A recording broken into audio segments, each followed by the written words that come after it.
Yeah.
So.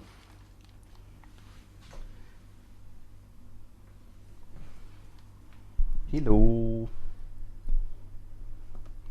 Hi. Servus. Ahoi. Zombinchen, Lukas, Wellenbummler, Sarah. Hi. Grüßt euch. Servus, servus, servus. Ich bin da perfekt vorbereitet, wisst ihr, wie immer. Habe natürlich wieder unbedingt das Spiel eingestellt, das ich übertragen will. Jetzt sind wir soweit. Okay. Also, heute gibt's Horror. Ich kenne es selber nicht. Also ich habe letztes Mal ganz kurz anteasert, sage ich jetzt mal, oder angespielt, einmal so 10 Minuten. War im Stream auch tatsächlich noch. Aber ziemlich spät schon. Oh, mal Horror, ja. ähm, Es nennt sich Song of Horror. Ich glaube, ich sollte es mit Controller spielen.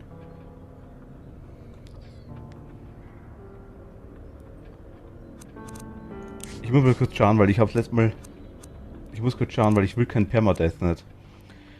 Hoffnungsmodus entspricht einer Schwierigkeit dem von M.R. James. Mit einer Einschränkung, wenn Sie einen Charakter verlieren, können Sie den letzten Kontrollpunkt laden. Ja, genau. Permadeath ist ein wesentlicher Bestandteil der Song of Horror, Erfahrung von der Auswahl von Eta Hoffmann. Es wird empfohlen, Edgar Allan Poe oder M.R. James bereits zuvor ausprobiert zu haben. Wenn Sie das Spiel auf dieser Schwierigkeitsstufe beenden, wird H.P. Lovecraft nicht freigeschaltet.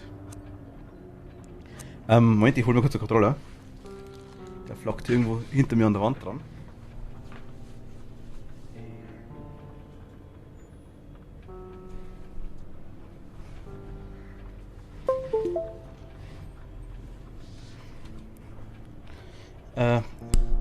Unterschied ist das.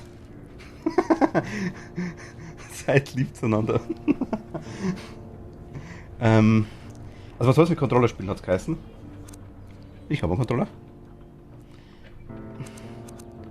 Eigentlich wäre das der Schwierigkeitsgrad, den wir eigentlich wollen würden sollten, sag jetzt mal. Ich find's blöd, dass das kein...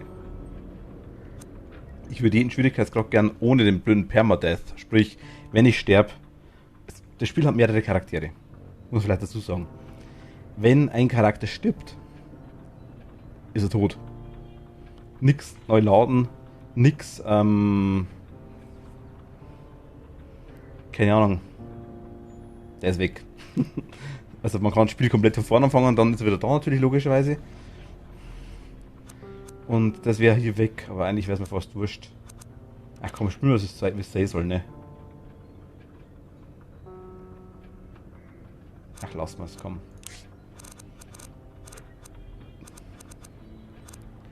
Aber ich will nicht weiter. Wir haben 4 Charaktere. Könnte knapp werden. Naja. Okay, wir fangen neu an. Würde ich sagen, ne? Ihr kennt es, glaube ich, am Anfang nicht. Ja, Spielwellen.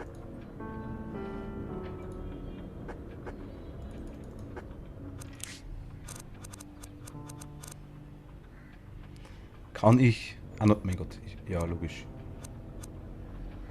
Ah, jetzt ein neues Spiel. Ah, komisches System. Alles klar. Bast. Für mein liebste weiblicher Name.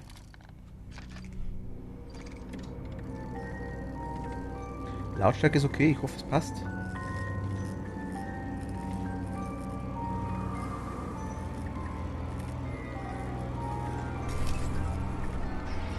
Mir geht's gut. Vielen Dank der Nachfrage. Ich hoffe euch auch und vor allem dir auch und allen anderen. Ich habe mich vor... Na passt. Ich habe vor... Da haben wir uns noch nicht kennt tatsächlich. Genau, hier heißt Kopfhörer und Controller. Ich habe vor... Letztes Jahr im Dezember war das, habe ich einen Bänderriss gehabt. Und das hängt mir immer noch nach anscheinend. Ich wollte noch Hallo sagen, kurz wünsche dir noch einen schönen Abend. Danke dir, Star Trek, vielen lieben Dank. Fürs Vorbeischauen, danke dir. Auf jeden Fall habe ich quasi einen Bänderriss gehabt und wohl durch den Bänderriss immer noch irgendeine leichte Fehlstellung im Fuß gehabt, lange Zeit. Und ja, so nach und nach alles quasi, was Genick und Rücken hinten ist, verkrampft und deswegen, das spüre ich jetzt aktuell. Es geht wohl, aber langsam wieder in die andere Richtung, Gott sei Dank. Okay, wir sind er. Die Zeit ist nicht die richtige, sehe ich gerade. Wir können mit allem interagieren. Da kommen Erinnerungen auf. Licht muss aus.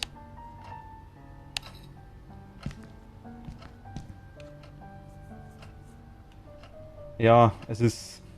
Ich sag mal, der Punkt ist so, es tut irgendwann so dermaßen weh, dass man nicht mehr weiß, was man machen soll. Dann ändert man ein paar Sachen, kümmert sich drum. Und dann wird es kurzzeitig besser. War so 2-3 Tage mit der Fall, da war es fast weg. Und dann wird es erst richtig schlimm. Weil dann quasi der Körper so richtig merkt, so, ui, die Hauptverkrampfung, sage ich jetzt mal, ist weg. Jetzt lassen wir das ganze kleine Zeug spüren, so, Also hört sich ein bisschen blöd an, wenn man es so erzählt, aber im Endeffekt ist es so. Es geht tatsächlich, also ich kann mich schon wieder ganz normal bewegen. Letzten Tage ging es hier quasi gar nicht so wirklich nach rechts. Alles quasi fest und zu hier hinten.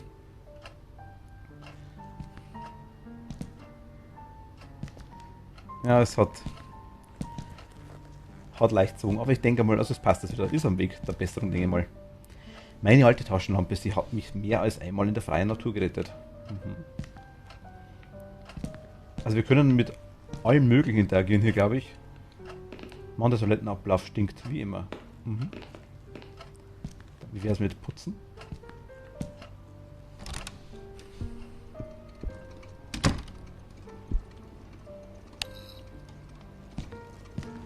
Also dem Raum war ich selber noch nicht, muss ich ganz ehrlich sagen. Ich bin das letzte Mal einfach nur rein, hab ein bisschen rumgerannt, haben wir gedacht, muss irgendwie gehen.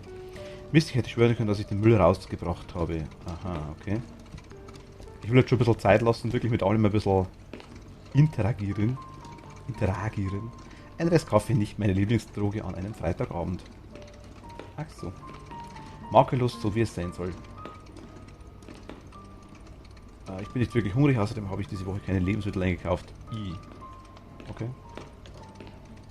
Also das Spiel muss ziemlich krass sein an manchen Stellen. Nicht die beste Pizza, die ich je gegessen habe, aber sie macht satt. Ja, passt doch. Ich habe mit der Flower da interagiert. Jetzt. Verdammt, ich habe die Vorhänge wieder geschlossen. Ich werde diese arme Pflanze noch töten.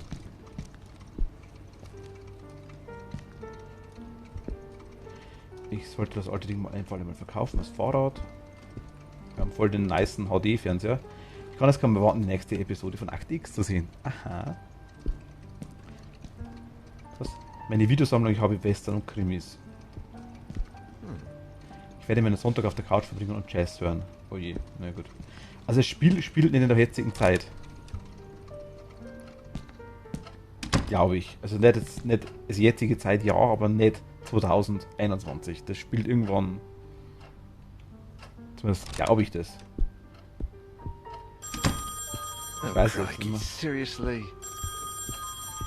Meine Plattensammlung der 80er Jahre, vielleicht kann ich mir nächsten Monat ein Regal leisten, in dem ich sie unterbringen kann. Sophie, ich habe Jahre gebraucht, um diese Bilder wieder aufzustellen. Seine Frau. Die lebt aber noch. Das kann ich euch schon verraten. Vollgestopft mit den verschiedensten Dingen. Meine Wohnung ist definitiv zu klein. Sebastian P. Hascher, Autor von Geschichtsromanen. Von seinem letzten Roman wurden 4 Millionen Exemplare verkauft. Nice. Gehen wir mal ans Telefon.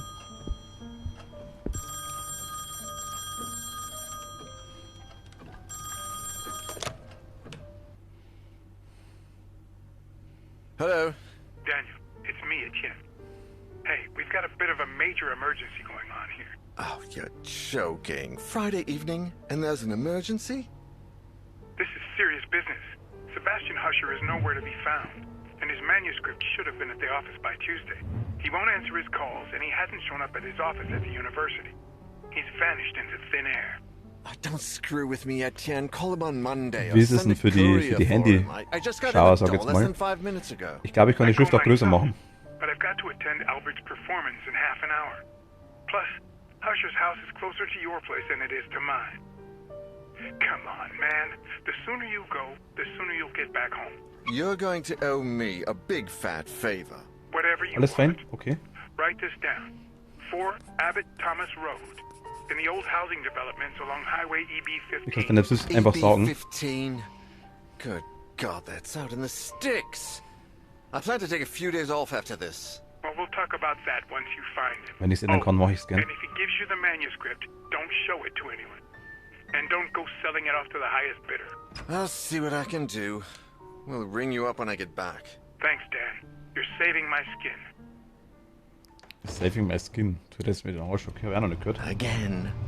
Another Friday evening and I'm working as an errand boy. I suppose they're too important over at Wake Publishers to come looking for jolly old Husher themselves. Shit. Even I should be too important for that. Though I mustn't overstretch my complaints. Rising from my lot as a drunkard and financial ruin to that of an errand boy is actually quite an improvement. If only things had gone a bit better for the company, or I'd got on the wagon a bit sooner. Damn, Sophie did the right thing when she divorced me. I would have divorced myself in her place. Ist unsere Frau, die hat uns verlassen quasi. Daniel Neuer, the bloody alcoholic. Chin Zu up, Recht you. wohl.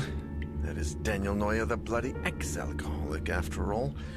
Wake Publishers employee by day, Wake Publishers screwed over lackey by evening. Even Friday evenings. But if I could find Husher, I have a feeling my status at the company would rise quite a bit. After all, he is the publishing firm's biggest star. Let's cross our fingers and hope he's home. Ich glaube, ich mache meinen Mund auf, wenn was ist. Dann passt's. Ist wohl unsere Frau, hat uns verlassen, weil er anscheinend getrunken hat, etc., je nachdem. Und arbeitet aber immer noch mit ihm zusammen, wohl. Also Die sind beide noch da. Ich sage, es ist, glaube ich, nicht...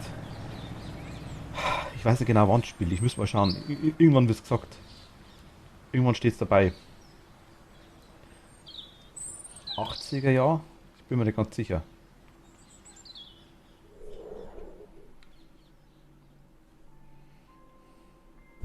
Auftakt. Ein Freitag wie jeder andere. Mhm. Hallo, wir sind die Diebe Detective. Ein Dreirad. Ich wusste nicht, dass Hascher Kinder hat. Also. Können wir irgendwie rumrennen? Kann. Dokumente, okay. Kann ich rennen?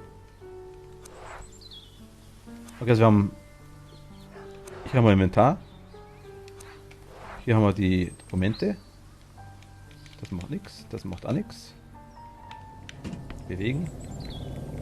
Macht nichts. Auch können wir anschauen. Wir können aktuell wohl nicht rennen. Finde ich belastend. Was? Warum die Seitentür nehmen, wenn der Haupteingang näher ist? Okay. Tür ist eh offen, haben wir gesehen. Aber ist alles Tutsi.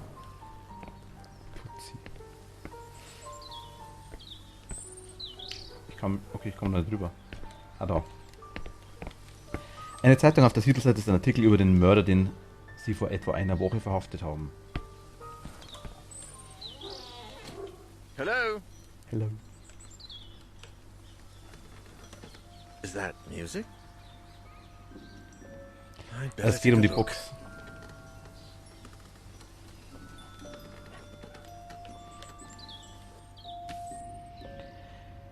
Lichtquelle. Jede Figur besitzt eine eigene Lichtquelle. Um sie aus- und einzuschalten, drücke RTA jetzt. Wenn die Lichtquelle eingeschaltet ist, kannst du die Richtung wählen, in die das Licht scheinen soll. Verwende dazu rechter Analogstick. Auf diese Weise kannst du bestimmte Bereiche beleuchten und mit den Objekten interagieren, die sich möglicherweise nicht direkt vor deiner Figur befinden. Deine Lichtquelle wird niemals ausgehen, benutze sie so oft, wie du sie brauchst. Okay, das ist schon mal cool zum Hören. Also, muss ich draufbleiben. Können wir, Is können wir, that okay. someone playing a music box? Erstmal alles durchschnüffeln. Sieht aus wie ein Reiseführer. Die Uhr seit 12 an, ich schätze, sie muss restauriert werden. Achso, okay. Das sind jede Menge Kleider, ist jemand zu Hause. Alarm ist ausgeschaltet, besser so, wenn er losgeht, habe ich eine Menge zu erklären.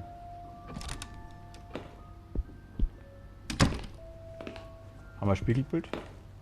Mir geht es viel besser, die Aufgabe zu trinken. Vielleicht könnte ich Sophie fragen, ob sie ausgehen möchte. Ach was, konzentriert Daniel. Okay. Ich hatte das ganz der Anfang, ist der Prolog quasi da. Nein, da kommt die Musik nicht her. Achso. Jetzt wird er schon picky. Hascher ist auf vielen dieser gerahmten Bilder sind, die anderen sind wohl seine Familie, schätze ich. Diese Bilder machen mich depressiv. Ich selbst würde niemals solche Bilder aufhängen. Naja.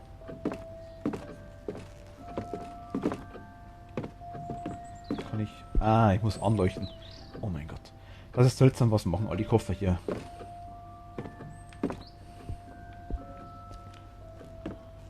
Ah. Juckt. Ach Gott. Bücher und Teller im selben Schrank. Hier ist ziemlich unordentlich. Mighty, servus, ahoi. Familienporträts nehme ich an, sie sehen alt aus. Gibt's da irgendwas? Stich mir da die ganze Zeit. Au. Mann, dieser Spiegel ist übel.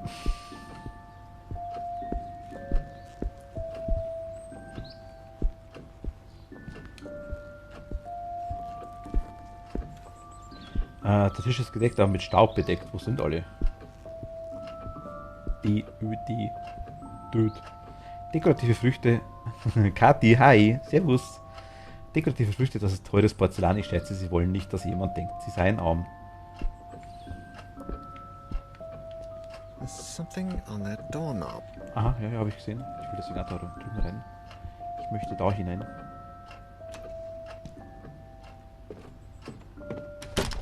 Uiui. Ein Schachbrett passt wirklich gut zum intellektuellen Ambiente in diesem Haus. In diesem Hause. Also ich weiß, wo die Musik herkommt. Die kommt. Ja gut, das war da. Gehen wir mal zur Box, würde ich sagen. Die ist nämlich nicht da, aber ich wollte mal kurz rumschauen noch. Da wir noch Zeit haben. Bei so vielen Menschen im Haus ist es kein Wunder, dass niemand jemals die Anrufe von Etienne beantwortet hat. Achso. Uiui, nice. Geschichtsromane. Es macht Spaß, sie zu lesen, obwohl ich die Zeitung bevorzuge. Ein Fotoapparat oder besser eine Imitation. Wenn ich das zerbreche, werden auch meine Enkel dafür zahlen.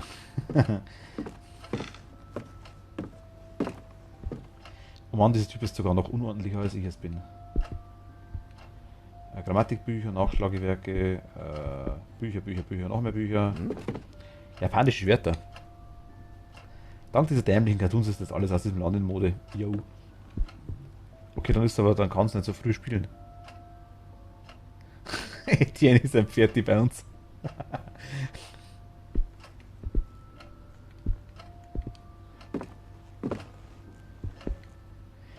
Diese Schublade scheint zu klemmen. Dann entklemme sie. Haben wir gut, okay. Komm. Ich denke, wir werden noch genug Zeit haben, in dem Haus rumzurennen. In dem muss ewig viele Viecher am Arsch geben, denke ich mal. Da ich mir den Aufbau nicht merken kann.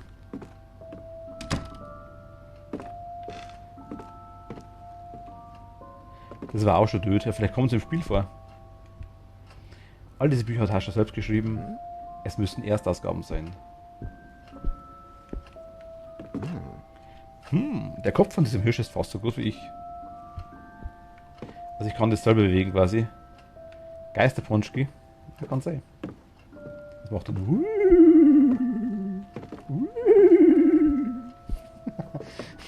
Schaut dir all diese Flaschen an, wenn ich dann denke, dass ich mein Leben damit fast ruiniert hätte.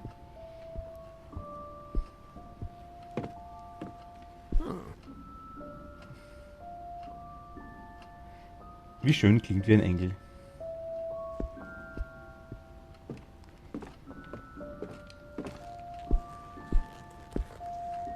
Oh, das schaut cool aus. Geisterponchi. Was ist das da?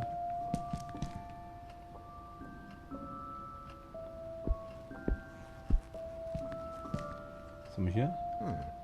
Geschichts- und Kunst. Okay, komm, gehen wir zur Box. Nein, ich will dir da... Oh komm mit. Also, ich habe heute schon mal gesagt, ich habe es im Stream noch nicht erwähnt, aber so an sich schon. Zu gewissen Personen, gell, Kathi? Steuerung soll ein bisschen schwierig sein in dem Spiel. Ich bin gespannt. Du hast einen untersuchbaren Gegenstand gefunden. Um ihn zu untersuchen und Informationen zu erhalten, drücke A. Um die Rückseite zu lesen, drücke. Du kannst jederzeit auf dein Inventar und die Dokumente zugreifen. Da drücke die Taste Y.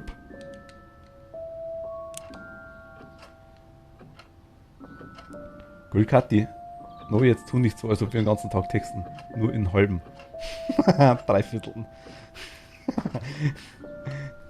Lieber Sebastian, wie geht es dir? Ich muss ehrlich zugeben, dass wir bereits alle ungeduldig auf dein neuestes Werk warten. Mein lieber Freund, es fällt mir nicht leicht, aber ich muss dich um einen Gefallen bitten.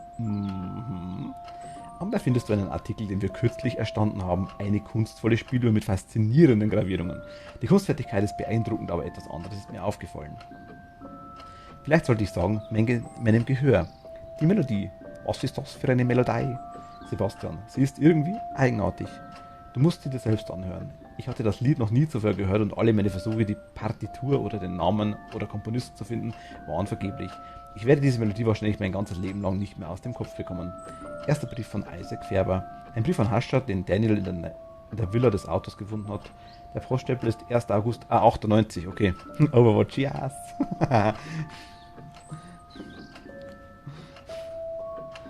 Wir drehen mal. Oh. Kannst du mir helfen, mehr über diese Spieluhr und ihre geheimnisvolle Melodie herauszufinden? Ich würde für immer in deiner Schuld stehen. Meine allerherzlichsten Grüße, Isaac Färber. PS, ich habe auch die wenigen Informationen beigefügt, die ich über die Spieluhr finden konnte. Brief adressiert an Sebastian Hascher. Da sind wir gerade. Okay. Interesting, my dear. What the? can there be a door there? Wenn es Türen gibt, in die ich nicht reingehe. Das ist Platz 3.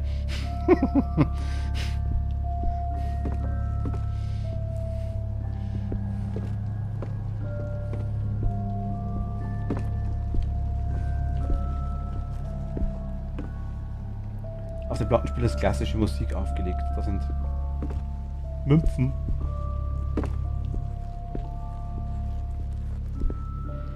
Da liegen überall Sachen herum. Das erinnert mich an meinen Studentenwohnheim. Ui, da werden nie wobbelig. Dieses Rad ist älter als ich und sind die Gewehre echt. Und ich meins.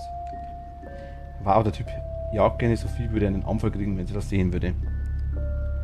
Was sagst du zu den Leuten, die eine 4 in Sport haben? Was ich zu denen sag?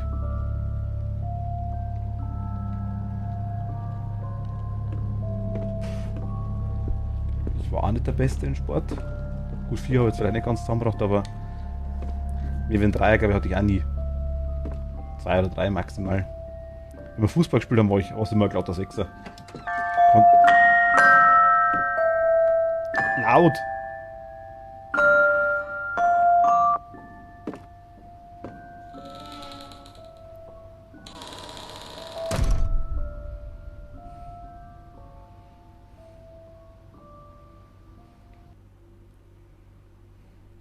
Hardly taken a step forward when I heard the door close behind me. When I turned around, the door wasn't there anymore.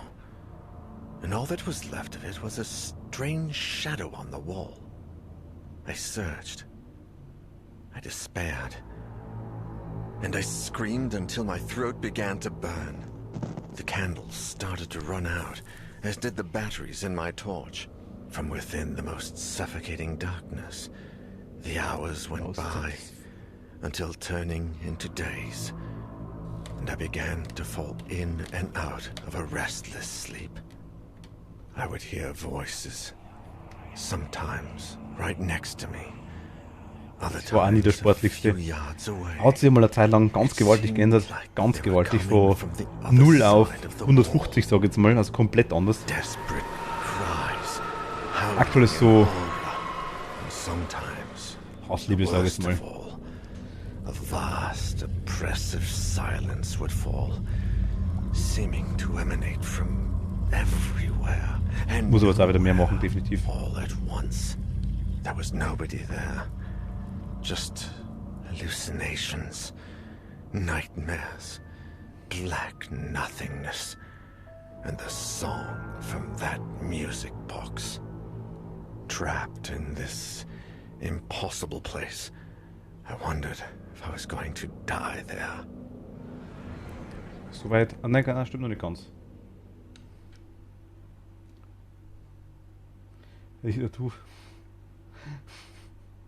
Hust. Etienne, Das do you ist- have any news on Daniel War yet? unsere Frau. Oh, Sophie. No. We've been calling him at home all day, but Das there's no Geisterpferd. response.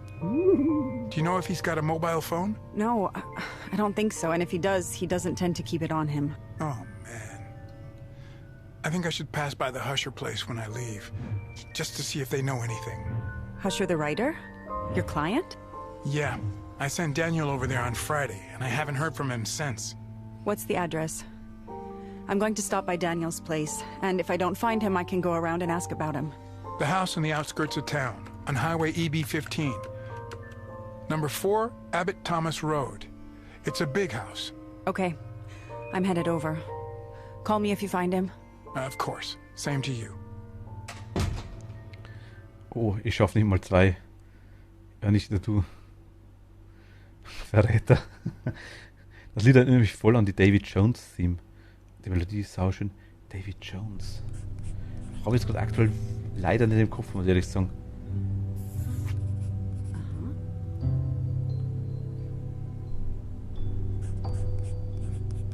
Na, jetzt irgendwie, nee. Krieg ich nicht zusammen. Ich weiß, was du meinst, aber ich krieg's gerade irgendwie. Sophie von Dennant. Alter 40, Lichtquelle Kerze. Ein bisschen weit hinten dran vielleicht. Das Leben hat so viele Male auf die Probe gestellt, aber sie hat es immer geschafft. Dank ihrer außergewöhnlichen Widerstandsfähigkeit konnte sie die Kraft aufbringen, ihre gescheiterte Ehe mit Daniel zu beenden. Sophie, die eine renommierte Kunstgalerie leitet, genießt nun ein Leben im Wohlstand, etwas, nachdem sie sich stets gesehnt hätte. Schnelligkeit, Unauffälligkeit, Stärke, Gelassenheit. Also für alle, die das noch nicht mitgekriegt haben, wir spielen mit Permadeath. Machen wir doch. Sprich, wenn der Charakter stirbt, ist er weg. Den gibt es dann nicht mehr. Finito. Mag ihn einmal gar nicht. Ich mag es aber nicht, dass ich irgendwas leichteres spiele. Also. Das schöne Spiel ist, das schönste Gefühl ist, Musik spät abends bei Dunkelheit im Regen während dem Fahrradfahren zu hören. Nee. Ich mag Dunkelheit. Ich habe kein Problem mit Regen. Ich mag Fahrradfahren gar nicht. Oder nur sehr ungern. Inlinern kannst du mich sofort haben. Bei Regen finde ich es relativ ungeil.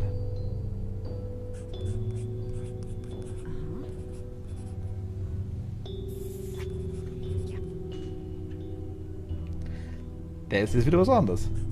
In der Nacht draußen. Irgendwo untergestellt. Ja. Geht. Okay. Aber Fahrradfahren, eher nicht so. Wie nehmen Sie?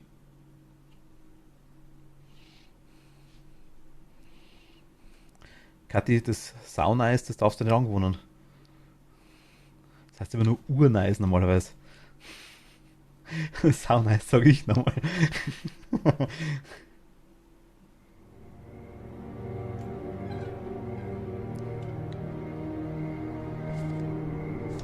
28. September 1998.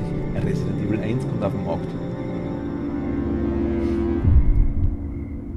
Ich glaube sogar. 98. September könnte sogar stimmen. Ich glaube tatsächlich ein Candle in the Wind, oh mein Gott. Will ich mich verarschen? Ernsthaft? Ja, ich kann die Kerze irgendwo hinhalten. Dass es dann heller wird, ne? Mein Start ist nochmal urgeil. Ah, okay, gut. Geht auch. Ich habe nicht mal Fahrrad. Sarah, verstehe ich, hatte ich lange Zeit auch nicht. Ich habe irgendwann wieder mal eins gekauft und mir gedacht, ja komm. Aber ich habe bestimmt 10 Jahre kein Fahrrad. Kann gut sein, also mindestens. Weil. The door was open. Is there anybody home? Ich bin lieben gerne Inlineskates gefahren, habe jede Art von Sport gemacht in der Zeit, überhaupt kein Problem. Aber Fahrradfahren war nie mein Fall, nie. Nicht am Heimrennen, nicht am richtigen Fahrrad, nicht am E-Bike, mag ich nicht. Mochte ich nie.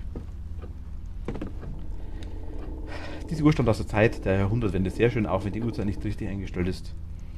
Ich habe eins, da steht gut in der Werkstatt von meinem Vater. Ja genau, ja, haben durch eins, das steht in der Garage. Brauch's nicht, bin ja nur in der Schule und zu Hause, mehr brauche ich nicht. Es geht um den Vibe. Naja, beim Fahrradfahren, ich weiß nicht, ob Fahrradfahren so einen Vibe hat. Ich verstehe, wer es mag, ist okay, ja, aber ist nicht so meins. Ich würde sagen, wir schauen mal zu Daniel, ne?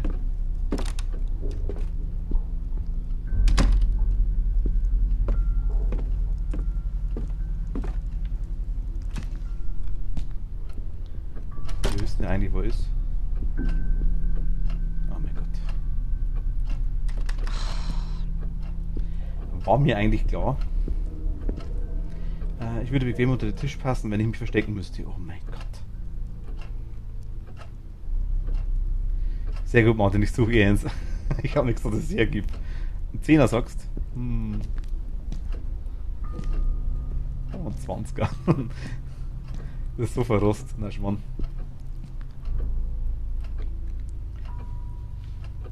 Nein, ich mag Menschen schon. Ich habe das erst wieder seit, ich glaube, das ist 3 Jahre alt ungefähr.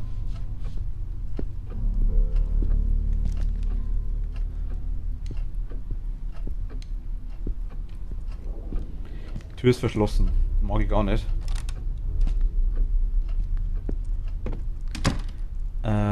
Was du angelst. Was du an Geld für Sport ausgibst, wahrscheinlich gehst für Konsolen und Spiele aus. Ja. War ich einmal so. Aber Sport machen muss ja kein Geld nicht kosten. There's something on the counter.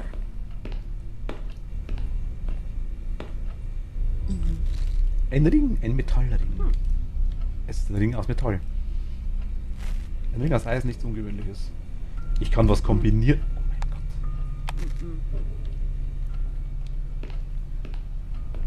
Oh mein Gott. Das ist... also ich kann hier wirklich Sachen kombinieren. Aha. Das Wasser ist zu dem Waschbecken ausgetreten und genau da liegt ein Kabel.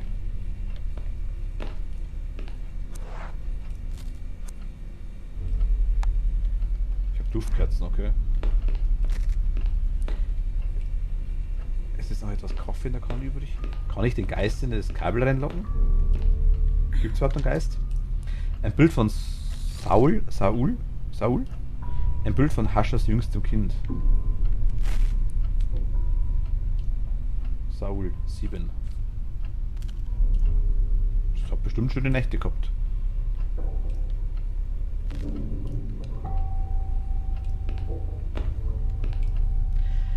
Andenken eine Liste mit Besorgung und das Verfallsdatum ist in einigen dieser Produkte abgelaufen.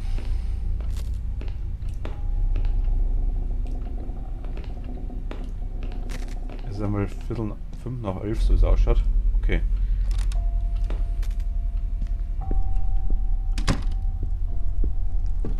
Liegt hier. Streichhölzer.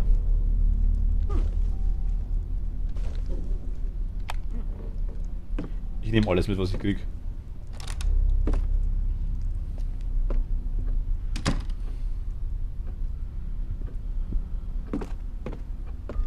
Oben haben wir gar nicht können.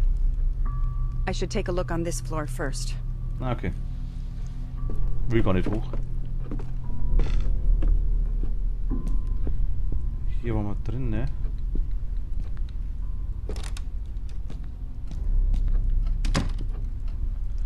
Können wir hier außen rum irgendwie da durch? Ah, hier geht.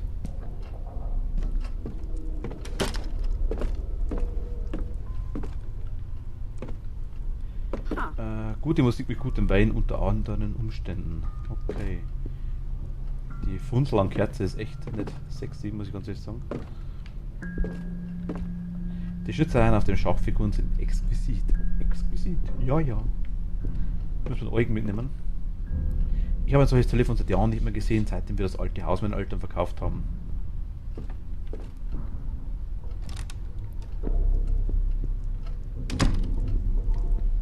Okay,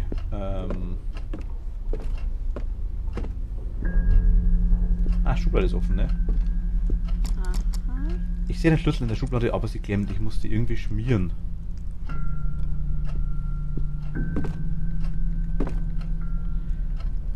Okay. Ein Olivetti aus den 1940er Jahren. Hascher ist altmodisch, auch wenn es um seine Arbeit geht. Obwohl ich zugeben muss, dass es ansprechend ist. Okay.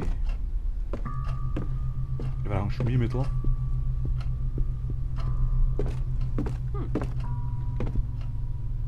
Ich muss zugeben, ich könnte viele Wochen in dieser Bibliothek verbringen. Was ich meint.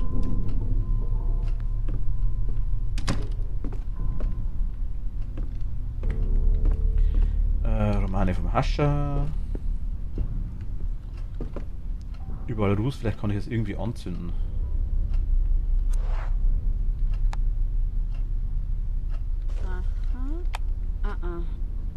Zuerst brauche ich jetzt... Okay, wir können... Oh mein Gott. Okay, Tiere töten mit Sport, ist klar, logisch. Verbrennen die Platten. Geschichtsmagazin, ich habe ein paar von denen sogar abonniert. Eine verwelkte Pflanze, manchmal passiert das mit meinen, wenn in der Galerie viel los ist. Okay. Wir brauchen Holz, wir brauchen... Inliner fahren ist wirklich gefährlich. Es kommt darauf an, wie man fährt und wo man fährt, ja, aber man darf halt eigentlich nicht auf der Straße fahren. Der Anblick einer solchen Menge an Flaschen erinnert mich an Daniel und unerfreuliche Zeiten.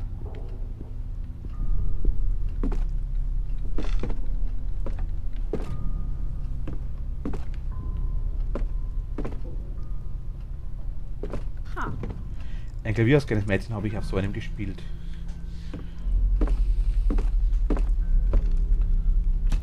Der blanke Horror ist ja der aktuelle, was ich nicht rennen kann in dem Spiel. Der Tisch ist für 4 Personen gedeckt, aber sie scheinen nie gegessen zu haben.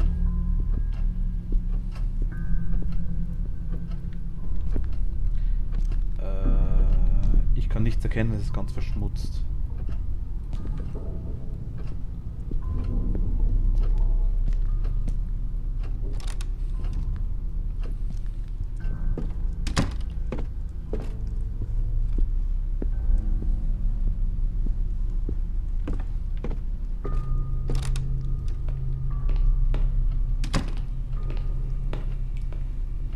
Gibt's hier, also genau hier kann man das mit Ding machen, hier haben wir das mit Boden. Ist okay. Kaffee bringt mir nichts. Wenn man Tricks übt, passiert nicht viel. Ich bin heute bestimmt 8-mal hingefallen. Ja, die Zeit hatte ich auch mal.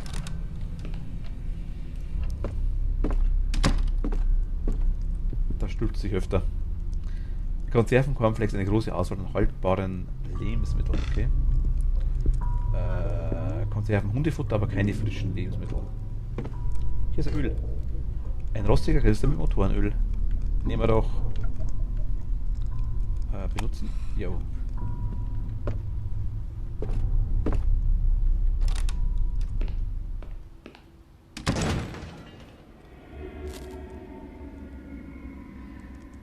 Hätte ich gern gesehen. Ach Gott, scheiße. An Türen lauschen.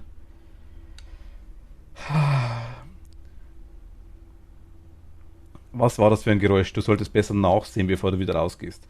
Um den Ohr gegen eine Tür zu drücken, musst du zunächst zur Tür gehen.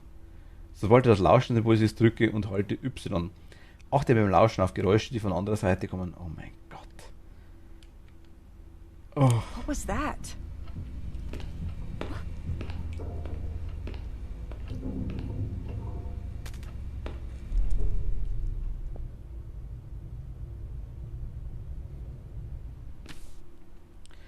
Es scheint, als wäre die Luft rein.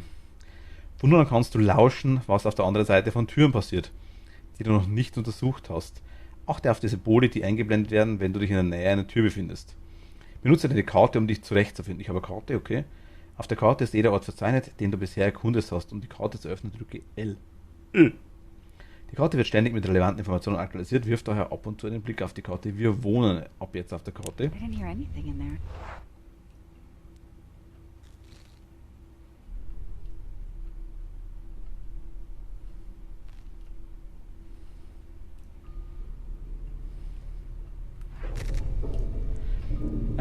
Problem ist nur, wenn ich mal schnell fahre und weil meine Schoner beim Fallen wegrutschen. Aber wird schon nicht passieren. Du fährst schnell, weil deine Schoner beim Fallen wegrutschen. Du meinst, wenn du so schnell fährst. Also ich hatte es tatsächlich mal, mir hat es mal einen Schoner ins Handgelenk reingehauen. Der Schoner war schuld, dass ich mir das Handgelenk gebrochen habe. Also angebrochen. Tatsächlich. Ohne Schoner wäre viel mehr passiert. Logisch. Aber ich fand's lustig.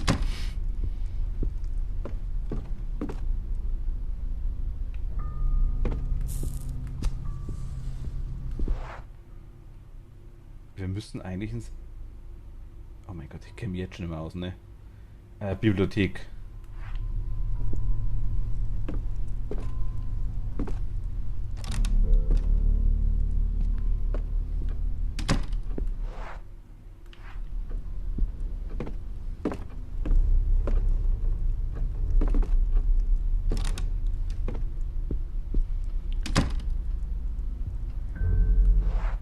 Was soll denn auf der anderen Seite sein? Das würde mich jetzt gar mehr interessieren. Oder will ich es wissen?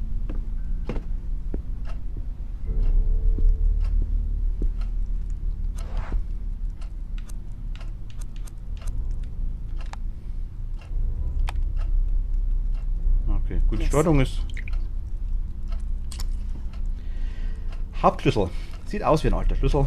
Es war in der blockierten Schublade in der Bibliothek. Ich bin schon mal mit einem Roller gefahren und hingefallen. Meine ganzen Knie waren offen, Tage wieder was? Meine ganzen Knie waren offen. Ein paar Tage wieder gefahren, wieder hingefallen. Auf das Knie, das schon offen war. Also. Aha. Ich sag mal, ich habe das Haiku.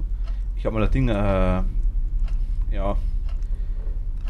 Also, wo das passiert ist mit dem Handgelenk, wo ich gesagt habe, quasi, wo es gebrochen war, das war das linke, war ich von hier oben, also eigentlich von den Knie weg, schräg hinter über den Arsch, bis hier hoch, Hälfte komplett vom Körper, komplett offen. Das war kotzig, hat leicht brennt. Ganz, ganz leicht, bisschen. Betrachten. Ich kann es nicht betrachten, weil ich es nicht aufmachen kann. Ja, es war...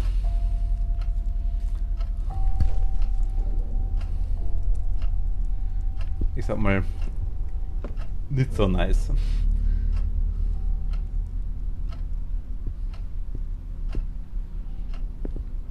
Ich kann versuchen, kann widerstehen, eins der Bücher mitzunehmen. Ha.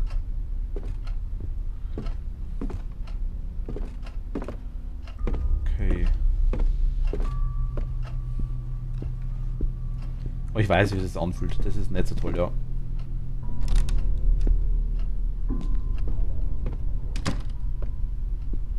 bisschen Franzbratwein drauf, passt schon. Dann haben wir so eine Jodsalbe draufgeschmiert. Weißt du, wie Jodsalbe brennt? The phone. Ich glaube, Franzbratwein wäre nicht Answer? schlimmer gewesen. Ich ends einmal. Hello? Sorry, who is this? I can't understand you. We can't leave my room. What the? It sounded like a child. Is he in the house? Bisschen Spucke drauf und weiter geht's. Jetzt nach längeren Testen muss ich sagen, dass ich meine alten Inliner vermisse. Doch so schlimm?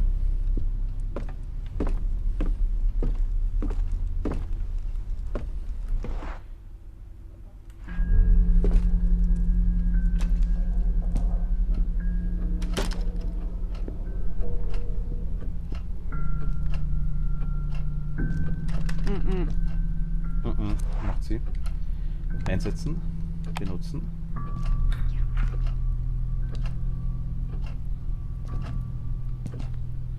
Kann ich jetzt nicht lauschen an der Tür?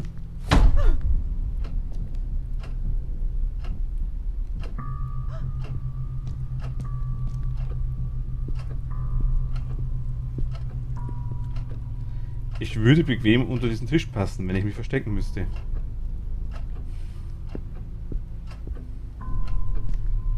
Kann wohl nicht lauschen anscheinend, ne?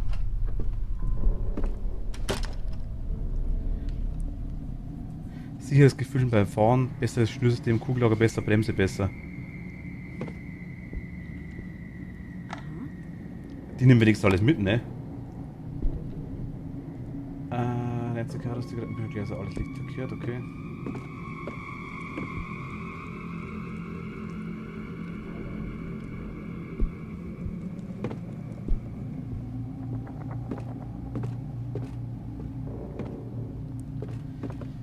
Okay, da ist keine Tür mehr.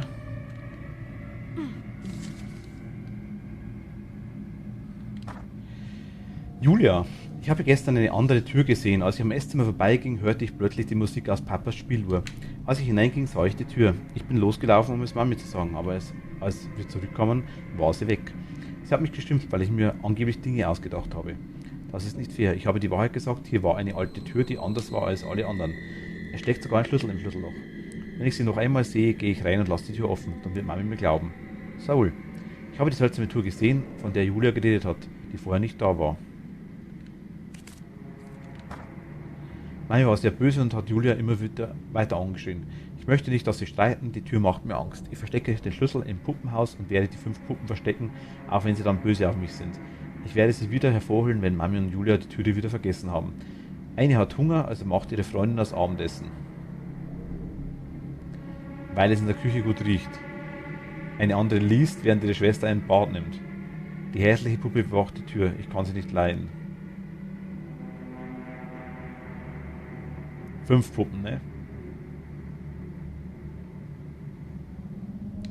Also Schlüssel ist im Puppenhaus. Puppenhaus kaputt machen. Ende.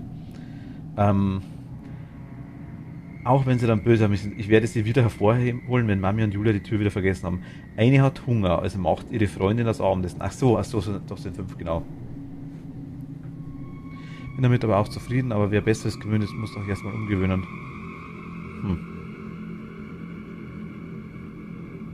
Also Kugellager zum Tauschen ist nicht allzu schwer, sage ich jetzt mal. Bremse muss sich einfahren, würde ich sagen. Sicheres Gefühl beim Fahren liegt an der Schnürung wahrscheinlich, kann sein, ja. Aber ich denke, ein bisschen fahren damit, dann geht es schon so nach und nach. Also, hilft aber auch ein bisschen, wäre cool. Dann brauche ich nicht immer nachschauen, das wäre ganz cool. Also eine hat Hunger. Also macht ihre Freundin das Abendessen, weil es in der Küche gut riecht. Eine liest, während ihre Schwester ein Bad nimmt. Und eine ist bei der Tür. Also Bad, Tür, Bibliothek, wahrscheinlich, Hunger und Abendessen.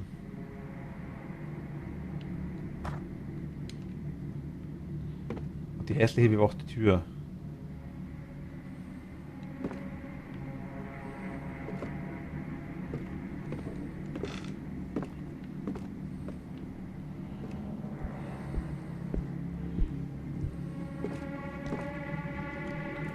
Ich denke, wir müssen dann...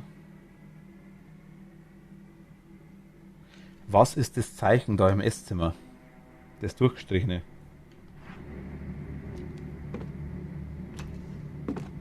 Ich konnte es nicht lauschen.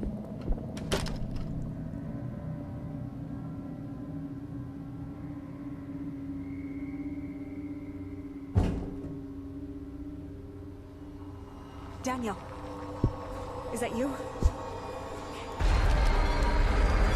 Ich soll meinen eigenen Namen nicht mehr sagen.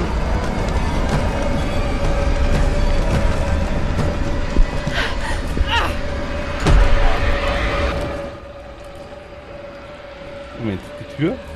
Wie ich heiße, das steht in der Info. Drücken und blockieren. Etwas versucht hereinzukommen, verhindert, dass sich die Tür öffnet. Um Kraft zu sammeln, drücke wiederholt auf A. Sobald du dich stark genug fühlst, um gegen die Tür zu drücken und zu blockieren, drücke auf RT. Oh mein Gott. Ich weiß, was die meinen mit Steuerungssystem. Zu warten, bis deine Kraft am größten ist, ist effektiv, aber riskant. Du entscheidest, wann du gegen die Tür drücken möchtest, aber sei extrem vorsichtig, egal was passiert, sorge dafür, dass sie geschlossen bleibt.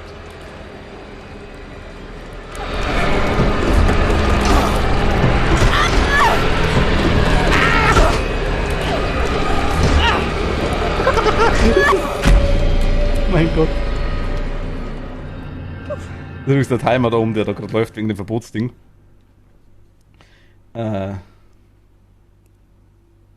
Warum gemein?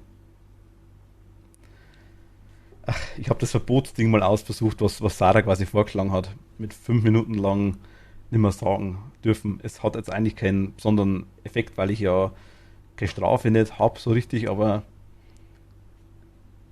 Franzbrandwein hilft bei allem. Gebrochene Rippe, scheiß drauf, Franzbrandwein drauf und geht schon. Eher Franzbrandwein in dich hinein wahrscheinlich, oder? Dann geht's schon.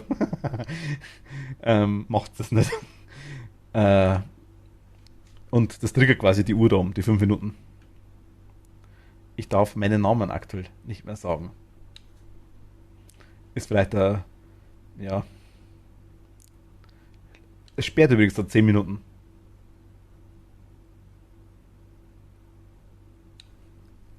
Nicht zu Hause nachmachen, ne? Geniestreich, ja.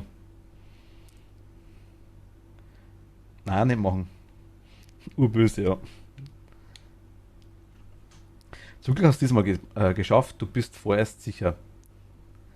Aber bleib weiterhin auf der Hut. Was auch immer das war, es könnte noch im Schatten lauern. Bei bestimmten Ereignissen hast du die Möglichkeit, in Räumen, die du bereits untersucht hast, an Türen zu lauschen. Denke immer daran, besonders vorsichtig zu sein, es könnte dein Leben retten.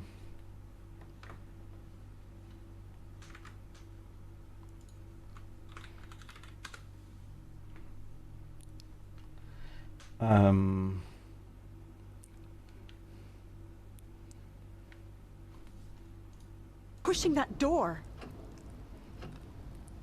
Immer kurz schauen, wie lange das gesperrt ist. Was nichts cheaten. Ich kann genauso gut im Chat schreiben wie hier.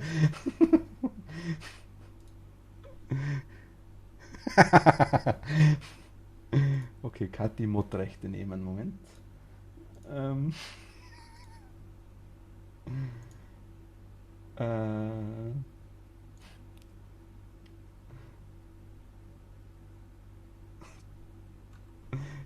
Sie kann mich nicht rausschmeißen, das geht nicht. Nein, ich will ganz kurz schauen, wie lange das gesperrt ist. Un momento. Wo haben wir es denn? Ich habe das heute erst einmal ausprobiert gehabt. Ich habe für Mario Kart was vorbereitet, sage ich jetzt mal. Brauchen wir aber die Zustimmung noch von den anderen. Un momento, bin gleich da wieder. Wo ist es, der Verbot? Da ist er. Das wäre jetzt aktuell sogar eine Stunde gesperrt. Ich mach's mal kürzer. Ich mach mal 10 Minuten.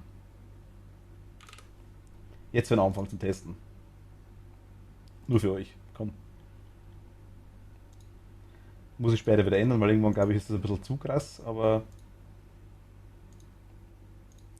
so. Mir ist Besseres eingefallen, na gut. Also irgendwann hat es die Tür zugedrückt. Ich mach's mal auf.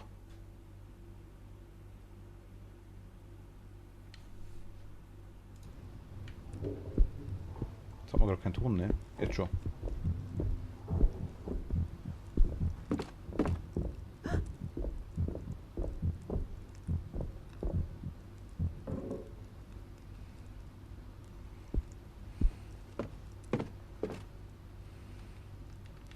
Also ich kann nicht lauschen, wenn das Symbol nicht kommt. Sehe ich richtig, ne?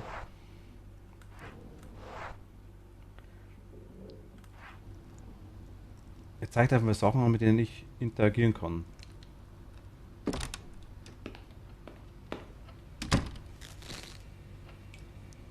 $58 reicht doch. Das ist für den Anfang ein guter Anfang. Ja, auf jeden Fall. Es scheinen alte Kochbücher zu sein, soweit ich es beurteilen kann, sind sie auf Russisch geschrieben, okay?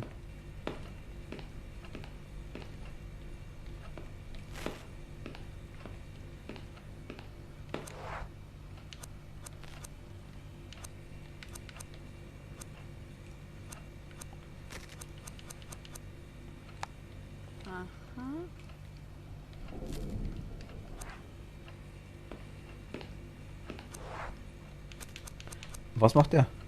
Ein Flachkopfschraubendreher, er sieht so aus, als hätte er schon bessere Tage gesehen.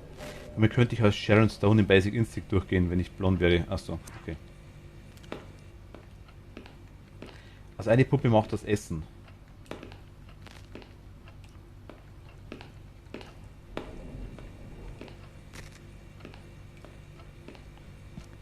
Jetzt können wir lauschen.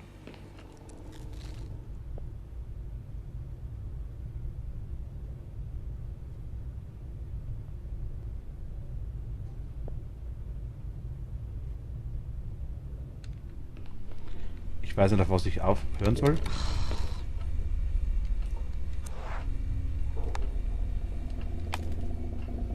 Yes.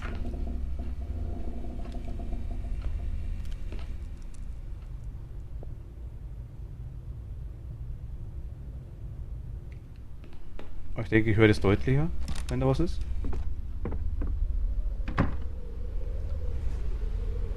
Am Anfang du machst den Führerschein, okay, cool. Ein Haufen Gegenstände kreuz und quer übereinander gestapelt, ist unmöglich durchzukommen. Oh je. War mal ein Vogel anscheinend? Ah, hier haben wir Feuerholz. Nehmen wir mit. In die Rocktasche rein.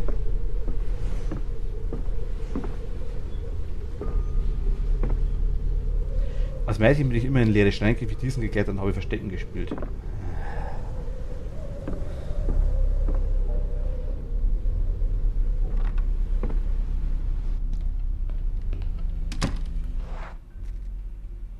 Ach, hier kann man sich verstecken. Das ist jetzt ein durchgestrichenes Auge wahrscheinlich. Hier sind Verstecke. Oh mein Gott.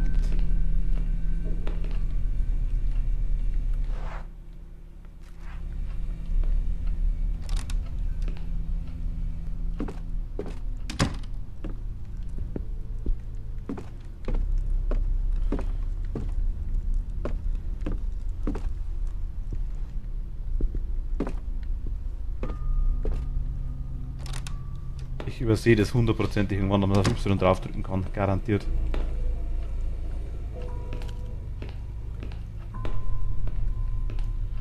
Und wie...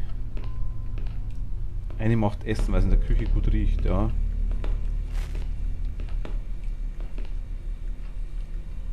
Es ist noch Kaffee da. Es ist noch Kaffee da. Kann mir das sein. Lukas entschuldigt sich gerade. Frische Früchte, obwohl die Äpfel bereits anfangen zu faulen.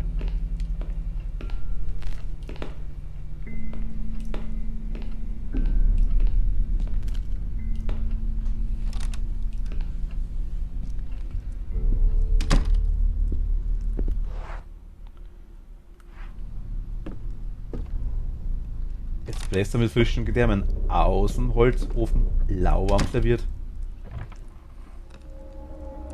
Genau so, nicht anders. Und wer serviert denn?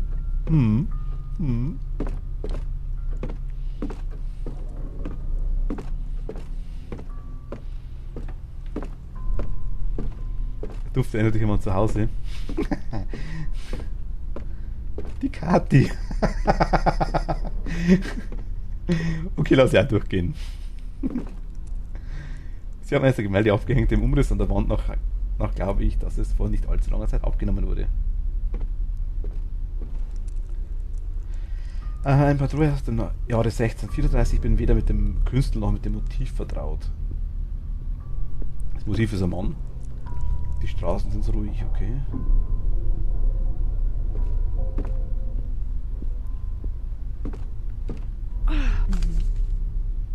Schwarz-Weiß-Foto. Ein Bild von Haschers Frau Catherine mit den Kindern Julia und Saul.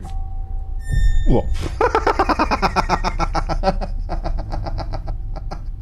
Okay, nice.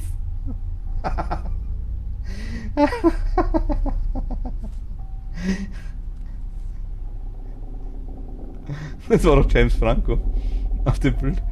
Ich weiß nicht, ich schaue gerne mal. Schau dieses Foto nicht an. Ich habe es gerade angeschaut. Hello. Warum?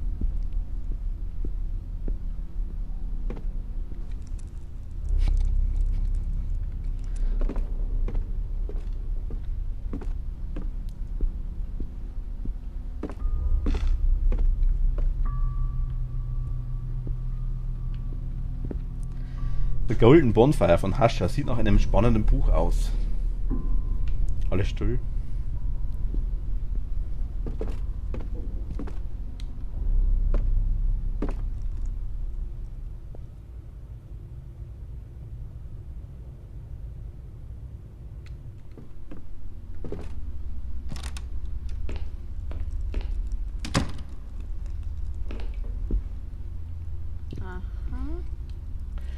Hier gibt es eine Menge ungeöffneter Hygieneartikel, okay?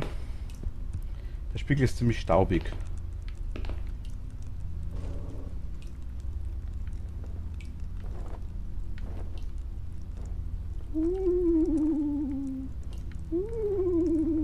Ich bin ein Geist. Der staubige Laupengeist.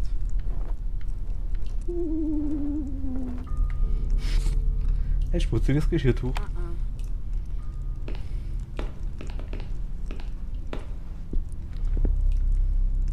Spiegel ist ziemlich staubig, dann putzen. Ne?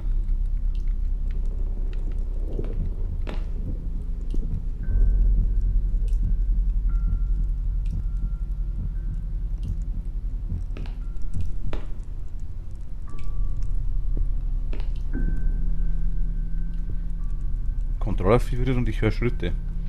Hört ihr die? Also jetzt gerade aktuell nicht mehr.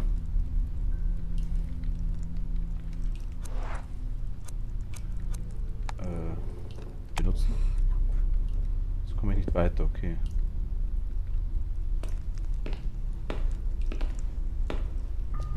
Oh, die eine nimmt ein Bad, haben wir gedacht.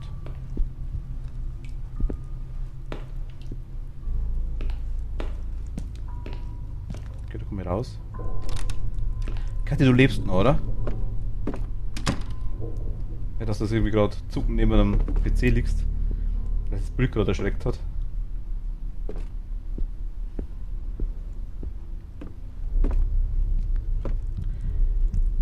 Wo kommt das her? Figuren und Masken aus fernen Ländern. Wenn ich so viel Zeit hätte wie früher, würde ich verreisen. Mal sehen, ob ich Amelia oder Bernhard überzeugen kann. Ich will die Spinne zurück, die Mucke und die Schnacken nerven. Na, sowas von... Was? Na, sowas... Fahrt mich nicht. Mir hat's schon gerade gerissen, tatsächlich.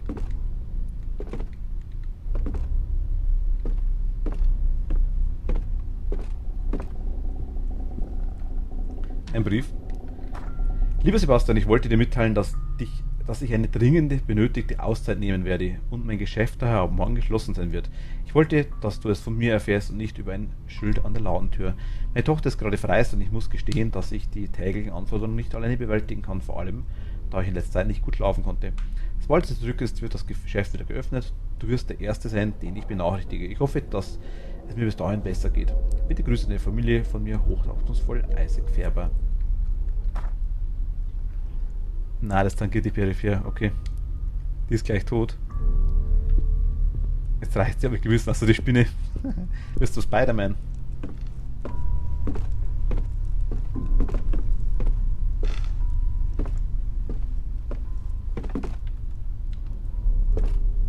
Ach, die Mucke.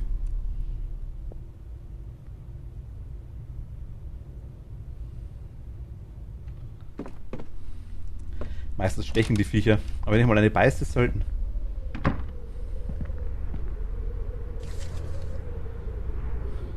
Was das Geräusch?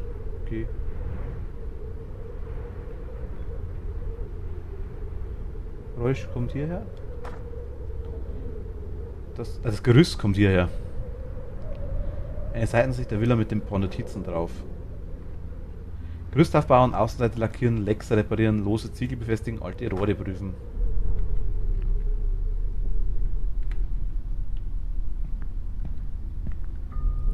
Nichts Interessantes hier, nur ein paar alte Plattenspieler.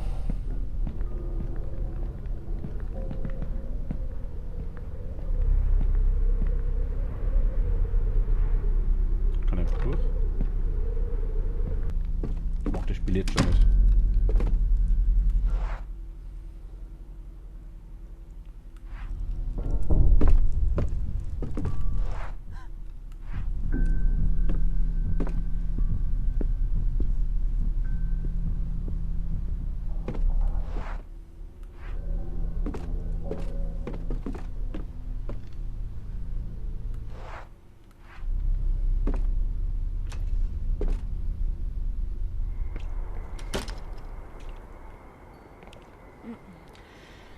Egal was ich mache, der Strahler wird nutzlos sein, bis ich ihn einschalten kann. Ich bin mir nicht sicher, aber ich würde sagen, dass diese Batterie zu diesem Strahler gehört. Wir putzen die Batterie. Wir lesen der Batterie was vor. Nicht. Wir zünden die Batterie an. Auch nicht.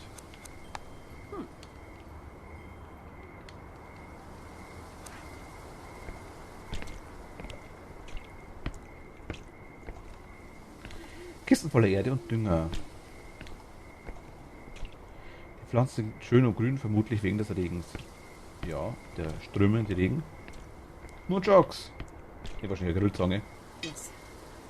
Eine Grillzange mit Holzgriff, ideal zum Grillen. Nehmen wir mit.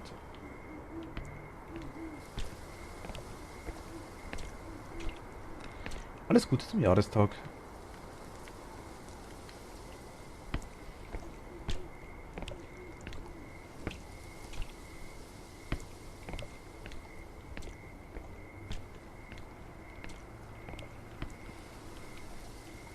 Egal, ist einfach der Stahl wird nutzlos sein. Okay, kann man irgendwie anschrauben?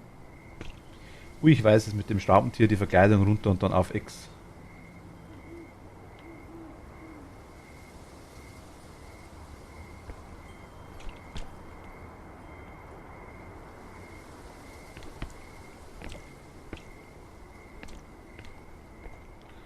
Sie zumindest, ja. Sie wird dann keinerlei Probleme mehr. Ja, ich habe schon verstanden. Sie wird dann keinerlei Probleme mehr haben, denke ich mal, in ihrem Leben. Sie wird wohl dann auch kein Leben mehr haben. Aber Spiel ist durch. Zumindest aus, sagen wir es mal so. Auch voll die geilen Masken, ne? Eine Fernbedienung, eine normale Fernbedienung für das Garagen hat die Tasten sehen, das ist abgenutzt aus. Frauen haben 9 Leben, okay, das ist neu. Ein schöner Sessel, umgeben von Büchern. Ich würde mich gerne hinsetzen und ein paar davon durchblättern. Oder verwirklichst das gerade? Das glaube ich verwechselst du ganz leicht, ja. Merk dir diesen Tisch, wenn du einen Ort zum Verstecken brauchst. Ich brauche hoffentlich keinen Ort zum Verstecken. Wieso sagt ihr mir das dauernd? Nachschlagewerke aller Art, Medizin, Physik, Psychologie. Es gibt einige über Kunst, die ich auch habe. Verdammt, ich war mir sicher. Enzyklopädien, Wörterbücher, eine umfangreiche Sammlung von Nachschlagewerken. Ihr merkt euch das alles, was ich vorlese, hoffe ich, oder? Eine impressionistische Landschaft von 1905. Eindringlich eine der schönsten, die ich je im Haus gesehen habe. Okay. Von wann war das Bild? Test.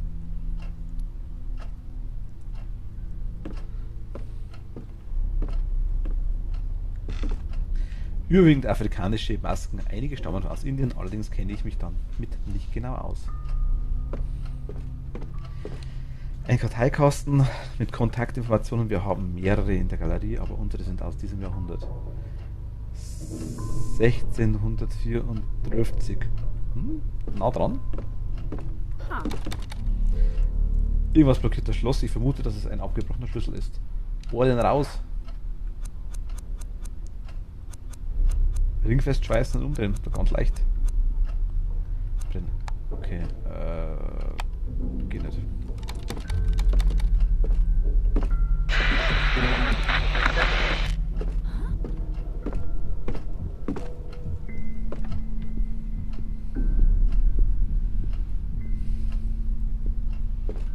Ihr spürt die Vibration von dem Controller nicht, das ist das Blöde. Die dreht mir gerade ein bisschen am Radl, glaube ich, da. Na, ich habe nur die Augen aufgemacht, tatsächlich. Der Schreck, das ist was anderes. Das hätte ich gehört.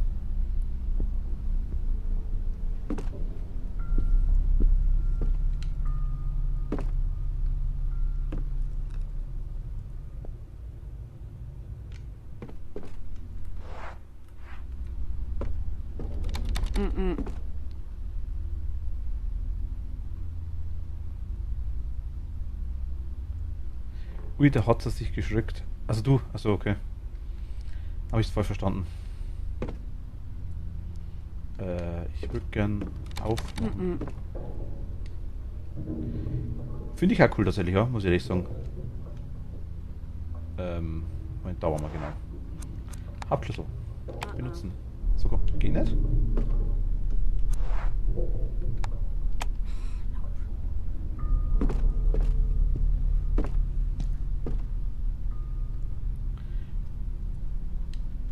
Dass die so zusammenzuckt. Ja gut, okay.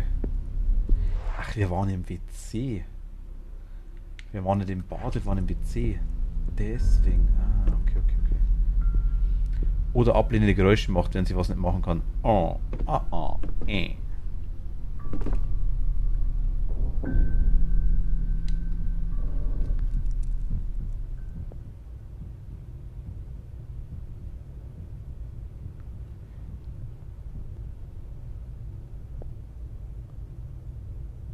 Also mein Controller hat vibriert.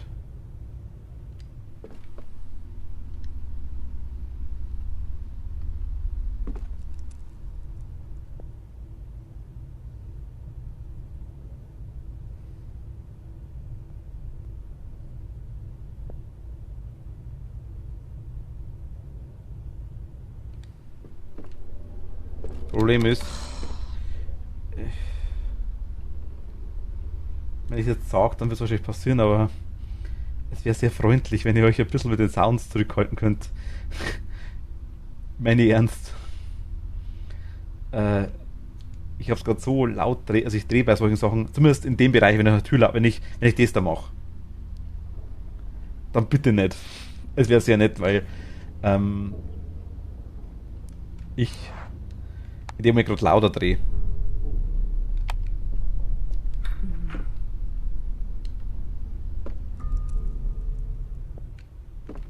Ich höre Schritte.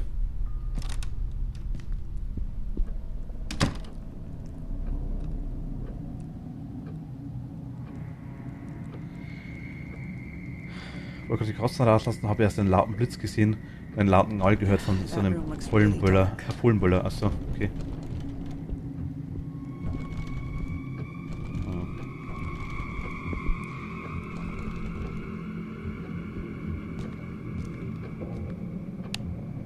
Diese Schalter soll das Licht im anderen Schlafzimmer einschalten, aber es gibt im Moment keinen Strom.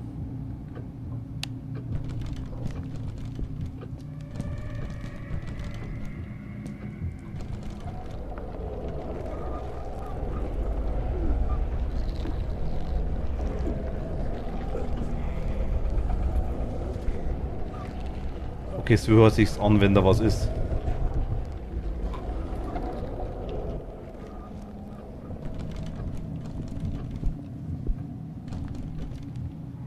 Ich denke mal, wir gehen dezent.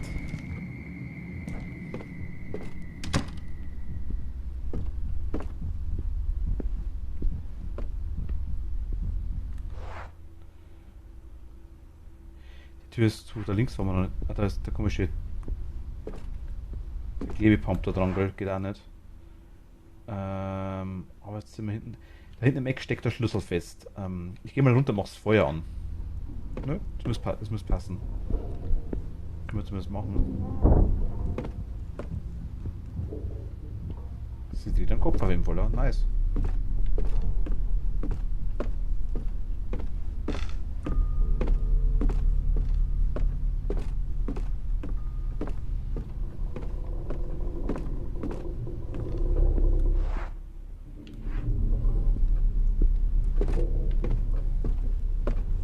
Okay, können wir rein. Ich dachte, das war im Wohnzimmer, ne?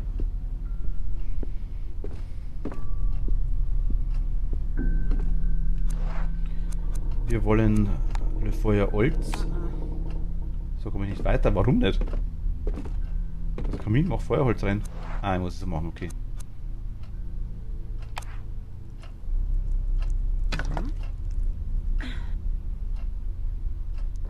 Jetzt Anzündibus.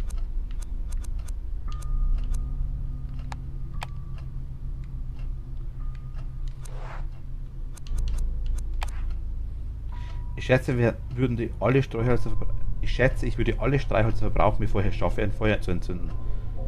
Lappen und Feuerzeug.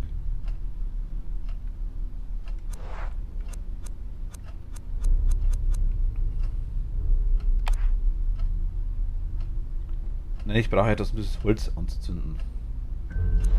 Kombiniere den Lappen mit dem Feuer.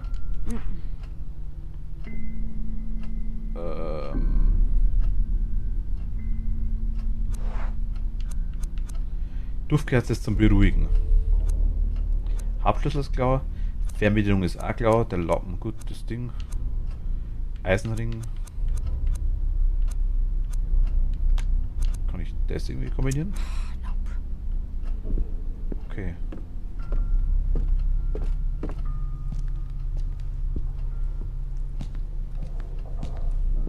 Gut, wir haben es Feuerholz, immerhin. Schon mal Bananensaft getrunken? Ich meine den teuren, hochkonzentrierten. Ich habe schon Bananensaft getrunken.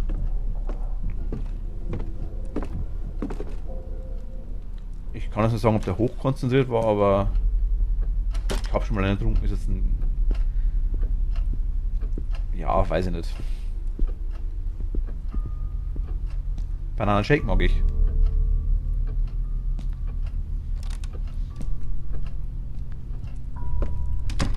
Kava mag ich.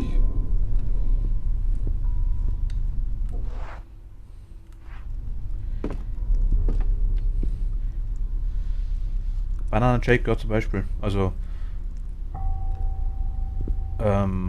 Milch, Banane. Was mit Bananenshake mag ich gern, habe ich gesagt. Hat wer einen? Du auch, oder wie? Ich will auch.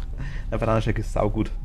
Ich finde es so schade, es gibt bei uns von Alpro, glaube ich, ist das, gibt's Sojamilch tatsächlich. Aber die ist saugut. Bananengeschmack. Du kriegst die scheiß Bananenmilch, kriegst du nirgends. Anscheinend trinkt ja aber so böse Laktose.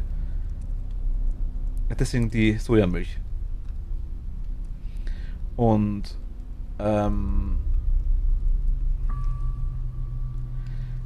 also eigentlich ist es so, Milch, Bananen, vielleicht ein bisschen Eis, je nachdem, ein bisschen Honig dazu, Mixer rein, fertig, Bananenshake.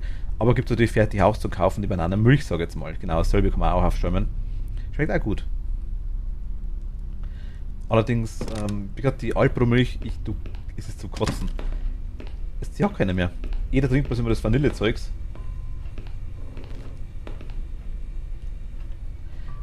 Schmeckst du da nicht? Smoothie Maker. Okay. Ohne jetzt Werbung zu machen, ich habe mir damals einen gebrauchten Thermomix geholt vor einiger Zeit. Und da mache ich meine ab und zu. Bananenmilch, bisschen Vanilleschote. Gut, geht auch. Tue ich noch ein bisschen Honig mit rein, eventuell. Aber ich sage, es gibt halt die fertigen zum Beispiel auch und das ist... Finde ich auch nice. Also wenn du mal Sojamilch probieren magst, probier mal die von Alpro. Die ist wirklich, die schmeckt also eigentlich gar nicht recht viel anders. Schmeckt eigentlich gar nicht anders. Ich bin zwar jetzt nicht wirklich laktoseintolerant, muss ich ganz ehrlich sagen, eigentlich nicht. Aber mir wird auf normale Milch irgendwann ziemlich, also ja, irgendwann auch schlecht. Bei der Sojamilch ist es Gott sei Dank nicht. Mandelmilch bin ich kein so Fan davon. Bananenmilch, Vanilleeis, massig Zucker vielleicht nicht, aber Honig. Wie bei dir, definitiv. Und Bananenshake ist das Beste. Gibt keinen besseren Shake. Dann kommt Schoko. Dann lang nix.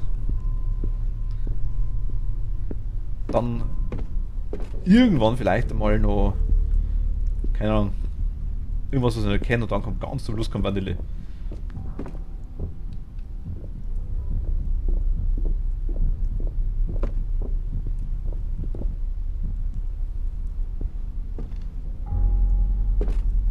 Außer der normale Haarmilch, von der kann ich nicht so viel und die schmeckt auch komisch.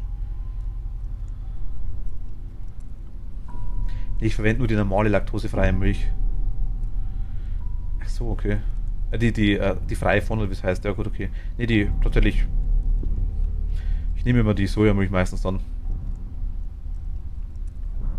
Eis ist super. Normaler Smoothie deutlich besser, naja.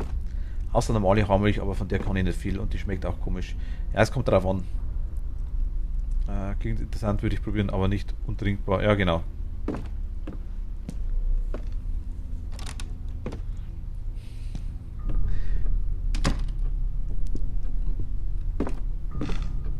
Sommerrollen. Mag ich auch. Mögen viele nicht. Verstehe ich auch, weil meistens kalt und weil so komischer, ja, es ist wie Frühlingsrollen, nur ein anderer Teig, sag ich jetzt mal. So durchsichtiger Reispapier. Da ist kein Ding, da ist kein Frühlingsrollenteig quasi nicht rum, sondern Reispapier.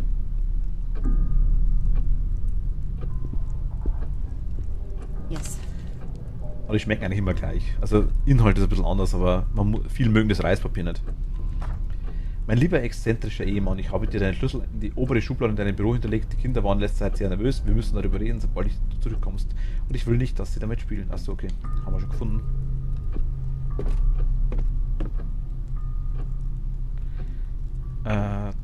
Das denkst du nur. Ich merke schon, da haben sich zwei gefunden.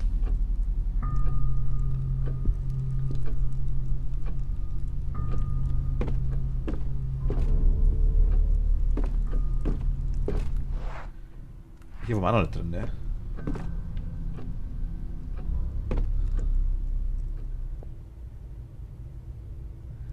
Heute wird jetzt ein Apartment mein lieber exzentrischer Ehemann an. Vielleicht stimmt's. Würdest du probieren, wärst du verliebt in meine Kochkünste? Gefunden, hä? Ich meine, du und Lukas. Ihr neckt euch die ganze Zeit, sagen wir es so. Tiersen erwöhnt von Liam Edelmann. Es ist schön melancholisch und hat leicht makabere Züge. Oh Gott, ich habe angefangen genauso zu denken, wie ich mit Kunden über Kunstwerke spreche. Alter, der Blader. Bläder bei uns wahrscheinlich auch. Glaubst du nicht, ja gut, mit gefunden. Also, du meinst der Lukas, okay. Mit gefunden kann man ja meinen, muss er nicht gleich.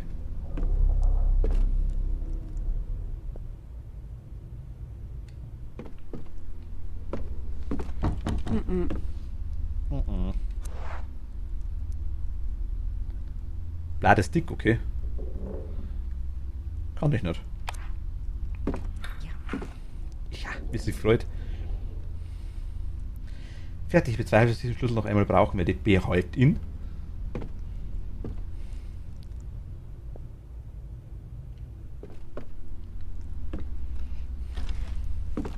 Das Problem ist, denke ich, auch wenn... Keller, okay. Sicherster Raum im Haus wahrscheinlich.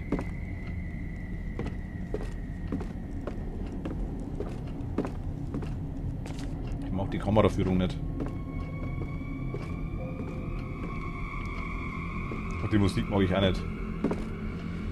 Es gibt ja einige gute Weine, einige sehr gute Weine und einige sehr gute und teure Weine. Okay, wenn sie das sagt. Hier ist Tresor. Ist das der Saum von ihrem Kleid oder hat die Stabse an? Ich glaube zweiteres. Ich schaue gerne mal. Liebe Ulla, ich gratuliere dir, dass du diese Notiz gefunden hast. Du bist der Lösung des Rätsels, das ich für dich vorbereitet habe, schon einen Schritt näher gekommen. Ich hoffe, es bietet dir etwas Beschäftigung. Emily, hi, servus. Grüß dich. Alles gut, hoffe ich. Richtig, will die Kameraführung. Ich gratuliere dir, dass du diese Notiz gefunden hast. Moment. Ich habe deine Lieblingspuppe im Safe versteckt und die Kombination geändert. Da du Detektivin werden willst, wenn du erwachsen bist, glaube ich, dass du hierbei deine Schlussfolgerungsfähigkeit üben kannst. Die neue Kombination lautet wie folgt. Die Nummer unserer Hausanschrift. Sauls Alter war 7. Servus, ahoi.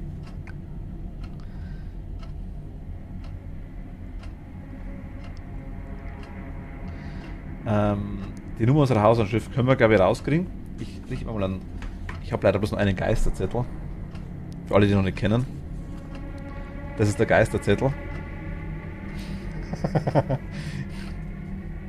Ich hole ihn jetzt mal vorher raus. Das würde heißen kann, ich hole ihn raus, wenn ich abfuck.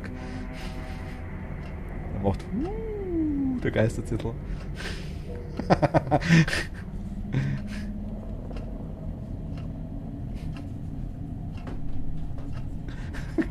Harte Liebe für Geisterzettel, sagst du? Normaler Zettel. Den habe ich immer gesehen. Der Geisterzettel. Das ist der Geisterzettel.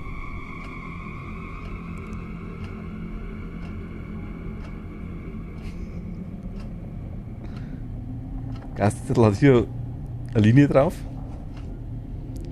Und der zeigt er ganz genau an, wie geistrig das er gerade ist. Jetzt ist er sehr geistrig, jetzt ist er weniger geistrig. Jetzt wird er mehr, wieder weniger. Nee, Schmarrn. Es ist halt ein grüner Zettel.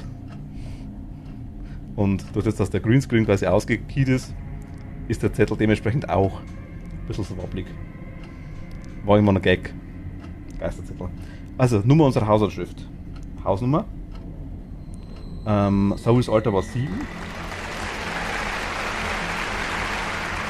Emily, danke dir. Jetzt hast du mich gerade ein bisschen gerissen. Vielen lieben Dank. Ich mag Horrorspiele. Ist der letzte, ich besorge noch mehr. Die dürfen nicht ausgehen. Tatsächlich ist es der letzte, ja. Ich habe die von meiner Oma aus der Wohnung damals. Das war ein ganzer Packen an weiß und an grün. Ich habe die grünen damals zuerst hergenommen, ja. Danke dir, Emily. Vielen lieben Dank. Das Jahrzehnt und Jahr, in dem das Gemälde oben direkt neben der Treppe gemalt wurde. Das haben wir nicht. Einen dicken Kuss. Jo, ich bestelle welche, geht so nicht.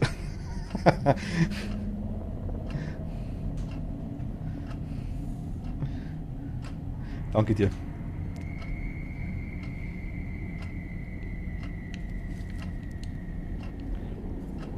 Also Gemälde. Jahrzehnt und Jahr.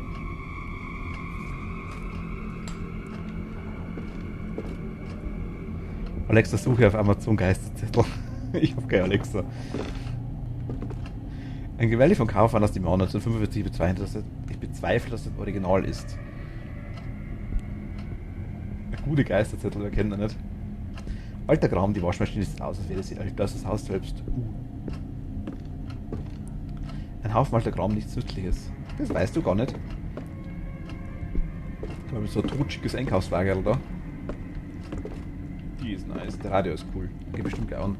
Ich habe Alexa, Moment, ich stelle auf Lautsprecher. Alexa, suche auf Amazon Geisterzettel.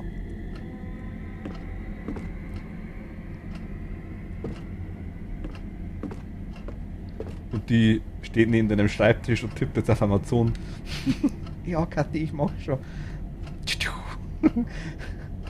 Die zieht die Peitsche wieder. Ostasiatische Vasen, die sind edle Exemplare. Wie schade, dass sie hier aufbewahrt werden. Tut mir leid, ich habe sie nicht verstanden. Das habe ich leider nicht verstanden. Alexa, suche auf Amazon Geisterzettel.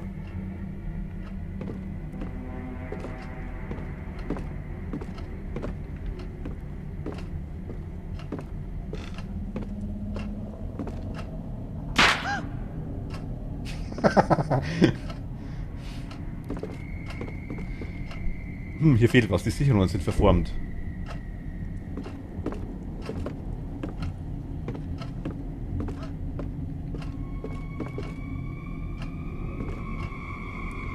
Er scheint, dass der Kleiderschrank nicht mehr benutzt wird, er ist leer.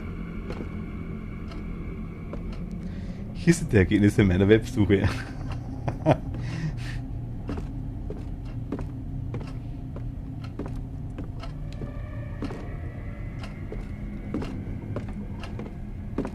Meinten sie Affenfutter.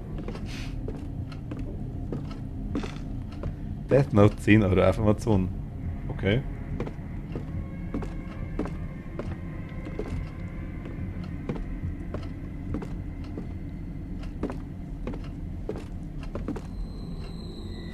Geil.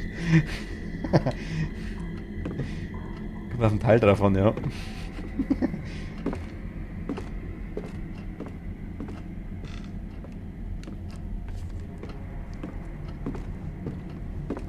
Okay, ich verpiesel mich mal ganz vorsichtig aus dem Keller. Kathi wollte nur schauen, ob... Na, ich glaube, es sind einfach nur Strumpfhosen, die sie anhat, Kathi.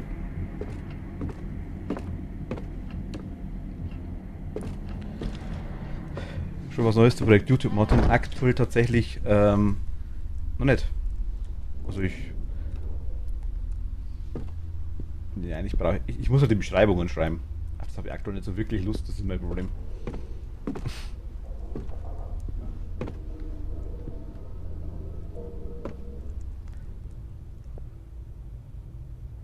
Das kannst du gleich zu mir schicken, hätte Verwendung dafür.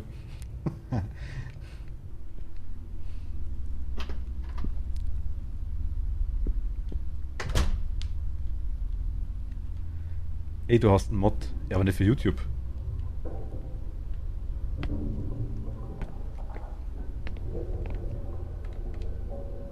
Ein altes Fahrrad leicht beschädigt, aber immer noch schön. Heißt Mod gleichzeitig Cutter und... Aber der Mod kann schreiben, ach so. Du meinst quasi die Mödin. Ich übernehme keine Verantwortung für wen denn... Achso, Sarah. Elternhaft für die Kinder. Ich liebe Motorräder, aber ich habe nie den Mut gehabt zu fahren, besonders weil Daniel mich darauf hingewiesen hat, wie gefährlich sie sind. Bedienungsanleitung für Boiler, oberes Bedienfeld. Abschalten drücken Sie den linken Knopf. Start drücken Sie den mittleren Knopf. Entleeren drücken Sie den rechten Knopf. Okay. Im Fall einer Fehlfunktion, die eine korrekte Nutzung des Boilers verhindert, können Sie eine Notabschaltung drücken. Das ist den blauen Knopf für 4 Sekunden. Oh mein Gott. Muss man aufschreiben, ne? 4 Sekunden. Blau. Not. Ab ist links. Start ist Mitte und Entleeren ist rechts. Spoiler. 3 Tage in den Keller, Brot und Wasser geht schon. Einfach damit einen auf Lies machen. Lied. Was meinst du, Sarah? 3 Tage in den Keller, Brot und Wasser geht schon.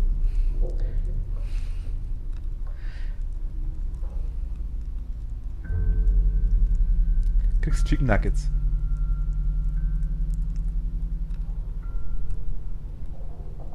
Chicken Nuggets und Bananashake.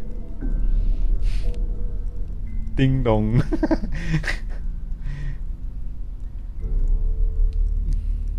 Die Dino Nuggets. Ja gut, Dino Nuggets gehen tatsächlich. Safari Nuggets war das. Den weine ich immer nur noch. Das waren die guten. Hier ist der Boiler, er hat keinen Strom, wie der Rest des Hauses. Achso, okay, Mist. Eine Schatulle. Alte Metallkiste. Sicherungen.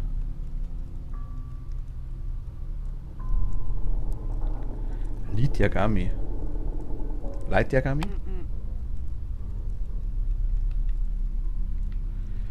Können wir den...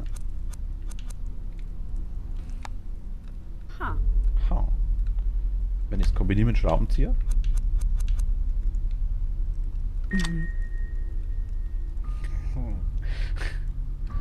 Und Smiley Fries. Smiley Fries sind kein Problem, die kriegst. Habe ich sogar da. Ich hätte sogar die Halloween-Version. Mit Kürbissen. Habe aber normale auch. Haben wir gekauft, nachdem du es erzählt hast. Die sind cool. Luxus. Das sind die guten, habe ich noch Backel. Die heben wir noch auf, bis es wieder neue gibt.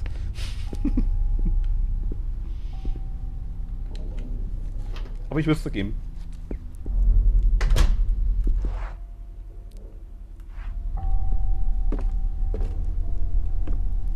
Ich zieh bei dir ein. Death Note Anime. Wir haben sowas nicht.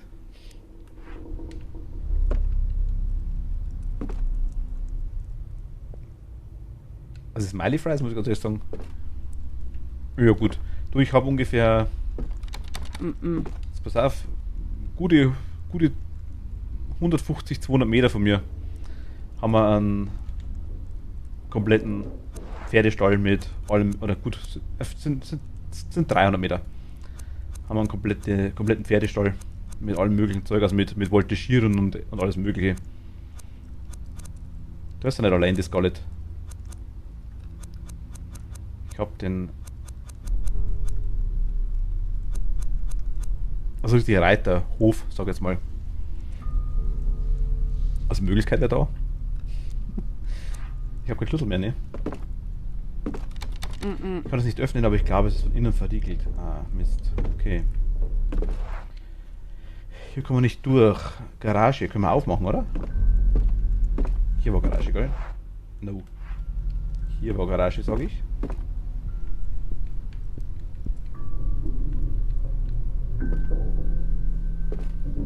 Er will damit sagen, du kannst dann im Stall schlafen. Jetzt mag ich es zu meinem Baby. Hab's gesehen, so war heute nicht gestern nicht dort. Ja, haben wir schon gedacht, so schlimm. Haben wir schon gedacht gehabt, ja. Scarlett hat mir vorher schon eine SMS geschrieben. Also die hat noch kein WhatsApp. Aber wo ich weiß, wo du bist.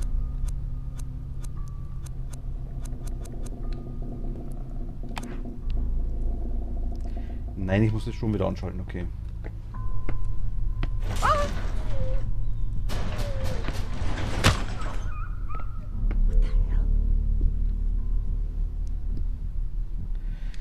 erkläre mal, was die Olle da macht. Wir sind ein Privatdetektiv, der Daniel, also ein Privatdetektiv, wir arbeiten für den Verlag, sage ich jetzt mal, und haben wohl eine Detektei gehabt, so irgendwie in der Richtung. Die wir gerade spielen, ist unsere Ex-Frau. Die hat sich scheiden lassen quasi von uns.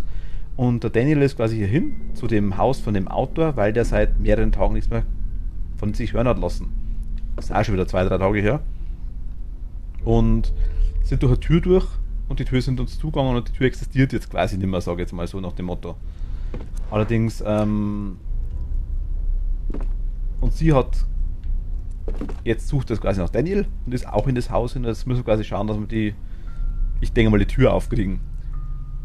Jetzt suchen wir gerade rum, was wir machen können. Wir können ein Bild aufhängen, das wir brauchen. Wir können einen Boiler reparieren, Strom einschalten, Kabel funkt, obwohl kein Strom da ist, komischerweise. Wir müssen Puppen suchen, wir müssen... so viel. Ich habe die Hälfte schon wieder vergessen.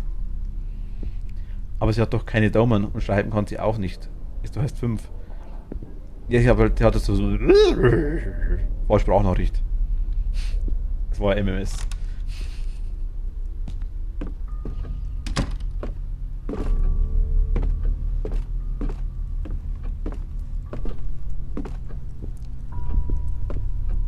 So, alles klar. Ja, aber gibt es da irgendwas Jumpscares-mäßig oder wie er verfolgt? Oder was? Ja, aber gibt es da irgendwas Jumpscare-mäßiges oder wie dich verfolgt? Ja, was weiß ich. Ja, es gibt Jumpscare-mäßiges. Es geht im Spiel, jetzt für alle, die es noch nicht mitgekriegt haben, es geht um eine Box. Um den Song of Horror. Die Musikbox spielt das Lied. Und aus der Musikbox kommt wohl auch der Horror raus, sag ich jetzt einfach mal so. Und jeder, der das quasi hört, ist am Arsch, dezent. So habe ich es verstanden. Und der Autor hat es quasi von einem Freund von ihm gekriegt, dass er sich quasi den Song mal anhört, weil er quasi nicht weiß, was das für eine Melodie ist. Und wir werden jetzt quasi irgendwie von der Dunkelheit verfolgt. Nicht wirklich. Sie ist im selben Haus, sagen wir es mal so. So habe ich es verstanden. Wir hören es ab und zu, sie kriegt da Panik. Ich merke es an der Controller immer wieder regelmäßig. Jumpscares gibt es, ja. Definitiv. Wir können an bestimmten Türen lauschen und hören, ob was dahinter ist. Das hört sich dann so ganz komisch an. Also man hört, dass da was ist, definitiv.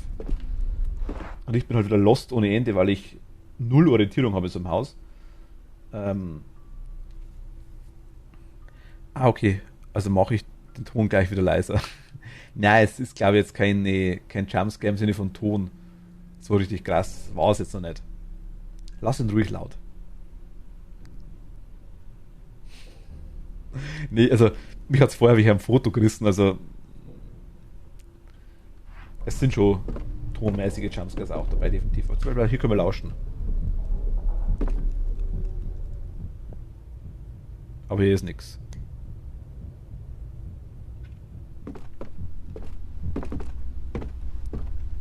Aber hier geht einfach mal ganz schön die Pumpe, würde ich sagen.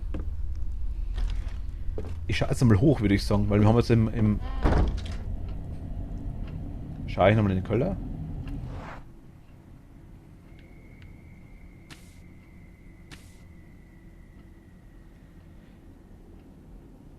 Im Keller ist jetzt halt das ist der Sicherungskasten. Wir haben Sicherungen, ja, ich schaue nochmal in den Keller. Wir haben Sicherungen gekriegt. Aber ja, kein diese Kleid. Nee. Wieso drehst du automatisch um?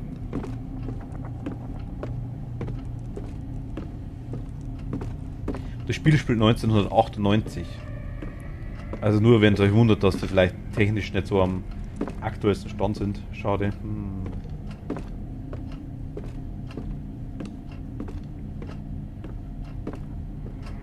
Es wird auch mehrfach dezent darauf hingewiesen, dass da Verstecke sind. Da. Und Sicherungen möchte ich gerne auswählen. Benutzen. Was? Ich kann es nicht fassen, dass ich dafür 2700 Coins ausgegeben habe. Hatte dafür 5 Wow-Töne einspielen können. Das hast du gestern schon gemacht, ja. Was 2700? Ja gut, dass die Smileys, die Emotes konfiguriert. Die Verbrecher-Meets mit dem Balken über dem Gesicht. Was glaube ich eine Sonnenbrille sein soll. Die andere, die in der Nase bohrt. Und der Block gedrücktes Herz.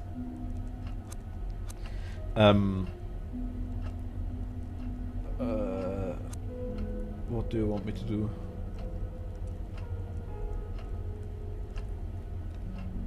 Ich habe 10, 15, 20 und 25 Ampere Sicherungen. Ist okay. Und ich muss die...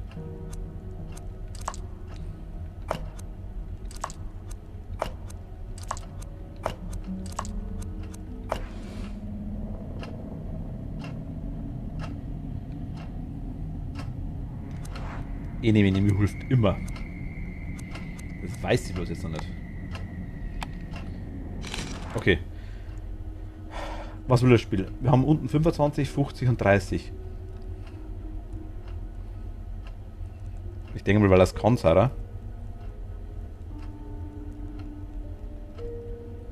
Ihr könnt übrigens gerne das Verbotsding nochmal ausprobieren, wenn ihr es wollt. Das geht ja wieder. Aber...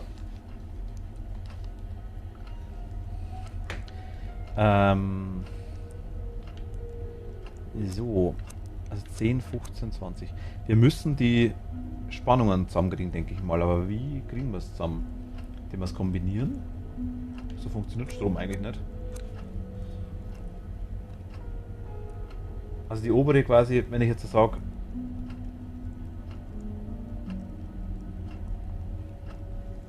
genug Punkte scheinst du ja zu haben.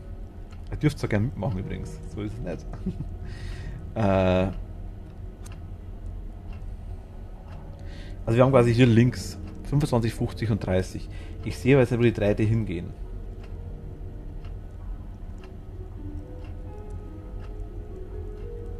Hatte, ja.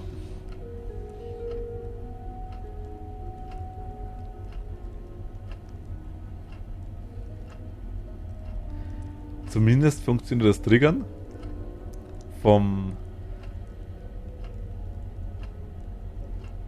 Counter.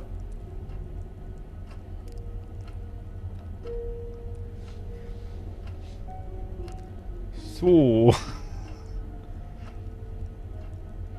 Ich sage jetzt 5 Minuten gar nichts mehr. Nee, ich rede schon ganz normal. Ihr dürft mir aber gerne helfen.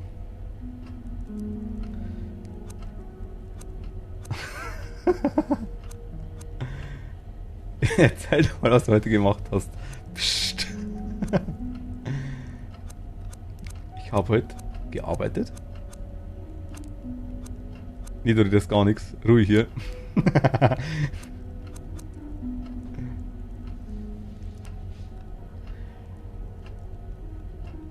Ich denke mal, wir müssen auf jeden Fall die Sicherungen kombinieren, dass es rauskommt. Allerdings weiß ich nicht, wie es kombiniert werden kann. Der grüne geht... Ach, der geht da oben rein und seitlich wieder raus in den gelben.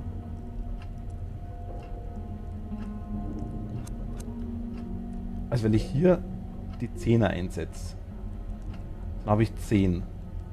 Die geht einmal links rein und einmal rechts rein. Da hast du das dafür aufgefordert und als guter Mod folge ich. Ja, indirekt.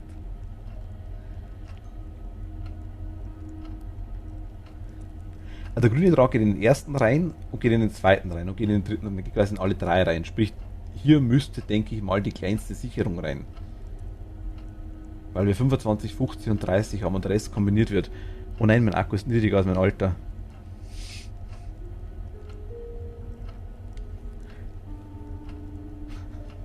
Was?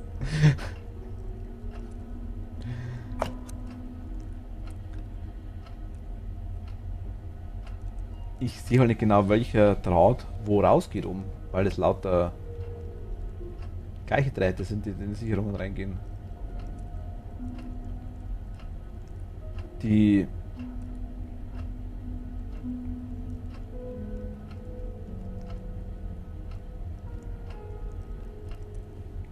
6% ist nicht so viel. Laden. Habt ihr einen Graf Akula? Der saugt die Batterien leer.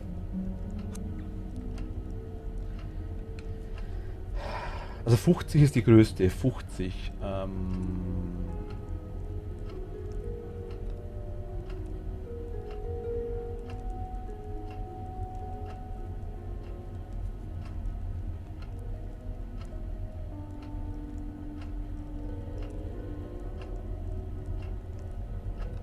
Das wird leid besser.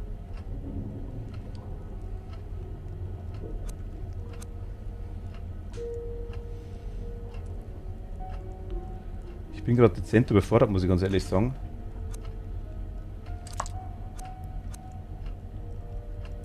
Weil ich einfach zu wenig sehe eigentlich.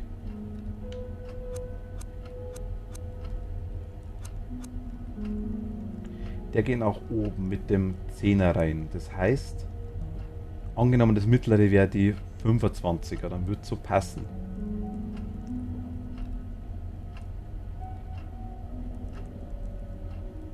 Ich denke aber, dass die 25er die linke ist. Das heißt, wird blau und rot zusammenkommen.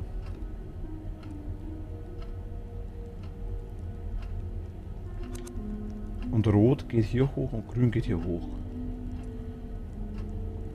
Während in der linken... Nein, aber in der linken kommen alle zusammen. Das muss ja nicht die 50er sein. Die linke muss die 50er sein. Wenn ich hier 50 habe... 15 und 10. Gelb geht hier nicht rein.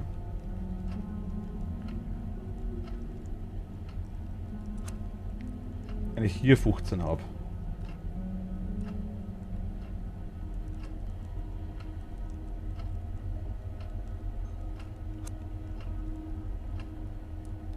Sagen wir einfach mal, grün und rot ist die 25er. Dann habe ich die 25. Wenn ich jetzt hier, wo rot, blau und grün zusammenkommt,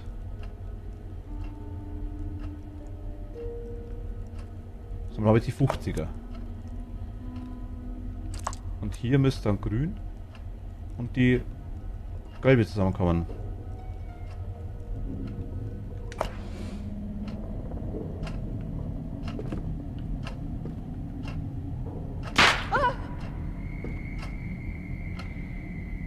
Warum ist irgendwo eine Leitung gebrochen? Ja, oben in der Küche, ne? Aber es war doch so richtig, okay. Und ich kann Rot und Grün nicht unterscheiden, Kappa. Eine leichte Rot-Grün-Schwäche.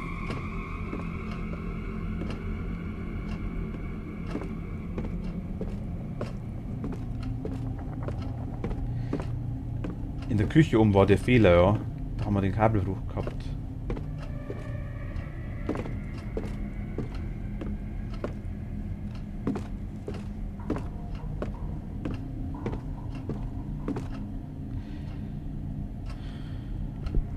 Das Bild war nicht rund. Wir versuchen ein rundes Bild definitiv für oben. Irgendwas, wo wir das Holz anzünden können. Mit so Streichholz geht's wohl nicht. Wir brauchen noch die... What in the world?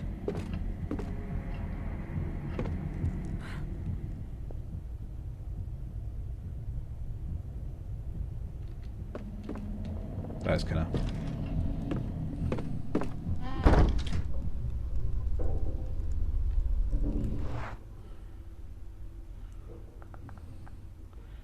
Wir müssen eigentlich in die Küche.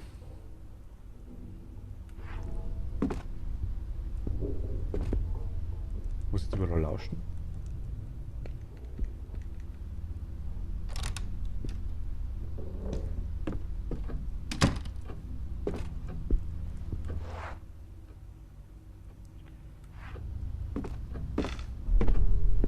Küche war links hinten.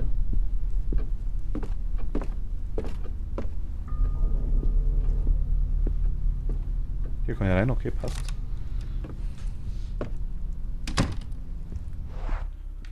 Und links. Kann ja rein. Hier wurde das Kabel unterbrochen am Boden. Was steht jetzt hier? Ah, Spiegel nur. Hier. Hier funkt's. Wo wir gerade drin stehen, Lappen. Benutzen. Ich kann das aufwischen, ernsthaft. Super, tschüss, du Pfütze. Das war's? Ernsthaft?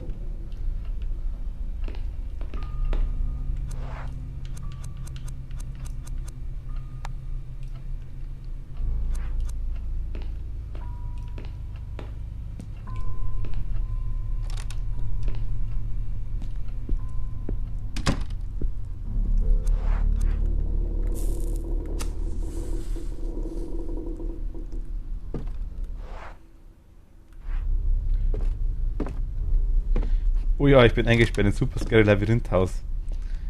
Ja, die Pfütze war da und hat quasi die, da war der Kabel am Boden, das in einer nassen Pfütze drin war und das hat gefunkt. Also gehe ich natürlich her und putze die Pfütze auf, in der das Kabel drin hängt, das funkt.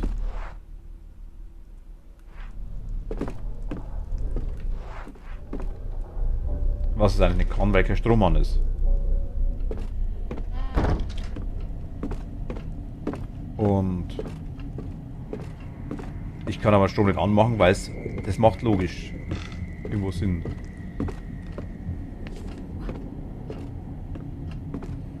Glaube ich nicht.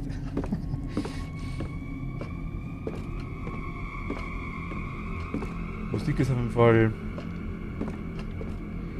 Hier haben wir einen Schrank.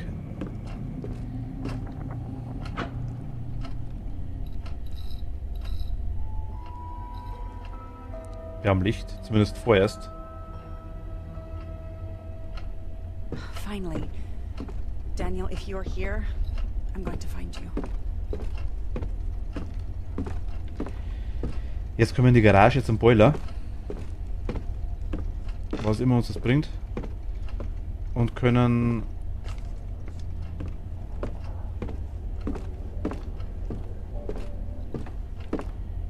oben war noch irgendwas.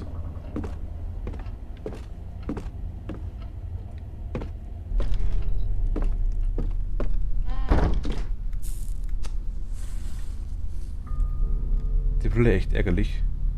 Was für Brille?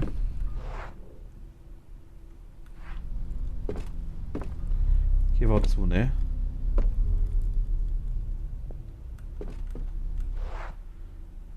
Von der anderen Seite verriegelt war das genau.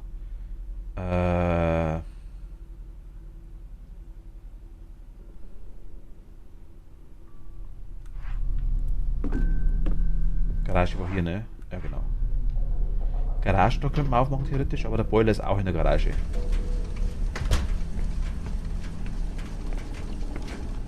Und oben haben wir noch ein Licht, irgendwo haben wir noch ein Licht gehabt, das wir einschalten haben können in einem Raum.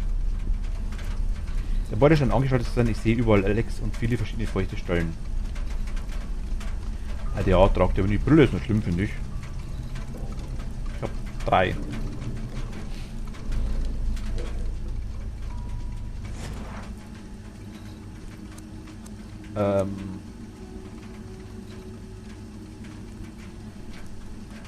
Reset war blauer Knopf, 3 Sekunden drücken. Hier gibt es keinen blauen Knopf. Das ist ein. Das ist Stopp. Und das ist. Also hier Reset. Das ist der blaue. Gut. Ich lasse den Boiler lieber wie er ist. Okay. Boiler ist resettet.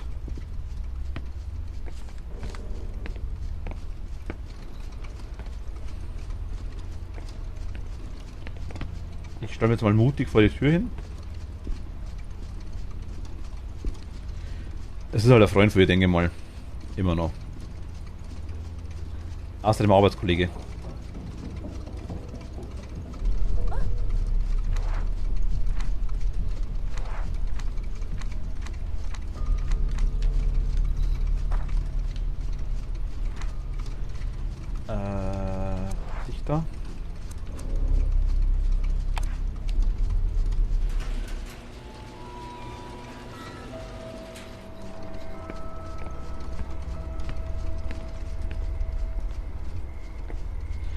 Ich dachte, sie macht irgendwas mit Kunst oder ist ein Deep Detective. Ja, schon, aber die sind irgendwie beim gleichen Verlag. Irgendwie haben die mit dem Verlag alle was zu tun. Batteriekämmer, ein Satz, handelsübliche Batteriekämmer. Können wir vielleicht oben brauchen? Bei der... Die ist einfach vergesslich und hat die Trennung vergessen. Achso, na gut, kann natürlich auch sein. Bisher Hascher muss eine seiner Mappen im Auto gelassen haben. Soll ich versuchen, die Mappe zu holen? Habe mich daran gewöhnt. Altersdemenz passiert über 30, Beispiel am Schirm. Was für ein Schirm?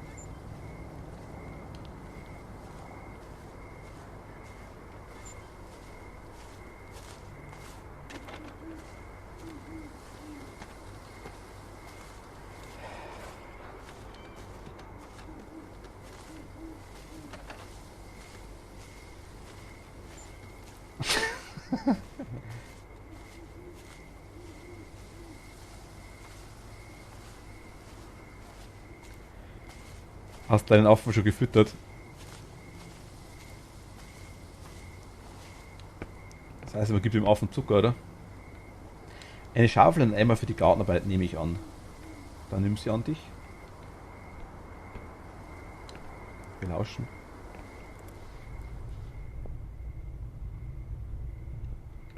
Hier ist nichts. Mit einem Schlüssel abgeschlossen, das muss der Dienstboteneingang sein. Ich habe ihn nur selten Villen gesehen, die keinen solchen Eingang haben. Okay. Ein Grill, das erinnert mich an den Sommer, den ich mit Daniel im Strandhaus mit seiner Tante und seines Onkels verbracht habe.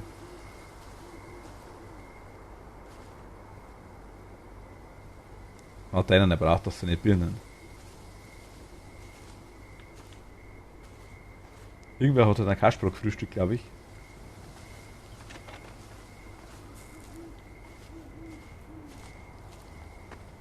Sollen wir die Mappe holen? Ja. Wir sind gleich tot, ne? Ich hätte es nicht machen sollen. Okay, wir haben es, Gott sei Dank.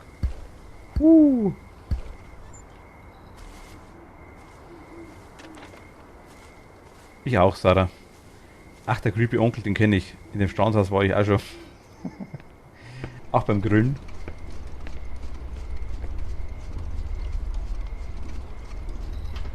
War ein schöner Sommer, ja, ja. Mit dem Nuke, oder? Ja, ja.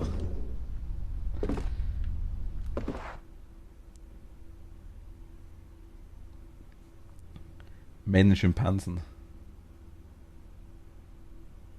Ich habe auch schon abgeschaltet, Sarah. Ich weiß es ehrlich gesagt jetzt auch nicht.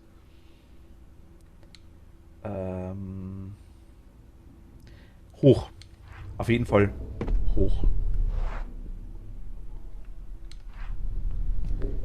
Weil wir Kabel haben und weil wir oben was einschalten konnten. Ein Licht.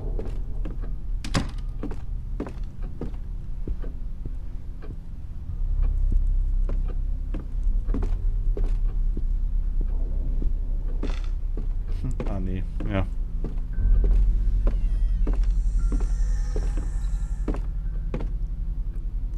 Alter!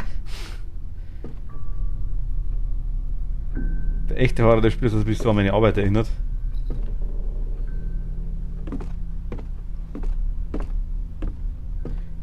Die Pläne, grundsätzlich Schnitte überall. Du hast ja gerade gesehen, Kathi, ne?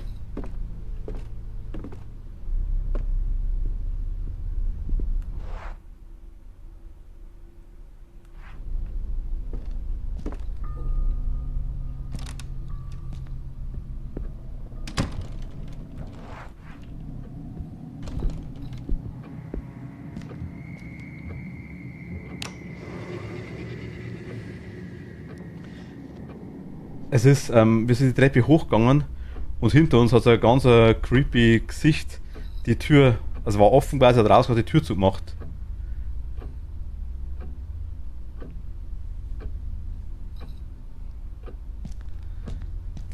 Es hat echt cool ausgeschaut.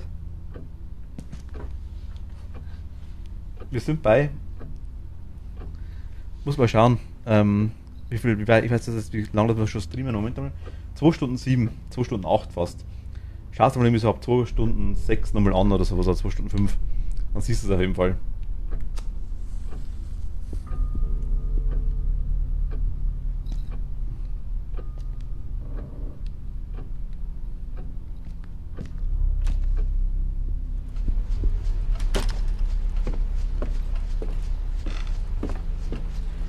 Hast du nicht auch ein Tier geholt? War das nochmal?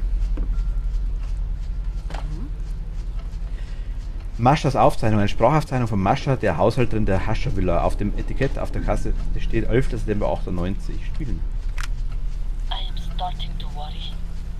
A few days ago, Mrs. Catherine started sleeping in Saul's room with the children. She's been avoiding me lately.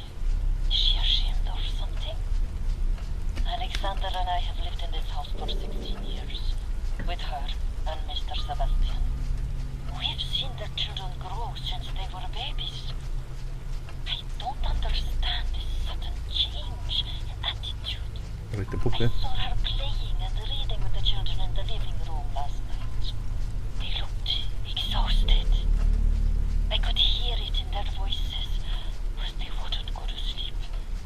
They seemed to be avoiding it at all costs. I had a terrible nightmare last night. Something was lurking in the house, but in my attempt to escape, I couldn't find the main door. It was as if it didn't exist. Das hat sie noch aufhören gehört. Alte Schallplatten, die über das Bett verstreut sind. Hier ist klassische Musik, obwohl ich die Stücke nicht kenne.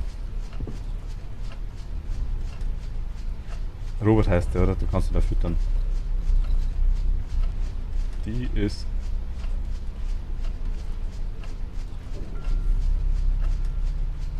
Man müsste es vielleicht waschen. Eine Stoffpuppe mit einer Blume im Haar.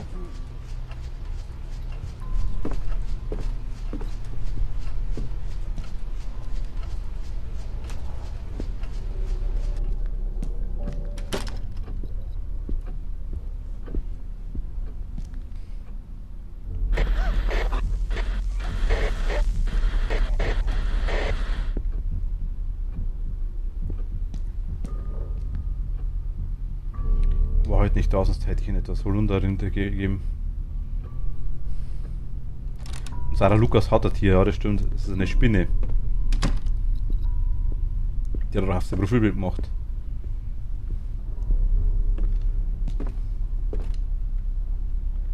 Wo war denn der Balkon?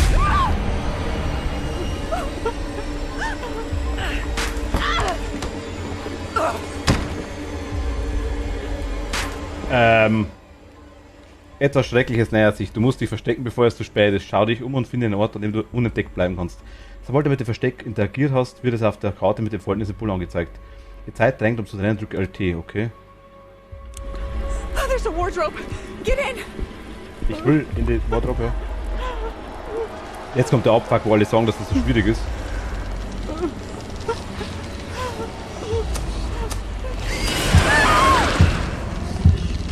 Okay. Du hast es geschafft, dich vor der Dunkelheit zu verstecken, aber das Schlimmste kommt noch.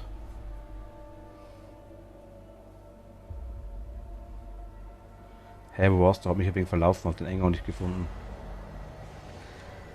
Du hast es geschafft, dich vor Dunkelheit zu verstecken, aber das Schlimmste kommt noch. Versuche, einen Schritt voraus zu bleiben. Um dich zu beruhigen, achte auf deinen Herzschlag und drücke LT und RT. Die unteren zwei, okay, siehe richtig. Wenn der weiße Rand den Mittelpunkt des Kreises erreicht. Okay. Wenn dein Herz zu schnell schlägt, gerätst du in Panik, aber vor allem schau es nicht direkt an. Wenn dein Herz zu schnell schlägt, gerätst du in Panik. Aber vor allem schau es nicht direkt an.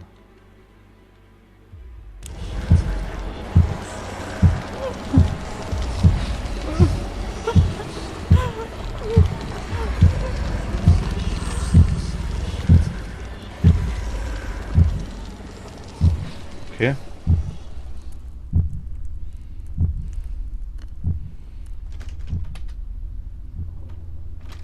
Das ist... Was that for real? Or am I imagining things? Errungenschaft freigeschaltet, tot im Licht. Das Puppenhaus ist fabelhaft. Ah, okay. Aber ist die Puppen... Ach, wir müssen die Puppen erst suchen. Alles klar. Okay, okay, okay. Verstehe ich, verstehe ich, verstehe ich.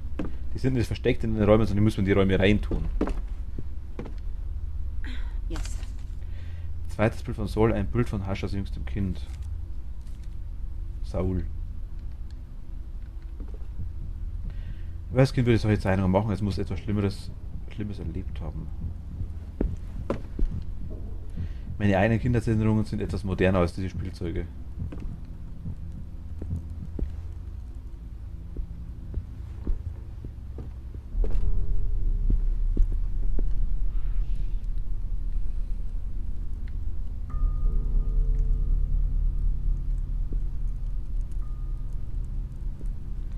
Fabriziert er gerade irgendwie so Gespräche ohne Inhalt? Oder wie muss ich nicht auf Spiel aufpassen?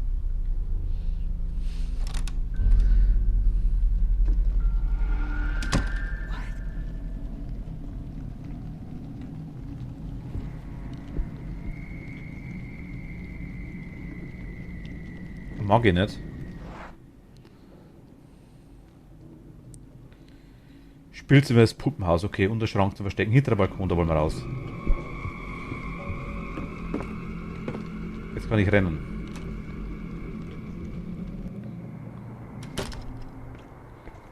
Ich würde gerne die Batterie mit dem Kabel verbinden.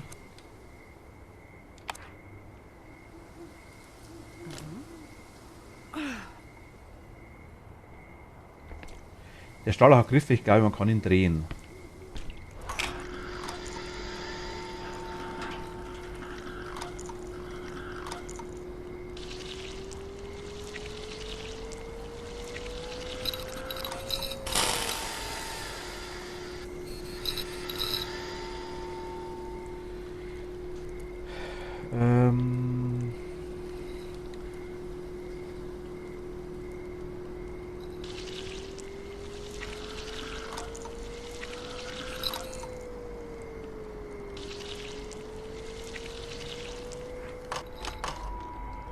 Ah, zweimal, alles klar, okay.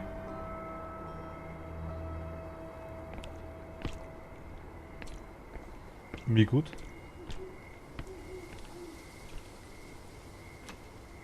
Ich warte bloß drauf, dass wir irgendwo reingehen und wir sofort tot sind. Ich warte drauf.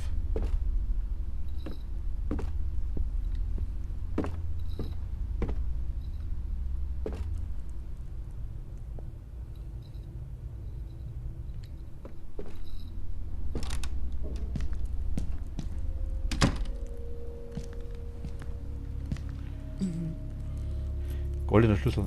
Mascha. Dienstboteneingang vielleicht. Aha. Ein kleiner goldener Schlüssel, an einem runden Schlüsselbund. Dieser Schlüssel muss die Hölle durchgemacht haben. Ach so, okay.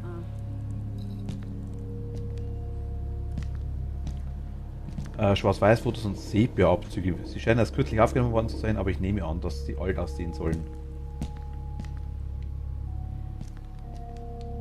Julia, Kinderzimmer.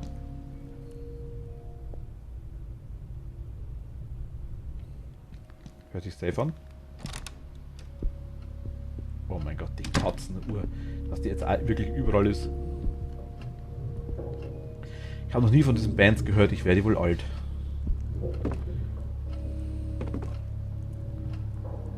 Da ist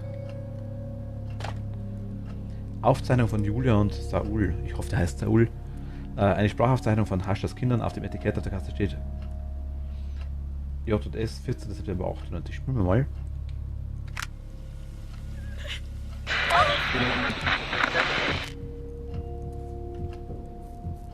Okay.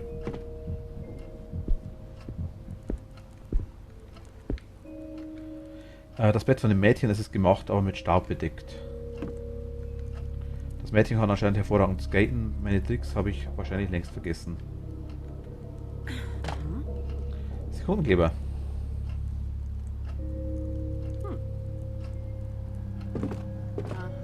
Das Mädchen kann anscheinend... Achso, das waren die Dinger.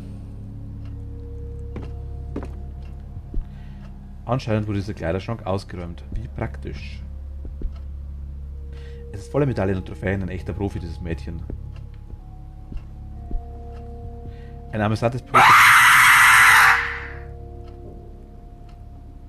Diesmal hast du mich sogar erwischt, Kathi. Ein amüsantes Poster von Through the Looking Glass. Ich liebe Carol, ich würde wetten, dass jeder denkt, dass es von Alice im Wunderland ist. Ich habe schon darauf gewartet eigentlich, weil du schon so lange nichts mehr geschrieben hast.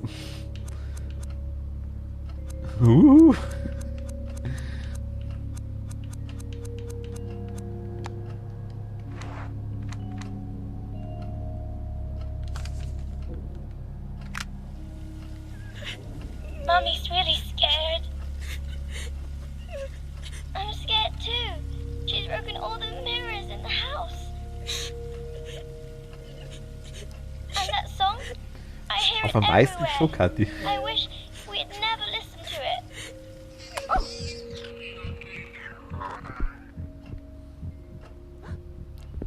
Ich erkenne da ein Muster. Mensch. Ich merke dann, wenn du gerade da sitzt, dass es so.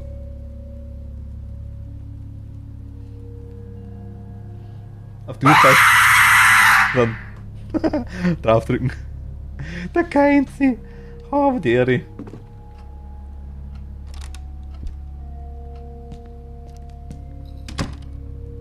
Alter, da tippe ich halt jetzt durch.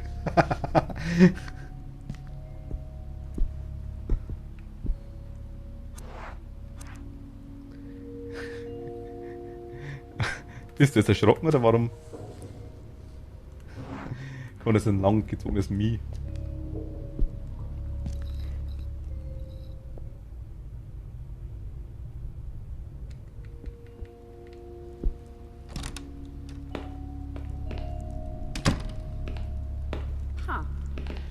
Toilette ist verstopft und stinkt. Oh je, ich kann da unten nicht das erkennen.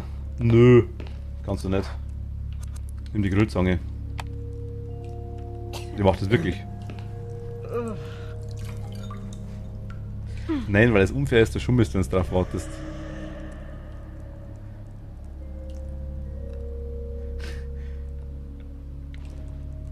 Das könnte die creepy Puppe sein. Wieso schummel ich, Gullipuppe? Wieso schummel ich, wenn ich drauf warte? Das heißt nur, dass ich dich ein bisschen kenne.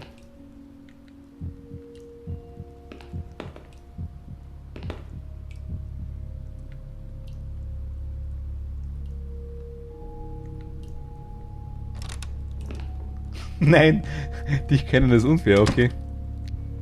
Sei nicht. Das Bücherregal ist vor die Tür geschoben, was zum Teufel ist da passiert? Ich habe schon öfter gesagt.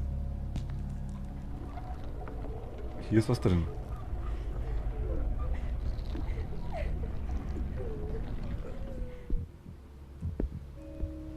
Geh mal dezent weg.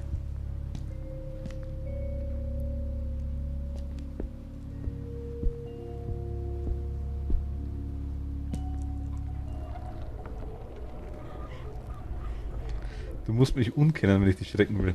Ach so. In dem Moment so ganz kurz. So, hey, kenn mich mal kurz nicht. Okay. Oh mein Gott, hast du mich jetzt gerissen? Ja, genau. Ich will es halt genauso machen. Nee, Candle in the Wind brauchen wir. Gullipuppe haben wir und eine Puppe haben wir. Wir haben hinten im Eck, beim Arbeitszimmer haben wir jetzt den Schlüssel, der abgebrochen ist. Wir haben unten ein Feuer, das wir da anzünden können.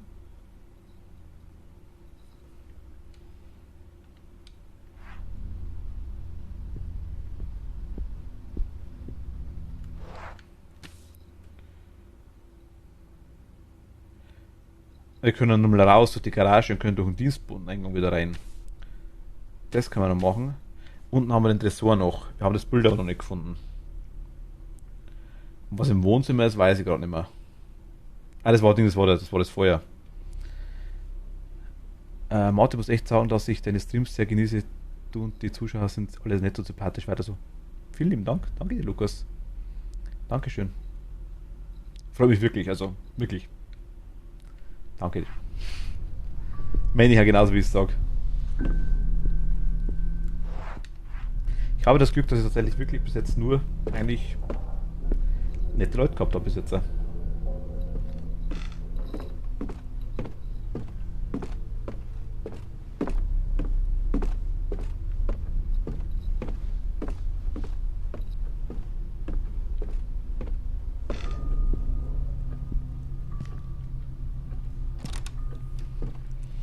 Ich hoffe, dass die Horrorspiele einigermaßen verträglich sind für Leute, die nochmal kein Horror schauen. Oh mein Gott, Scheiße.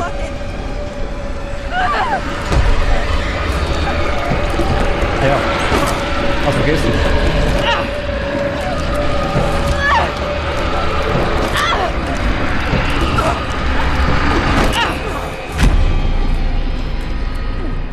Ich hab zu spät reagiert, oh mein Gott.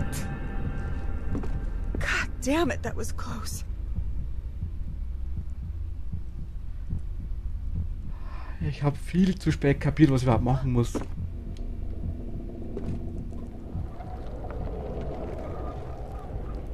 Jawohl, mach kaputt, Alter. Ich habe an dich gedacht, gerade Emily.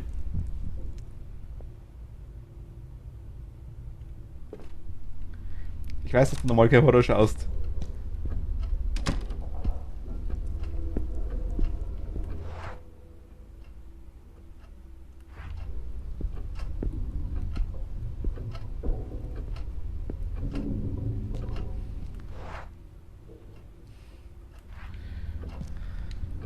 Och, ist aber nett, dass du an mich denkst.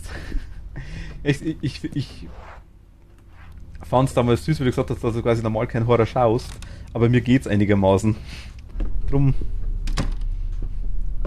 So vergesse ich ja nicht. Wir müssen die Garage durch. Darum blinkt's.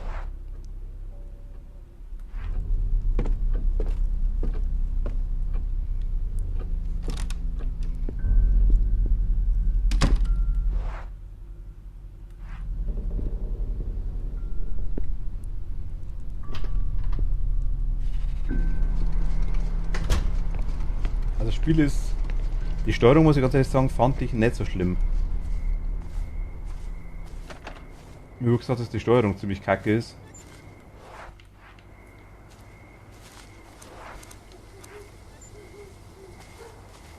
Finde ich jetzt tatsächlich nett.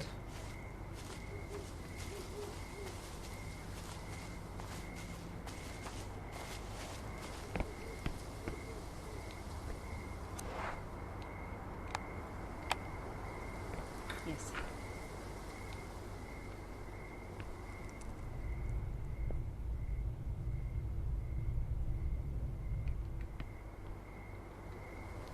Und nochmal Emily, wie gesagt, Respekt, du bist noch da.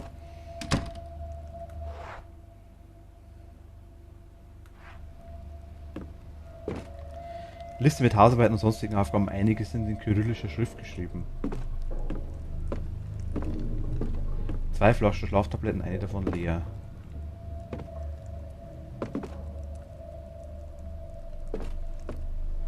Müssen wir das auch wieder machen, Emily, unbedingt, ja, stimmt. Ich habe schon gesagt, meld dich auch ruhig einmal, wenn du mal Zeit hast. Ich denke, verschwindet Türschlösser. Ich denke auch nicht mehr dran.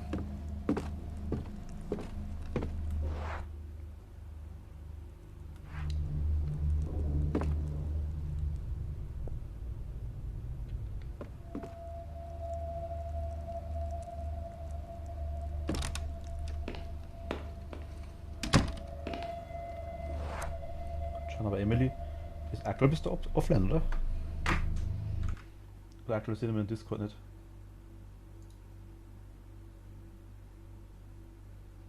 Nö, du bist aktuell als offline angezeigt.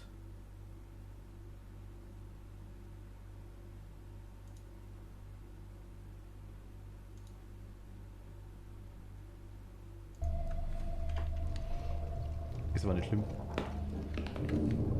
Saubere Bettwäsche, sie haben schon so lange gehangen, dass sie ganz steif sind. Flaschen mit Reinigungsmitteln, was Bleiche, Weichspüler, das muss die Waschküche sein. Kathi ist schon der ganze Teil lang still. Ah, okay, jetzt kommt sie wieder. So, ich hol mir Chips. Okay. Geht so nicht.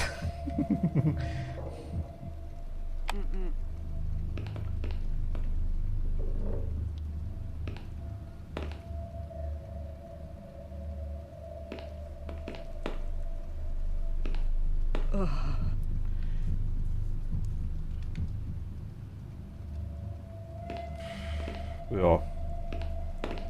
Lass ihn mal so. Es ist zu viel Silent Hill, was ich da jetzt irgendwie im Kopf habe. Man muss nicht überall reingrabbeln. Ja, ich habe ausgemacht, weil mir da immer einer schreibt, der geht mir auf den Keks.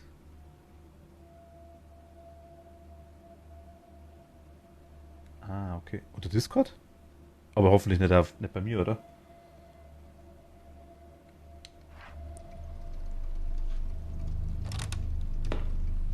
Oh.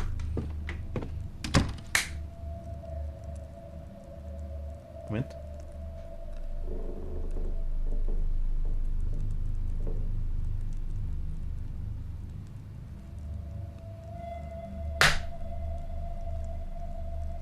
Eine. Mehr Müller was zu dir. Eine Stonse. Weniger. One to go. Ich sag's doch, Kathi war zu lang still.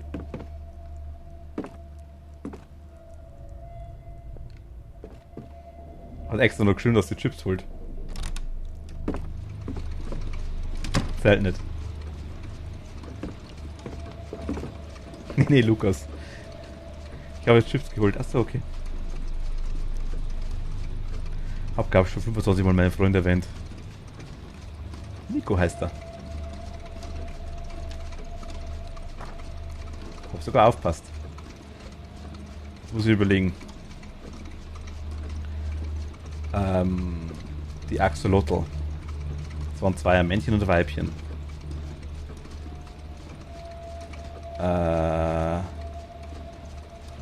Du hast einmal geschrieben.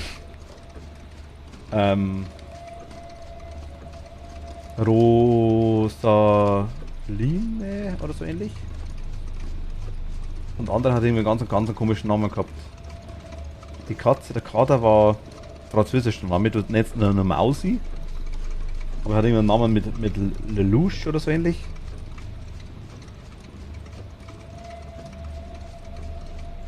Die Katze war der Rosalinde und Fischi. Ah, Fischi. Genau, stimmt, das war so ganz normal Name.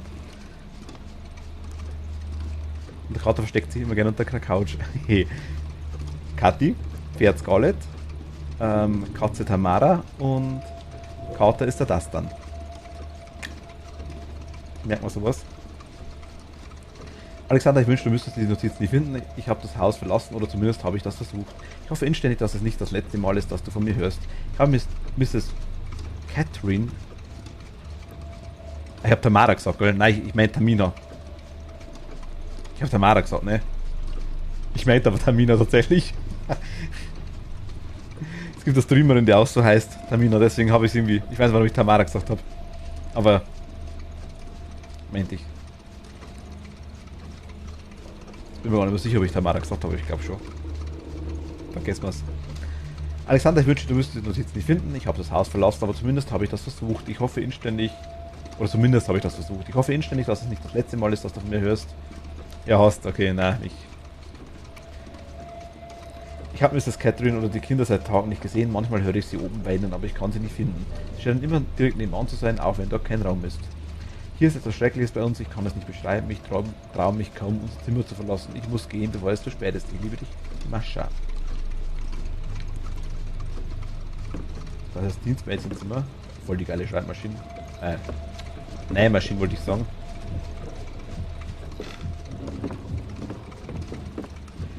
Eine Bibel, ich liebe Fantasy-Geschichten, aber sie zu mögen und tatsächlich daran zu glauben, ist ein großer Unterschied. Eine Bibel, ich liebe Fantasy, das ist nice. Ein Haufen Kleidung darf warte gebügelt zu werden, eine Aura der plötzlichen Verschwindens umgibt diesen Ort. Puppe? Was für eine süße kleine Nase.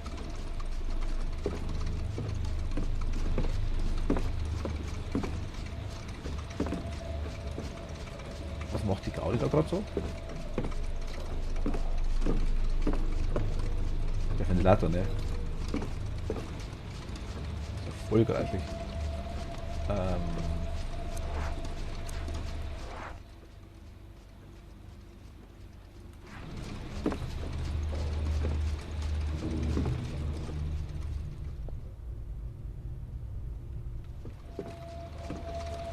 Werde ich safe on.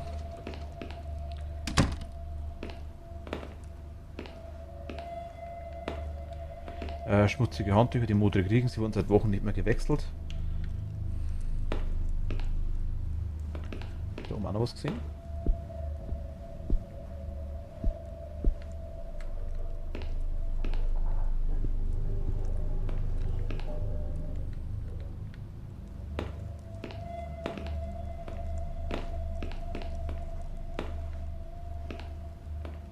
Nee, anscheinend nicht.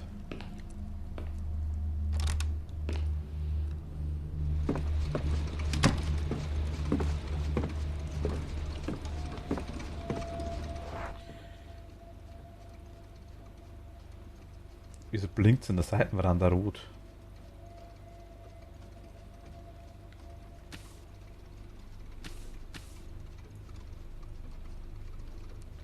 Spielzimmer haben wir Puppe mehr, Arbeitszimmer können wir nicht machen. Wohnzimmer können wir auch noch nichts ändern. Keller haben wir auch noch nicht das Gemälde gefunden. Da haben wir jetzt eine neue Puppe auf jeden Fall.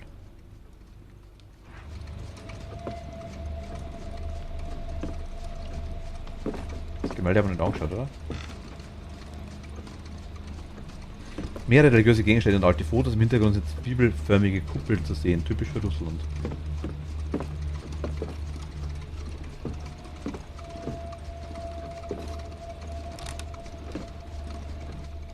Stimmt tatsächlich.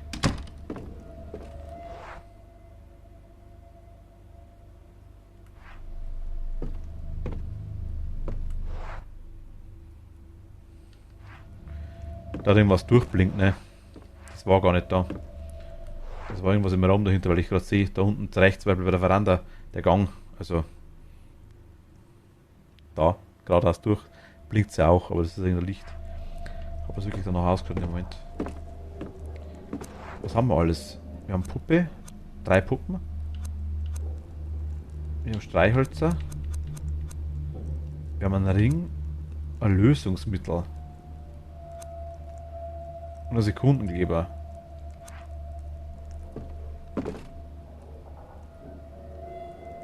Ein Ring und Sekundenkleber an Schlüssel im Arbeitszimmer kleben.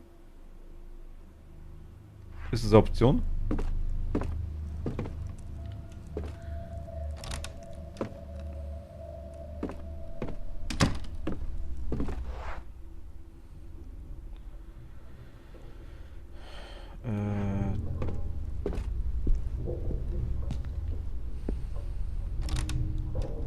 Jetzt mag ich auch Chips.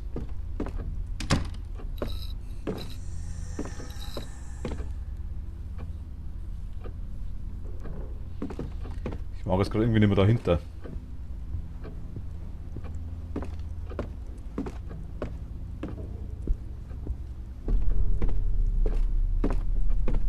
Also quasi umschaltet, da war letzt die linke Tür war offen. Nom, Chips. Hast die Tante jetzt wieder nicht gesehen, Kathi?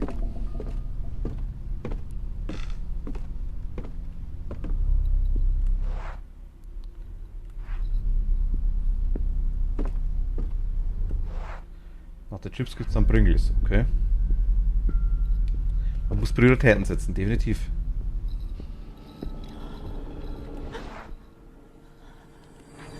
My God.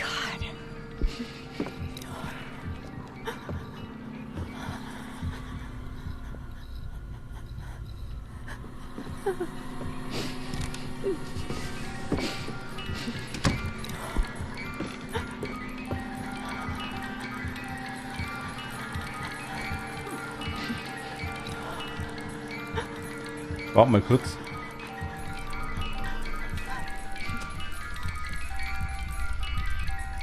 Oh, thank God. Verdammt, habe vergessen, sowas zu sagen, dass Popcorn mitnehmen soll. Ich hätte noch ein Backel da.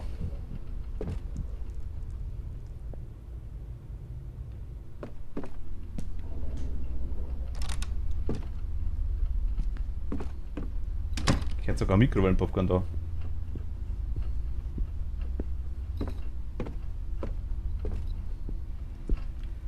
Ich meinte das wirklich. In dem Fall meinte ich wirklich das Backel Mikrowellenpopcorn.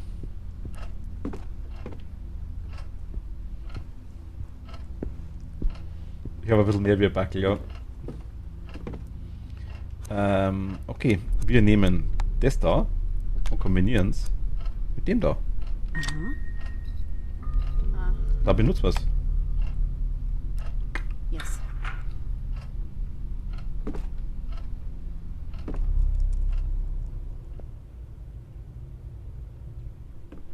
Hört sich gut an.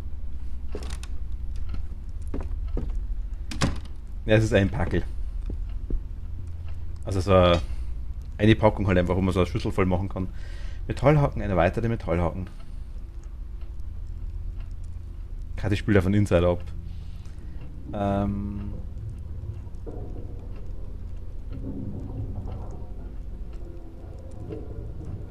Aber heute Morgen mit faden Auge im Bett habe ich echt an alles gedacht, nur nicht einkaufen, wie er mich gefragt hat.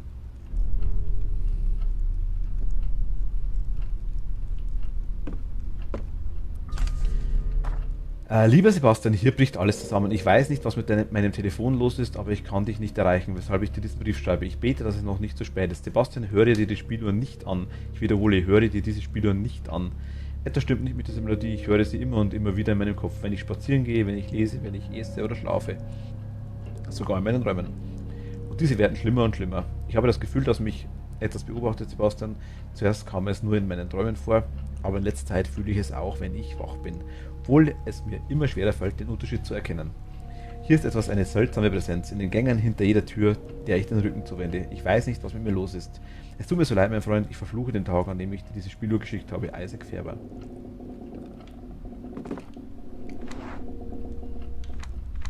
Alles klar. Hätten nichts drauf, okay. Das ist Sebastian, genau. Die Diebnis steigt.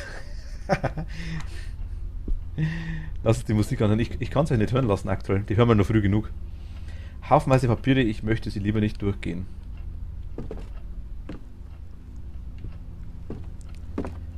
Jetzt haben wir einen Metallhaken gekriegt. Ne?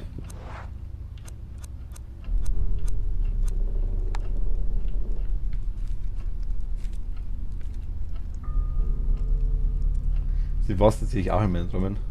Und wenn ich wach bin. Ein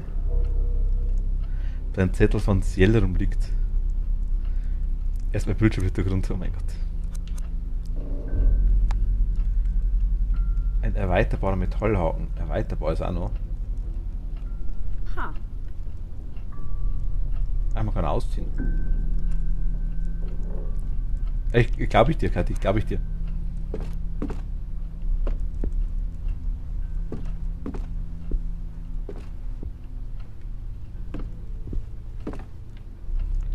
Können wir einen Metallhaken brauchen?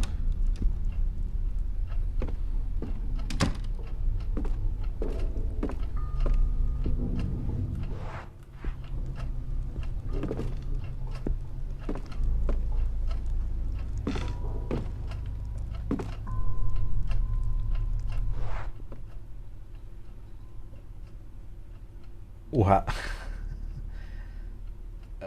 Spielzimmer ist die Puppen.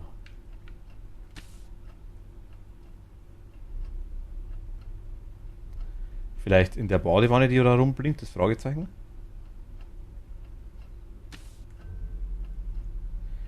Im Keller unten brauchen wir das Gemälde. Das können wir den Tresor nicht aufmachen. Aber ich überlege, ob ich ihn durch Geralt ersetze, weil der ist halt die Ultra-Diebnis. Kannst du durchschalten lassen, wenn du das 10 weißt. Also alle 10 Minuten Hintergrund ändert oder alle halbe Stunde. Habe ich auch.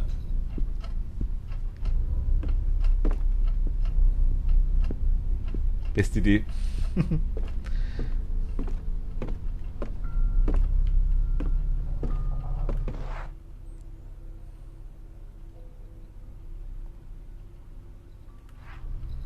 Da hinten waren wir da gar nicht, ne?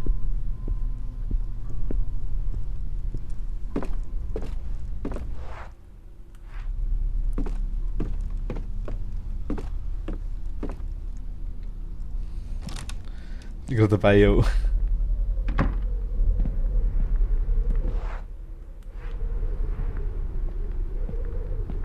Also das gefällt mir gerade gar nicht, der Raum.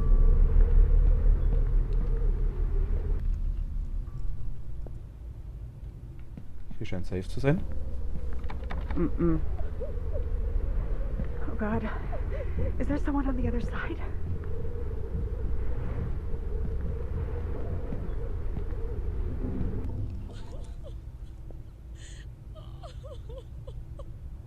I have to get in there. Von der anderen Seite verriegelt.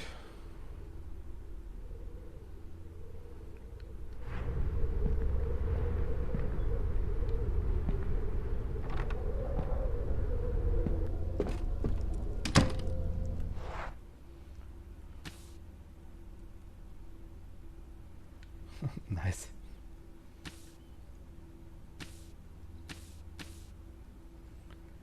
Hier ist zu. Geh mal ins Spielzimmer rein.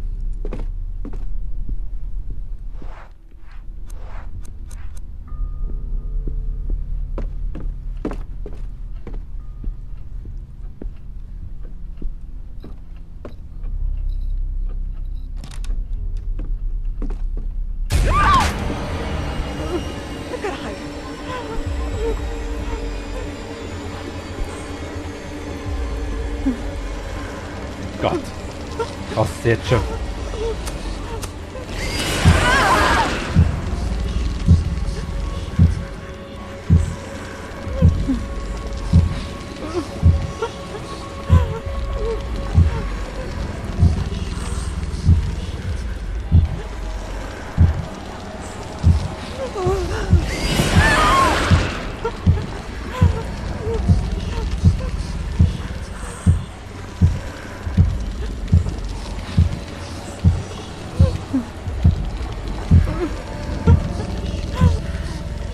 Alter! Ich weiß, was du meinst. Also, das sind quasi irgendwie. Die, wenn am Durchdrehen ist, dann ist das so dermaßen schwierig zum Timen. Das schaut so einfach aus, aber es ist echt schwierig.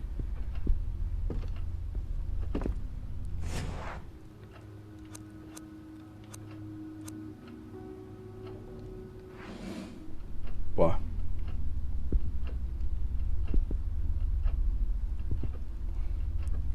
Book of Atlantic. Bei mir sagt man es tatsächlich auch nichts, muss ich ehrlich sagen.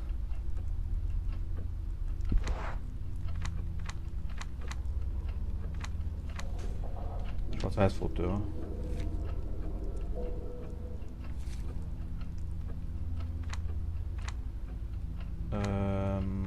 Safe-Rätsel. Bauplan.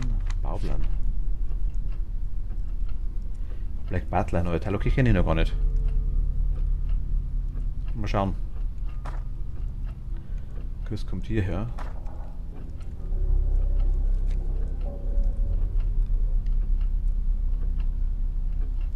Black Butler war nicht schlecht tatsächlich. Coolste war das Ending immer, wo es als Chibi-Version rumputzt hat die ganze Zeit. Mit von Becker. I'm Alive war das Ending-Lied. Ich glaube schon Becker. Ich glaube schon.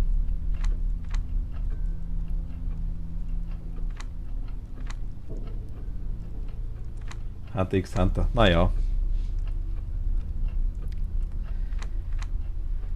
Was ist denn wieder so? Das war das, oder?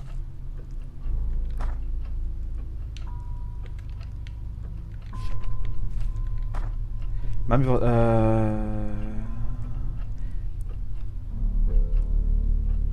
eine hat Hunger, also macht ihre Freundin das Abendessen, weil es in der Küche gut riecht. Eine andere liest, wenn ihre Schwester ein Bad nimmt. Die hässliche Puppe bewacht die Tür und ich kann sie nicht leiden.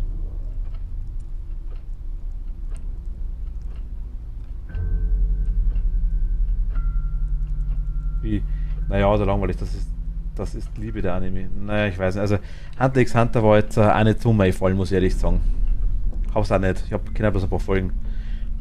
Anime-technisch habe ich so eine gewisse Linie, die ich schaue. Ja, Dito. Bloß bei dir sind es die Tentakel-Dungeons. Nee, ich weiß, ich kenne deine Linie, Kathi.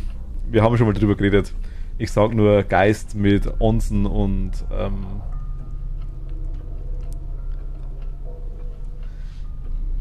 Ich kenne der Linie. Ich mag das auch. Linie nennt sich Edgy und ist lustig.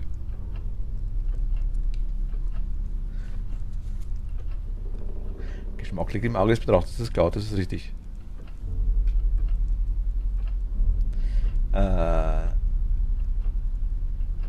über den Horror, ja, geht auch. Das stimmt. Das geht auch. Cross Party war nice, ja. Gebe ich dir recht. Ich fand das Ding cool. Fuck, wie das heißt, mit den Zwillingen, die kleinen Töchter. Ach Gott.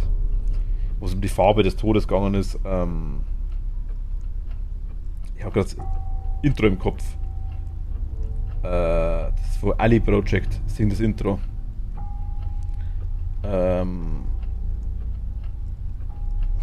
Moment, muss ich nachschauen. Höflich bin gleich wieder da. Ali Project.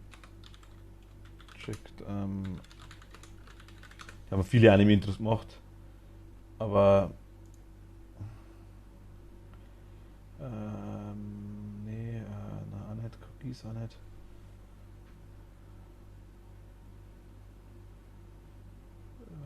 Rosemaiden wollte ich auch nicht.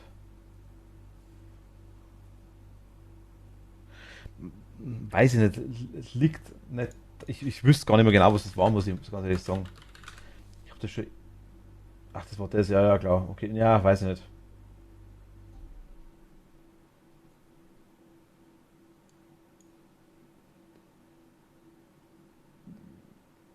Zeichenstil ist schon das erste, was ich jetzt irgendwie sagen würde, glaube ich. Spricht mir jetzt nicht so krass an.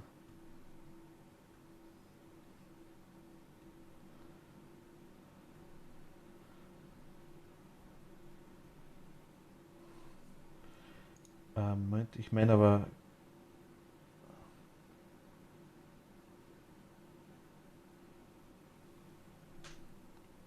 Zeichenspiel, ja, genau, das stimmt.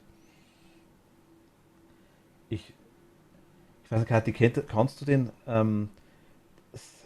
Mist, wie heißt das? Katanagari meine ich nicht. Kaibutsu Ojo. Hachinane Tesore wat Neide Show. Code Geass. Avenger Anatha. Anatha! Anatha hat's geheißen, ja genau. Anasa. Anatha. Genau. Den meinte ich. Der war auch cool. Ist Horror, ein bisschen Horror. Ja, doch, ist eigentlich schon ein bisschen Horror-lastig. So hat der Anime geheißen. Schon ein bisschen alt. Also, ist nicht mehr der neueste, sage ich jetzt mal. Oder Thomas Kenton, ich habe noch nicht gesehen. Der ist cool. Was auch noch cool ist, Moment, ich sag gleich nochmal einen. Der ist aber eh mehr, der ist mehr unsere Richtung, sag ich mal.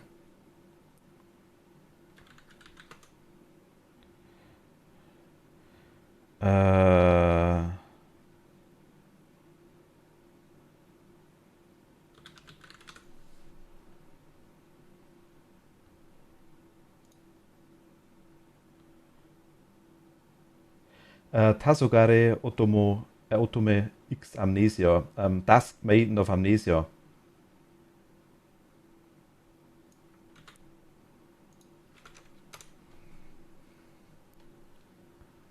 Der ist auch cool. Higurashi war halt von mir links. Ja, Higurashi gibt es viele Richtungen, weiß ich, haben wir schon mal geredet drüber. War nicht mein Lieblingsanime, aber war cool. Ja.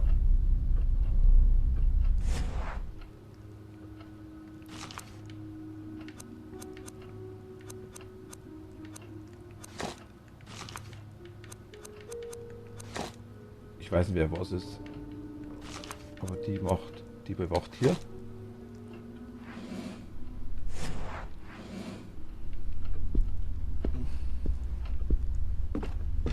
Ich muss wieder kurz umschalten, warte mal. Jetzt. Aber kennt ihr wer? Dusk Maiden of Amnesia, also Tasogare Otome X Amnesia. Und dann also, schau dir einfach bloß ganz kurz einmal das Intro an, Kathi. Anatha, Intro. Ali Project. Ist auch cool. Also das ist wieder mehr so Richtung ein bisschen Geister-Sachen. Ist älter, Sarah, das Zeug. Also was ist älter? Das könnte von 2000... Ich weiß gar nicht, wann das sind. 2007 bis 2012, glaube ich, sind so die... glaube ich, sind die zwei irgendwo in dem Bereich. Anata ist ziemlich blutig, sage ich jetzt mal. Duskman of Amnesia eher weniger, aber es geht mehr so in die... Ich fand in jeder Hinsicht super. Also da war saucool gemacht im Sinne von... ist leicht in die Edge-Schiene reingegangen. Es geht ja quasi um einen Typen, der einfach in der... Also es geht um eine Story von einem Schulmädchen, das quasi ein Geistermädchen, das quasi auf der Schule rumrennt und in einem stillgelegten Teil von der Schule quasi, sag ich jetzt mal. Und um einen Typen, der sie sieht. Also wenn es ein ganz normales Mädchen wäre quasi. Der macht dann einen paranormalen Club der paranormalen Aktivitäten oder sowas, glaube ich, machen die dann irgendwie auf. Und da ist quasi sie dann auch ein Mitglied als Geist. Und er sieht sie ja. Und so nach und nach kommen dann quasi immer mehr Leute dazu, die sie auch sehen oder zumindest hören etc. Von dem her wirklich cool gemacht. Sind glaube ich auch 24 Episoden oder sowas. Aber ich habe fast auf einen Tag durchgesucht, also ich weiß gar nicht mehr genau. Habe ja schon mehrfach angeschaut tatsächlich. Würde man jederzeit wieder anschauen.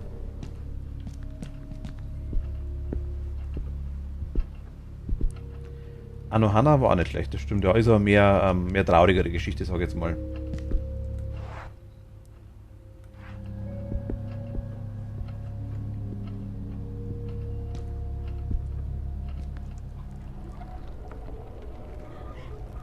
Dann geht's noch ab, da kann man nicht rein.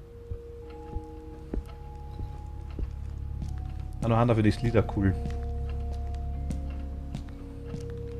Ist mehrfach gesungen worden von Ozone, glaube ich, und von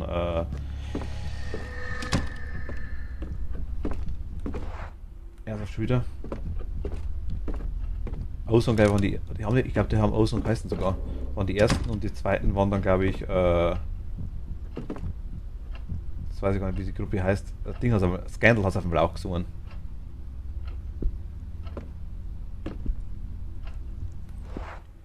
Wo können wir das eigentlich hin? Aber ich finde das Intro, ich muss nur kurz anfangen von Anatha, auch von Tasogare Otome X Amnesia. Ich finde das Intro schon so geil. Von beiden. Ich schaue mal in das Bar drüber. Vielleicht können wir da mit dem Haken was machen.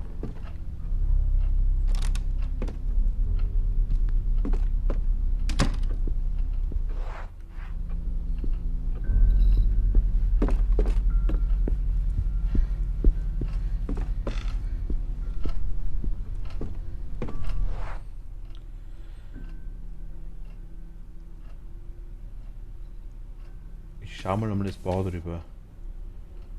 Das Bar war unten, ne?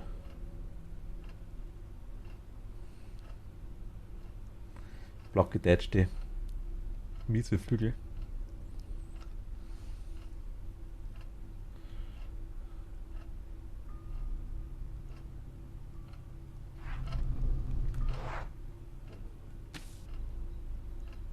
Das ist unten, ja. Okay.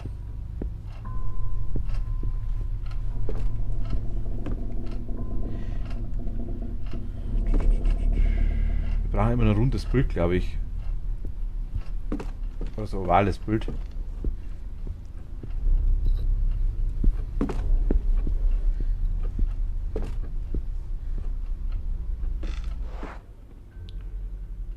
Hier ist von außen zu. Genau, hier das runde Bild.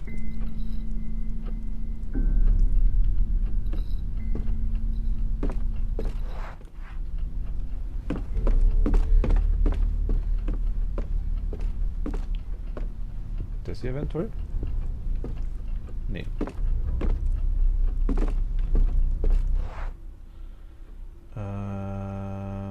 Nein, müssen wir rum. Da müssen wir lang, oder? Ja, genau, passt.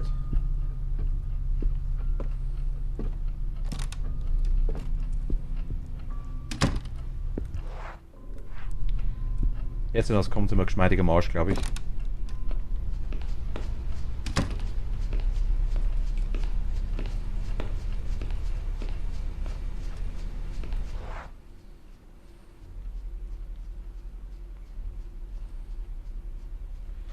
Ja, wieder nicht. Ich bin jetzt blöd. Ich bin blöd. Okay. Hello? Is anybody there? Ah! Bloody hell.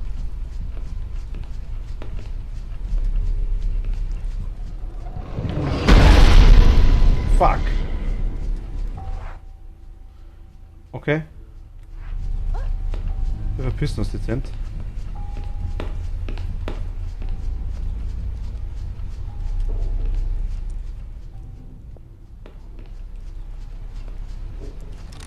Was ist das so laut? Der Ventilator macht gerade ziemlich große Geräusche, wenn du das meinst. Jetzt kann ich wieder überall horchen, oh mein Gott. Ne, ist cool.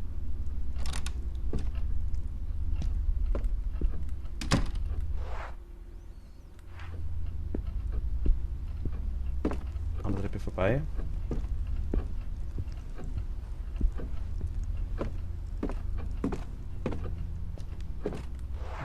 Hier geht sogar. Das ist Kunst, das muss so sein, Lukas.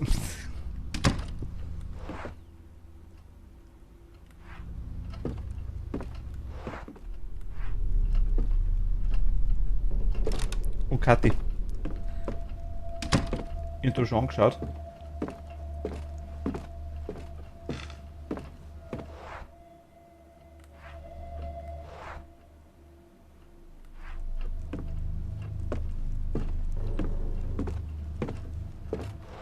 Also wir haben einen Schrank in der Nähe.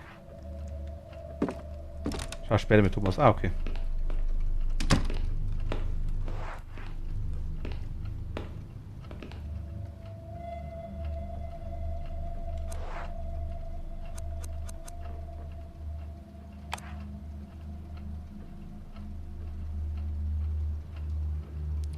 Sieh genau hin, das sieht aus wie eine Bruchstelle. Der Gedanke daran, da hineinlangen zu müssen, ist so verlockend wie die Vorstellung, sich beide Beine zu brechen. Ist das wirklich notwendig? Nein. Ich suche gerade Wallpaper von Sebastian und Gerald. Ja, nice. Lösungsmittel? Ach, Lösungsmittel können wir aber vielleicht auf die Feuerstelle machen.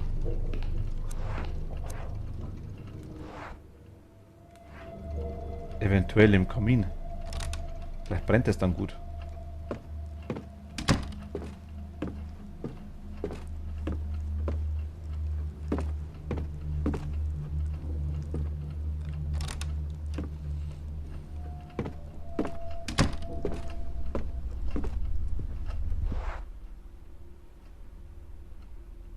Ja.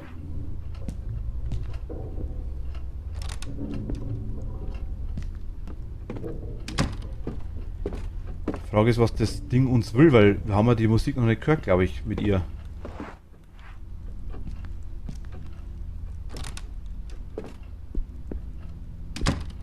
Sehr cool, wenn wir mal so eine Safe-Stelle kriegen würden hier.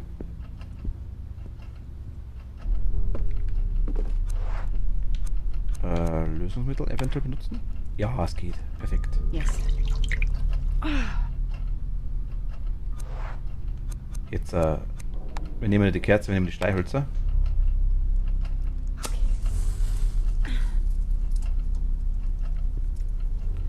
Meine Augen tränen wegen des Ammoniaks. Was bringt uns jetzt noch? Ich habe nie verstanden, warum Menschen wehrlose Tiere zum Sport töten. Verstehe ich auch nicht.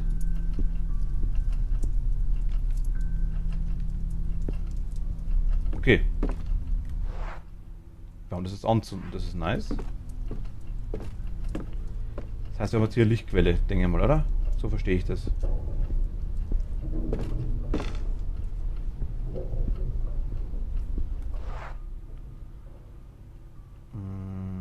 Aber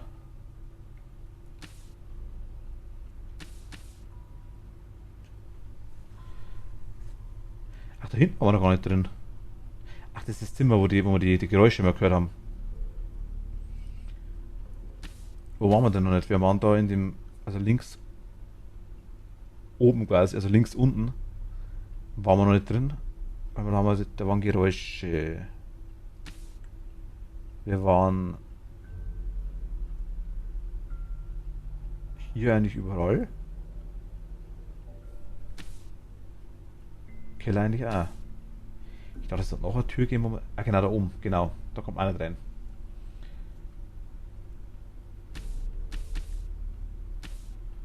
Genau, das war oben, da kommt man auch nicht rein. Wieso kommt man da nicht rein? Wahrscheinlich durch Spielzimmer, durch die Puppen, denke ich mal.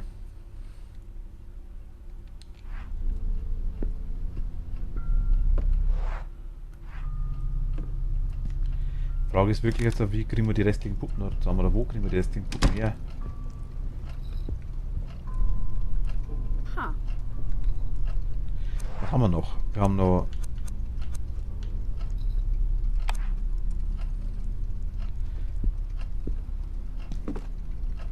Wo könnte man den Haken brauchen?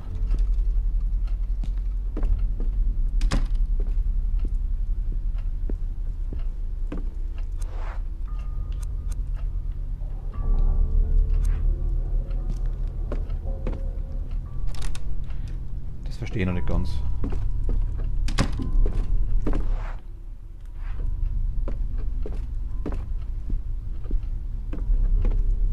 Gehen wir nochmal hoch.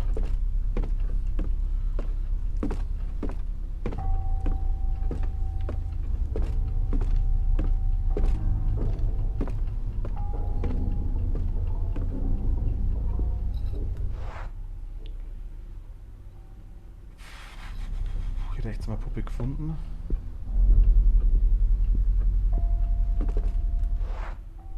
Das ist ein WC.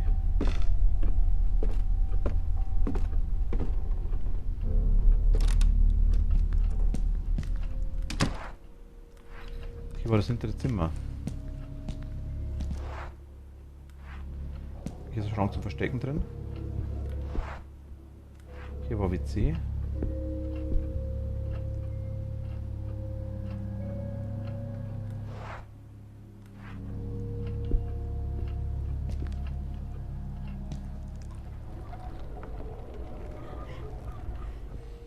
Hier gehe ich noch nicht rein, definitiv nicht.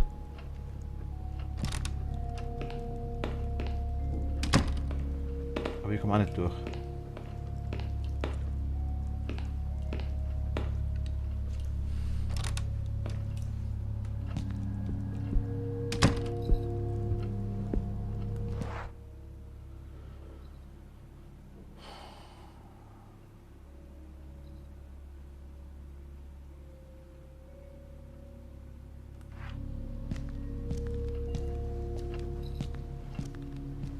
Hat so gut funktioniert bis jetzt. Irgendwas habe ich jetzt übersehen wahrscheinlich.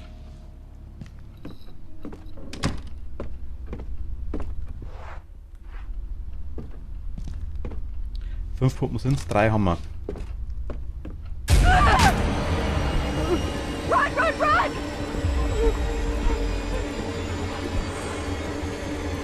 Und wir können es mal timen.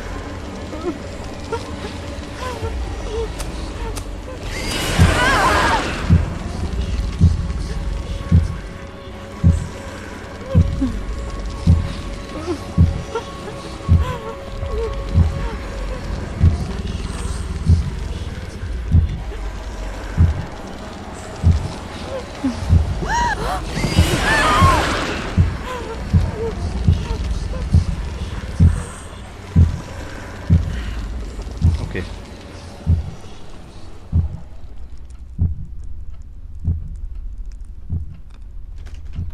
Das ist schon stressig. That's over. Just horrific.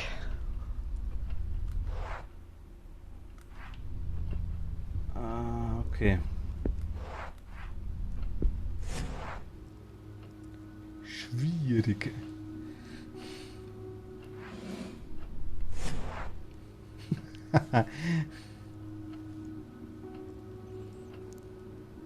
Wir haben die Puppen aber nicht da gefunden. Wir haben eine im WC gefunden. Wir haben eine im... Nee, die liegen nicht da. Wir wissen nur, wo sie hingehören, wenn wir es finden.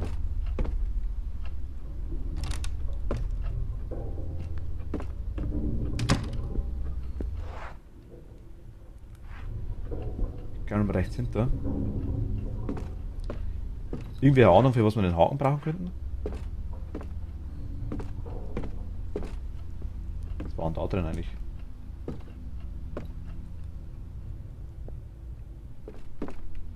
Nix.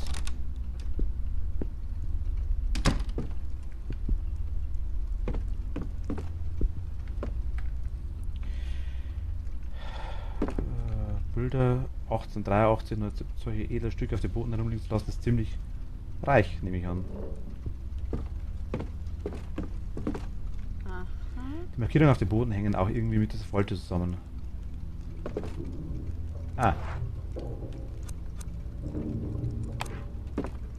Ach, da oben, habe ich gar nicht gesehen. Done. Although I'm not sure if I should be relieved, to be honest.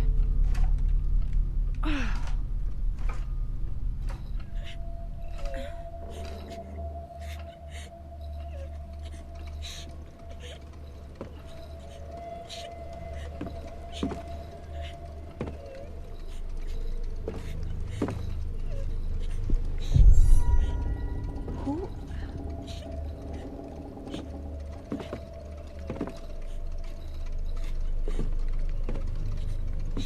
Wir sind tot. Ein altes Kinder wird der natürlich nicht geschieden hätten, vielleicht. Wir sind tot. Hey.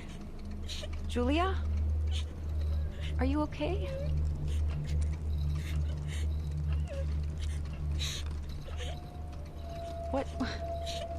What is this? Was? Papierschatten. Ein verlorener Freund, was für ein Geschenk, wenn er das überhaupt noch ist. Eine Reihe kleiner Gedichte von Sebastian Persch, niemand weiß, was ihn inspiriert hat. Heiko ändern. Behalte die Tür im Auge, im Raucherzimmer gesichtlose Gestalt.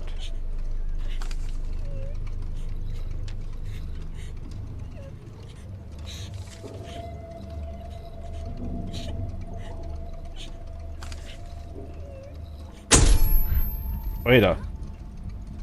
What? Where did she go? Hast du gerne gemalt, okay. Dieses Gemälde kenne ich nicht, religiöse Kunst mit einem makabren dunklen Hintergrund, ist es aus dem Jahr 1811, vielleicht Branzelli. Ich glaube, da draußen steht ein Gerüst, ich kann es erreichen, wenn ich aus diesem Fenster klettere. Nein, noch nicht. Für 910 Coins, oh mein Gott, Lukas.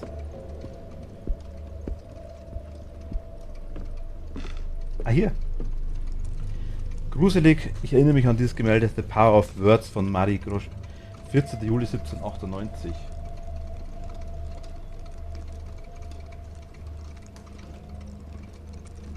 hm. 14.07.1798, okay. The Reflection, eine Kopie, aber ziemlich überzeugend. Das Original stammt aus dem Jahr 1745 von einem unbekannten Künstler.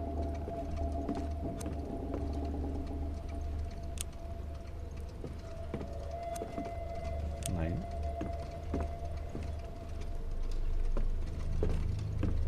Wir können in den Keller. Denke ich.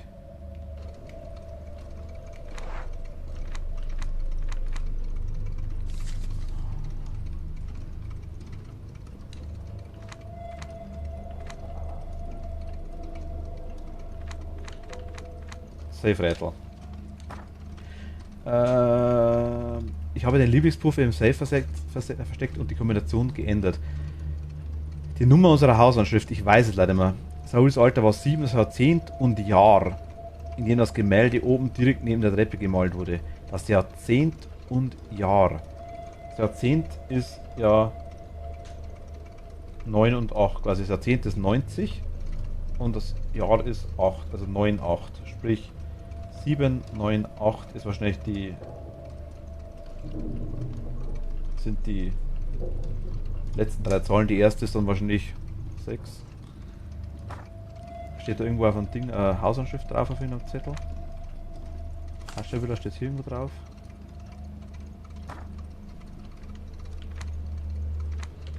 Das ist von Mascha.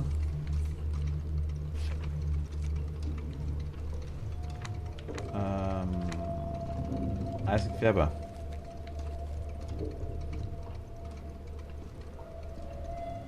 Der zu Hause.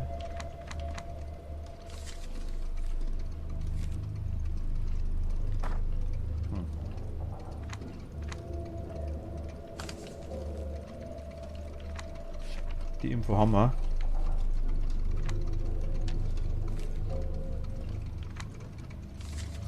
Aber nicht am anderen ist drauf gestanden, auf dem was der Daniel hat.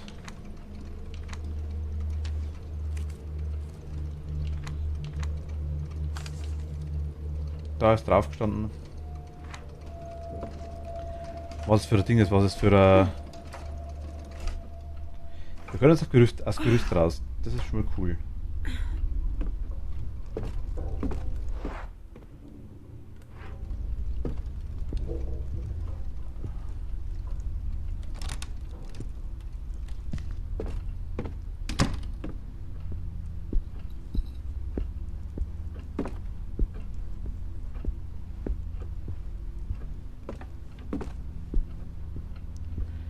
Wir wissen mal, wo das ist.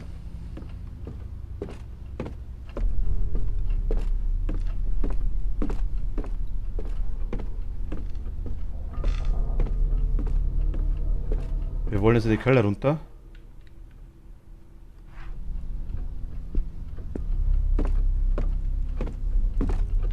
Das heißt hier rum.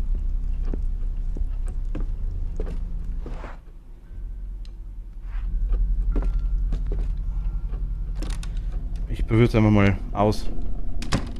6, 7, 8.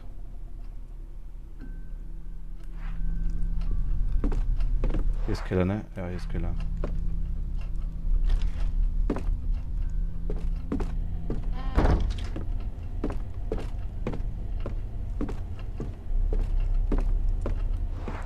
Wir können uns im Keller zumindest verstecken.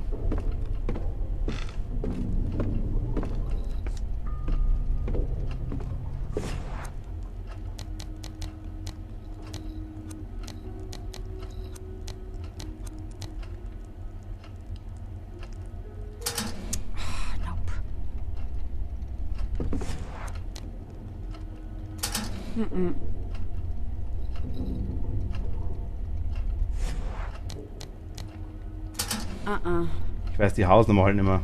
Am Anfang haben sie es gesagt. Also Jahrzehnt und Jahr ist 9,8 würde ich sagen. Und 7 ist der Soul. Das war schon so, oder?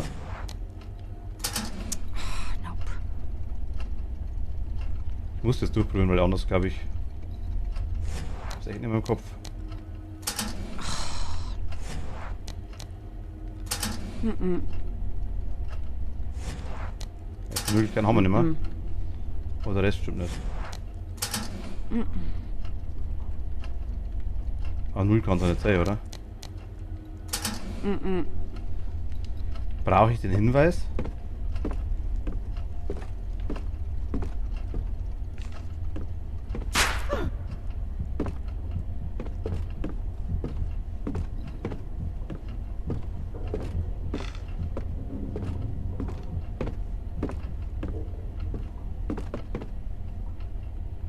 Brauche ich den Hinweis?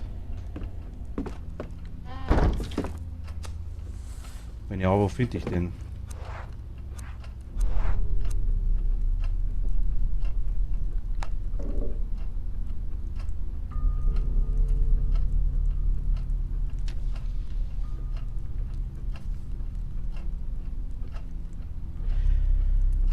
Immer eine gesichtlose Gestalt, ja gut, ist klar, aber... Ein verlorener Freund, was für ein Geschenk, wenn er das überhaupt noch ist. Dann nur die 2 Sachen. Wo sehe ich denn die Hausnummer?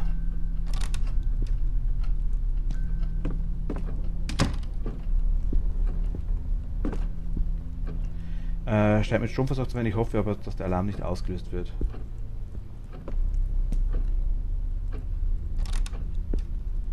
Er kann einfach raus.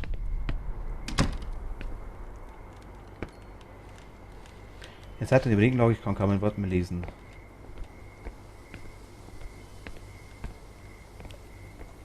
4. Okay, 4. Heißt, Safe-Rätsel. Die neue Kombination lautet wie folgt. Die Nummer unserer Haushaltsschrift ist die 4. Souls Alter, der ist 7. Das Jahrzehnt und Jahr, in dem das Gemälde oben direkt neben der Treppe gemalt wurde. Jahrzehnt und Jahr. Würde ich schon sagen. Wäre 2021, wäre es Jahrzehnt und Jahr 21, also 21. Und das Bild ist gemalt worden am 14.07.1798. Also das Jahrzehnt wäre dann quasi 9, weil 90. Und das Jahr wäre 98.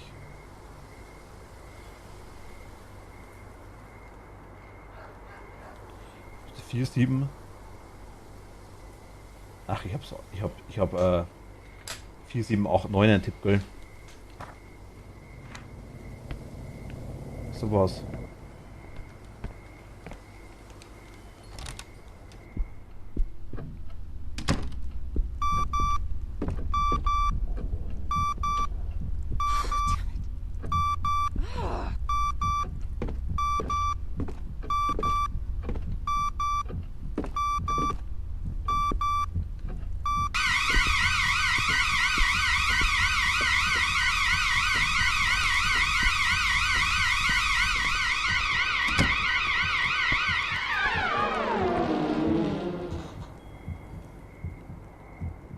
Bleib mal draußen. Hier ist nice.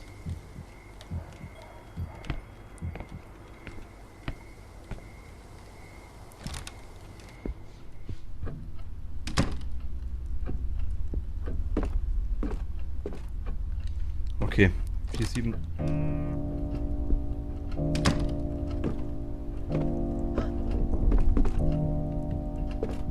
Wir haben definitiv irgendwas triggert.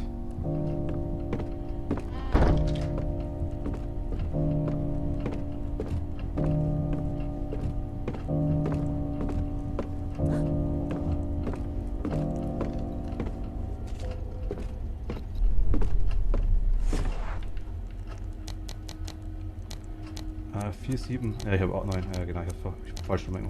Jetzt stimmt's. Hier ist Pippi. Okay. Eine Stoffpuppe mit Brille und 2 Zöpfen.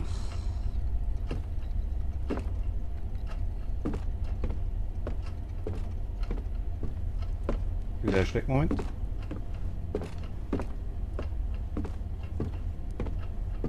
Was Neues, was normalerweise könnte sein. Ich kann das Spiel ja nicht speichern, ne?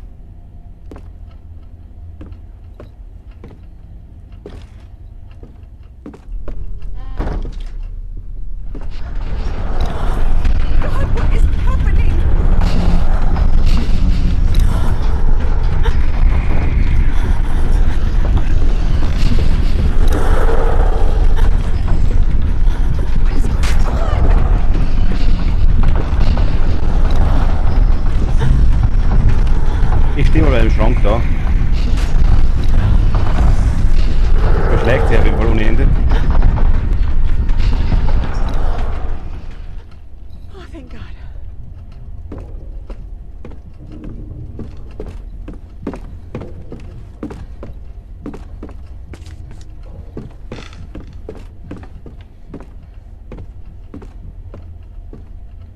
Okay.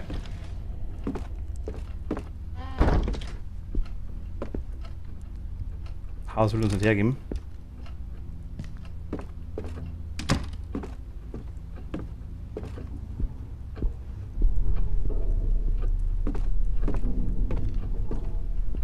Gehen wir nun hoch.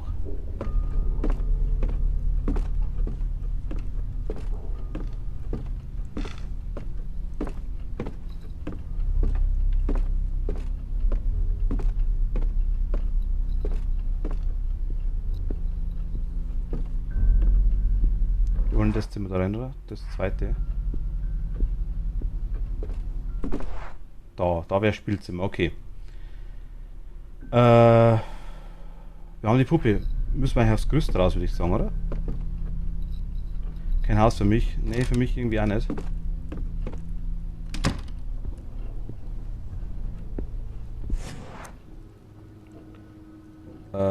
Ich weiß halt nicht, welche Puppe was ist, ne? Das eine ist in der Bibliothek auf jeden Fall. Ich denke, die mit der Brille vielleicht, ist das so,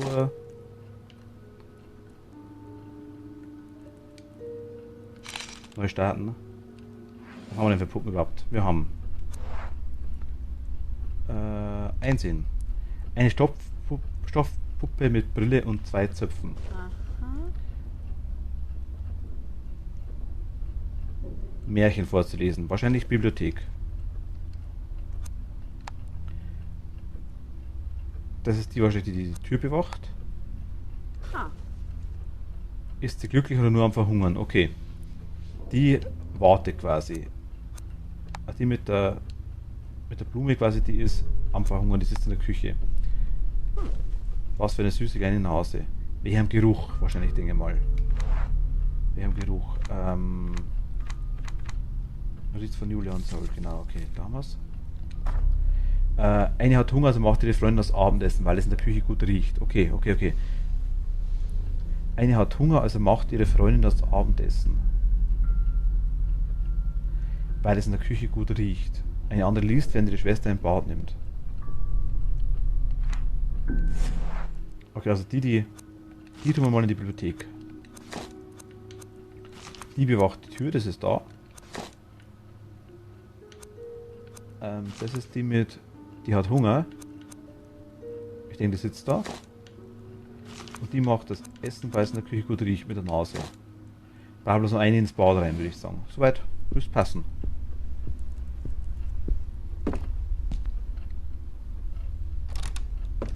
Oh nein.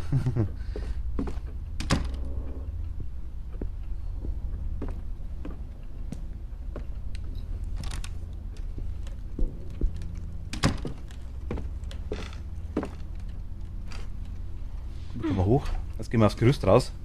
Also das weiß ich nicht mehr, was wir sonst noch machen könnten. Unten eine Tür rein eventuell noch. Hier will er nicht raus, weil er Höhenangst hat. So, gerade mal wieder Thomas halb zu Tode gelangweilt. Was habe ich verpasst? So, gerade mal wieder Thomas halb zu Tode gelangweilt. Du hast Thomas halb zu Tode gelangweilt oder er dich?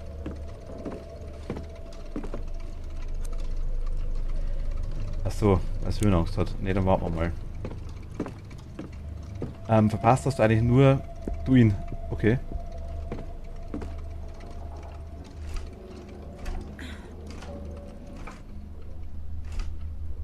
Mit was? Geht es? Ja, da ist eigentlich nichts verpasst. Wir haben nur eine Puppe geholt, wir haben den Tresor unten quasi aufgemacht jetzt. Wir haben, wir können aufs Gerüst raus. Ich weiß nicht, wann du weg warst. Tatsächlich. Aber jetzt fehlt uns eigentlich die letzte Puppe noch. Balkon draußen ist sie nicht, im Arbeitszimmer ist sie nicht, dahinter ist sie nicht. Wir können jetzt da unten links in den Raum nochmal reinschauen. Oder einmal rum, rechts, da kommen wir noch nicht rein. Da werden wir wahrscheinlich durchs Spielzimmer reinkommen, denke ich mal irgendwie. Was sind Riegeln, vermute ich mal. Können wir jetzt wirklich nochmal da hinten reinschauen, in das eine Zimmer eigentlich, ja. Vielleicht weint jetzt nicht mehr, weil die oben am Dachboden war vorhin. Ich habe in Folge, glaube ich, mich da stört, dass ich die Witcher-Serie, oder also plötzlich nicht immer dasselbe Pferd ist. Okay, das... Blötze. Ich bin etwas ausgeschweift, okay. Also Blötze ist quasi das Pferd. Fuck. It's opening! Do something fast! Achso.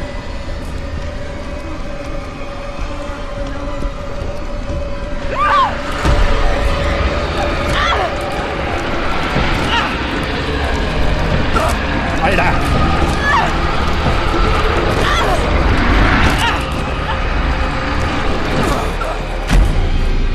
Ich hab's nicht gerallt, was ich machen muss.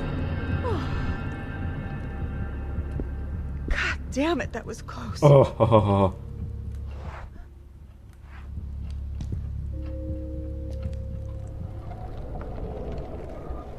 Da wohnt jetzt was drin, okay. Da jetzt auch noch.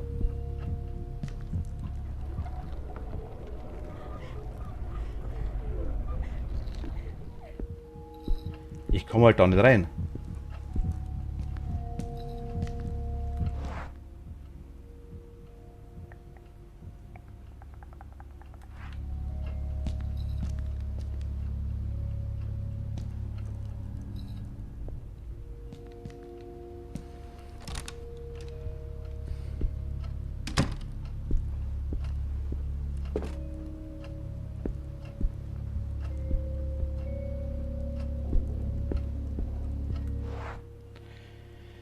Wir haben noch die Möglichkeit, aufs Gerüst zu klettern. Wir haben die Möglichkeit, in die Tür da unten reinzugehen. Wir haben die Möglichkeit, in die Badewanne reinzugreifen.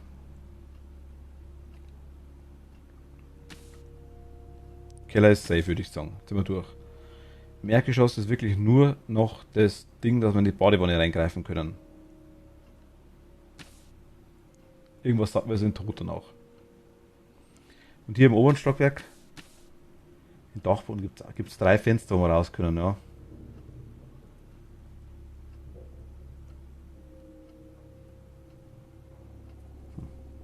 Also jetzt Höhenangst. Die Frage.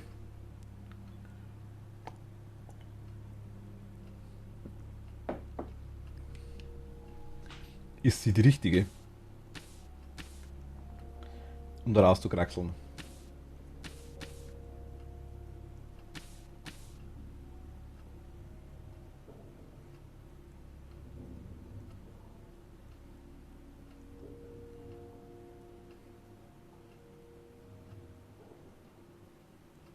Ich weiß halt nicht. Also Badewanne habe ich ganz ein schlechtes Gefühl. Die Tür da unten hinten aufzumachen, irgendwie auch. Dass die Tür rechts da aufgeht, wo das Schloss dran ist, also neben dem Spielzimmer, denke ich mal, müssen wir das Rätsel im Spielzimmer lösen oder über das Gerüst könnte man klettern. Wahrscheinlich über das Gerüst.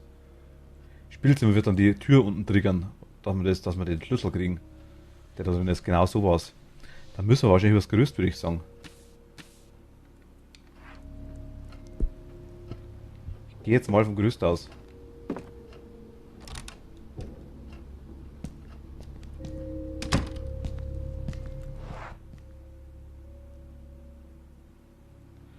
Ist man müde, ist eine Blüte. Was für eine Blüte.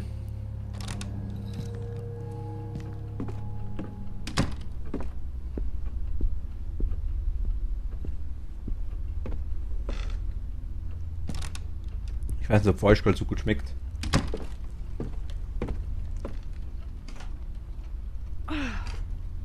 Ich glaube jetzt mal fürs Fenster raus. Vielleicht sind wir jetzt gleich tot. Weiß ich wollte nur rühren. Wollte nur reimen.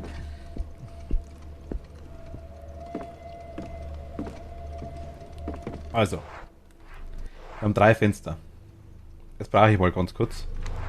Wir haben einen Plan. Kathi, du bist gefragt. Du bist das ganz rechte Fenster, oder? Wir schauen von innen drauf. Wenn hier das Gerüst hinkommt, das Gerüst kommt hierher. Eine Blüte oder welche? Plan Kathi, ja, okay, passt. Das ist der Plan vom Haus. Das Gerüst kommt hier hin. Wir schauen hier auf den Raum drauf. Wie du siehst, ganz rechts und links 2. Hier denke ich ist ein Fenster verdeckt dahinter. Wir krabbeln hier raus, ne?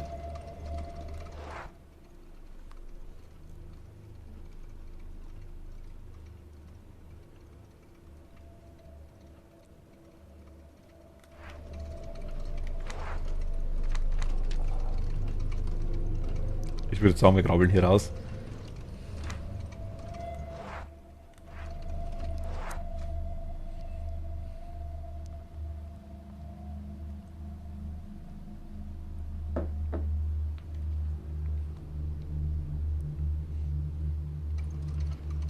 Ich sehe es aber richtig, ne? Kamin ist jetzt von uns aus gesehen links. Sieht man am Plan auch.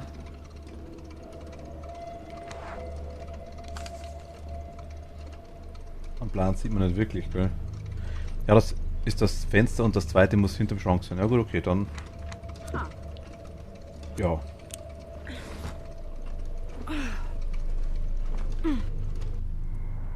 It's a good thing I'm not wearing high heels.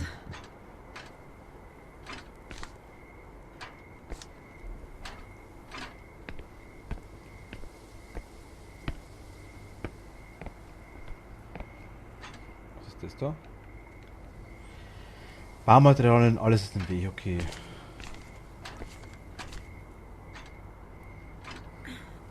Not wearing high heels.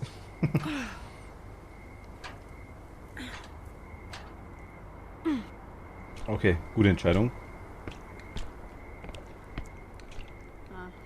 Ein Teleskop, es muss schön sein, von diesem Balkon aus den Sternenhimmel zu betrachten. Wie gestern nicht wisst, zum Zug gesprintet, Anfängerin.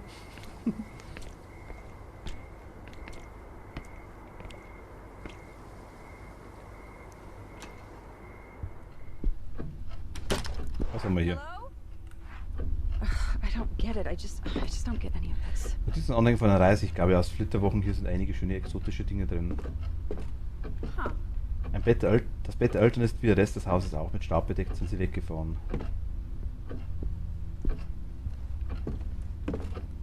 Der Tisch hat genau die richtige Größe, um sich darunter zu verstecken. Okay, wir haben ein Versteck gefunden, passt, schon mal gut. Hier ist die letzte Puppe. Eine Stoffpuppe mit Rotisse im Bad, okay, passt. Ich glaube, jemand hat die Duschhaube nachträglich angenäht. Okay, passt. Wir sind richtig.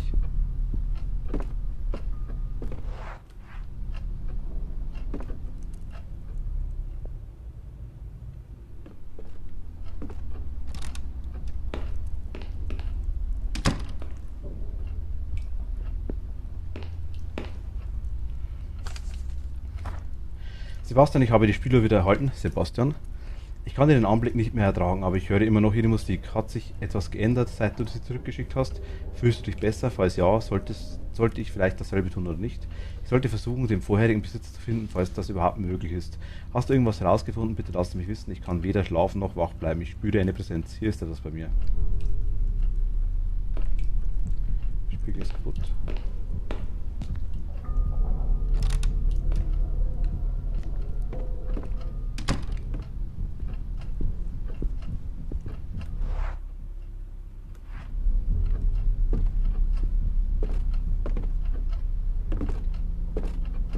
Yes.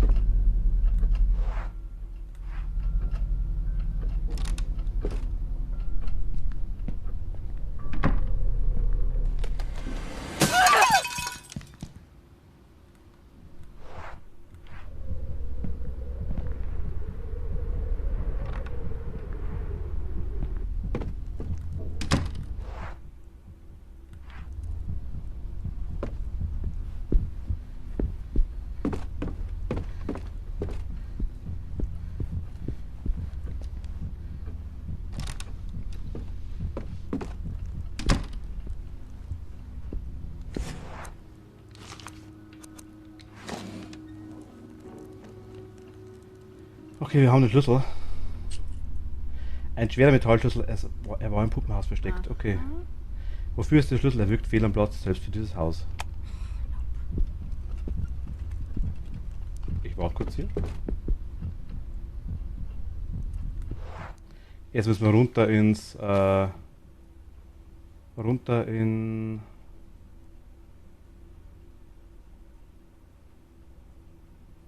neben dem Esszimmer.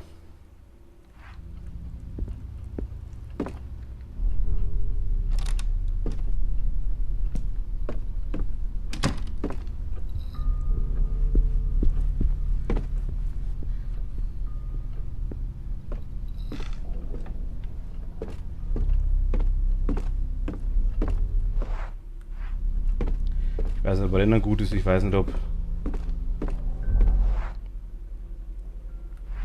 Rechte Tür.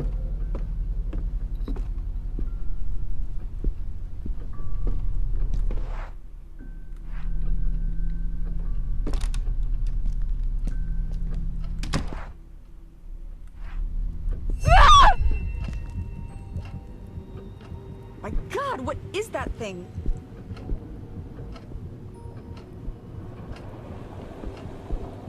Das sind die Puppen, ne?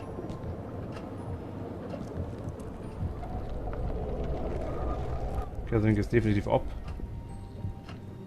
Ich bin sprachlos. Hilf uns, rette uns, wir sind verloren. Ein verblasstes Papier, es ist auf mysteriöse Weise in der Hasche wieder aufgetaucht. Huh.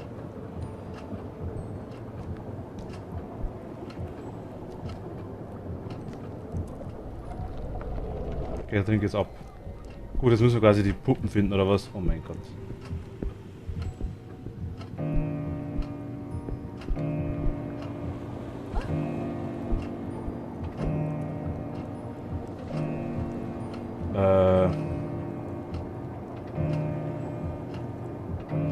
Es ist die die Tür bewacht, wahrscheinlich, denke ich mal.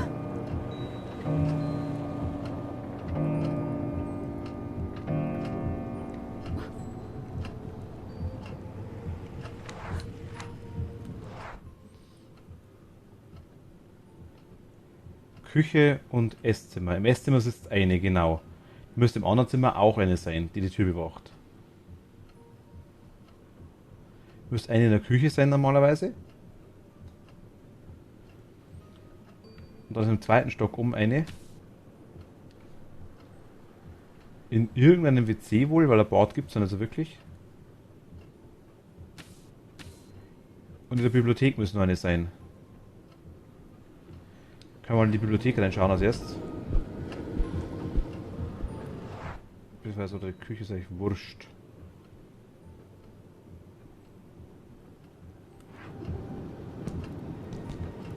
Machen wir erstmal Küche.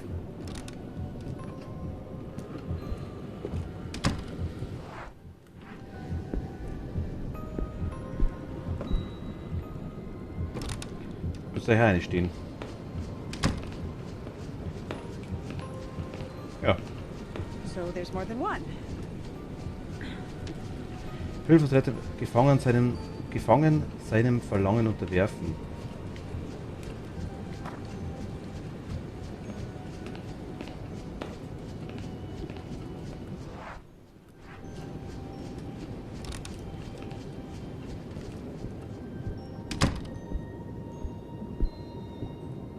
Bibliothek müsste dritte sein.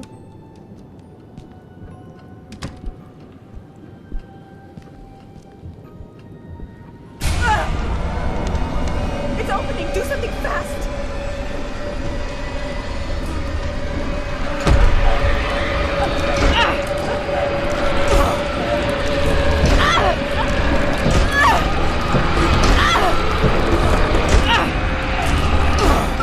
Oh mein Gott. Es ist schon ganz leicht stressig. Aber das ist besser wie das andere Spiel. God. That was almost the end of me. Nee, da nicht. Respekt, danke dir.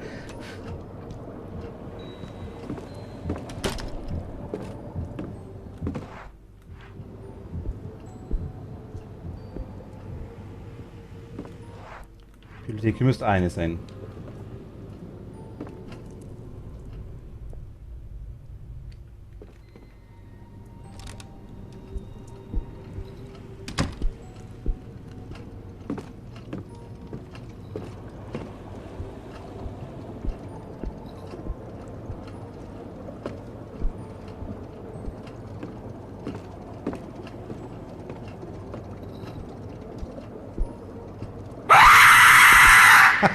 Meinte du Rindviech. Jetzt hast du wirklich gerissen. Ach Gott. Das war gut.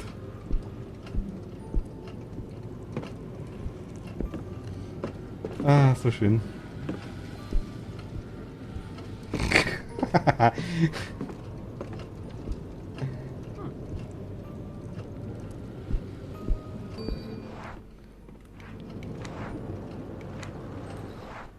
Oh, die war doch in der Bibliothek, oder? Gibt's auch noch eine?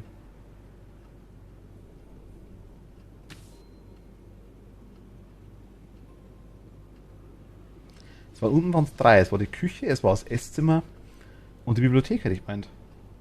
4 sogar.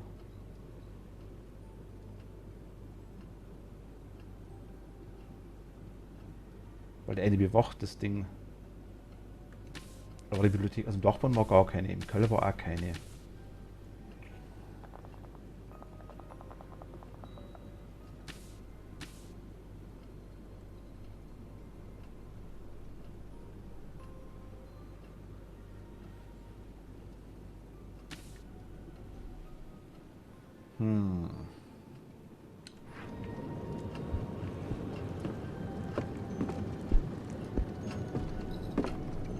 Sehe ich's nicht?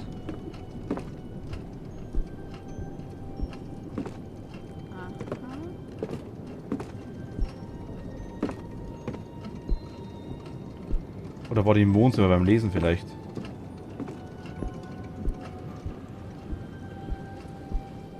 Kann sein.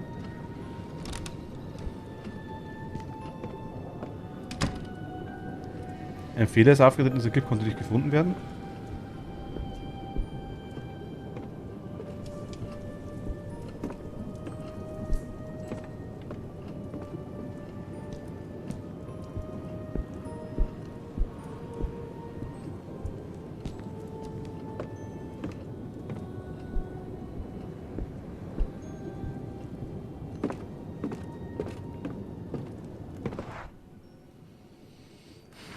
Okay, hier nicht. Wir müssen auch nochmal hoch, glaube ich.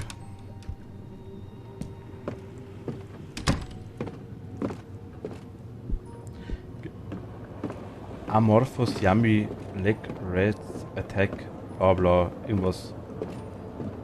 Oder hast du hast du doppelt. Kann es sein, dass du doppelt? Moment mal.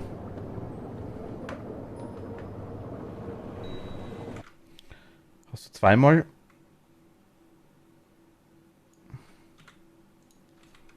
So vielleicht? Rindviech.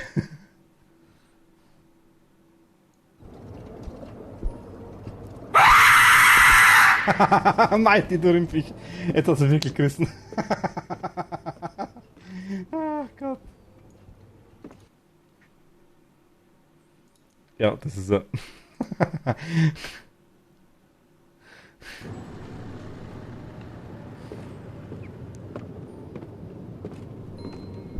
Moment. Chat von Scrollen angehalten, das will ich nicht.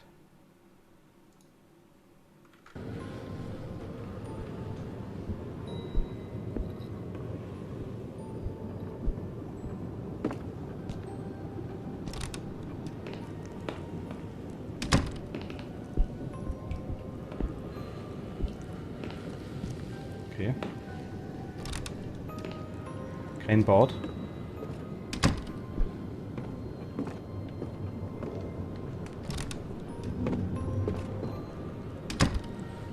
Können wir mal reinschauen?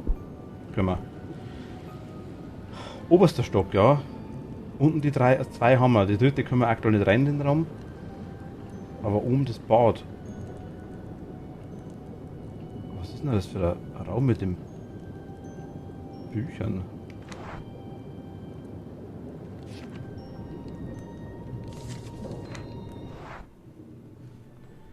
Spielzimmer, Hauptschlafzimmer ist es auch nicht. Das Arbeitszimmer eventuell? Weil es da rechts oben der kleine Durchgang zum Hauptschlafzimmer ist, ja definitiv kein Bereich nicht. Das Balkon draußen auch nicht. Oder unten die zwei Zimmer. Das kann nur sein.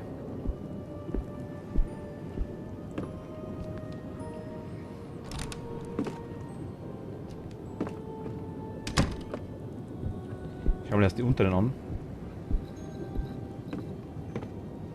Beziehungsweise das eine. Sophie, get... Shoot. There's nowhere to hide around here. Ja, komm rein.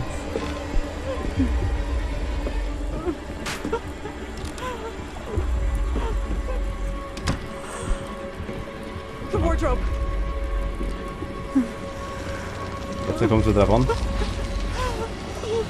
Da sind wir tot, die beiden.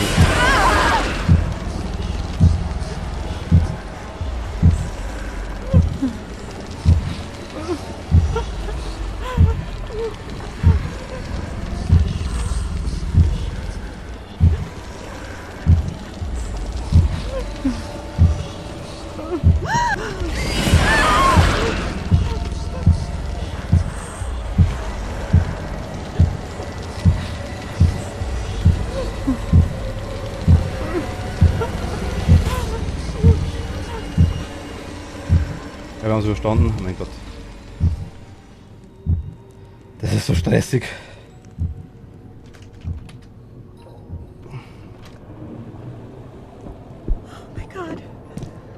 That was almost the end of me. Ah, von meinen Fingern.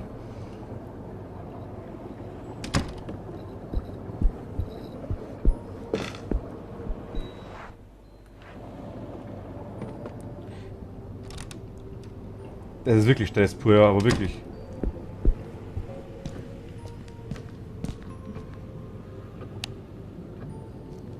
Krieg ich das an? Dieser Püppchen? Nö.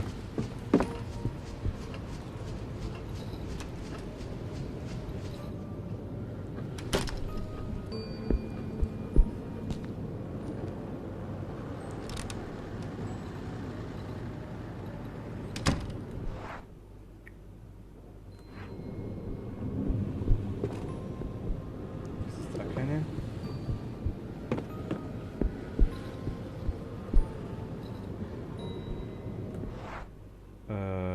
Arbeitszimmer schauen wir noch hinter.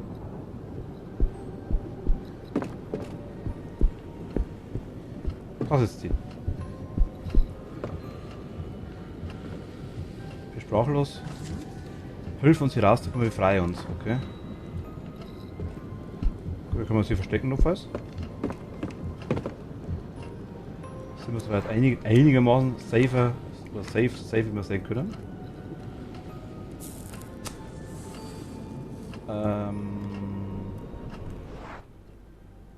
Bad. Es macht eigentlich nur Sinn. Ist das dahinter ein WC? Ich glaube nicht, ne. Ich weiß gar nicht mehr, was das war. Das war in der Raum, oder? Ne, es war in der Gruschraum einfach nur.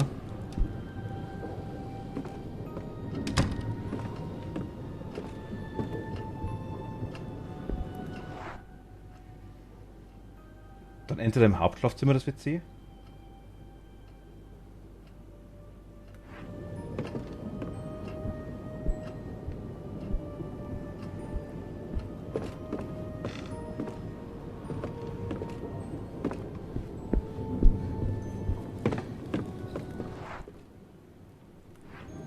Diese Möglichkeit.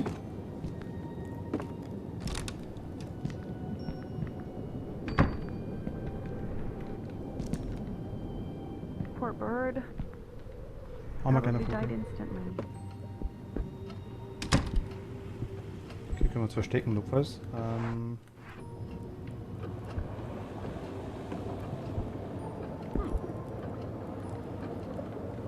Okay, Toilette ist da hinten. Da hinten? Ja.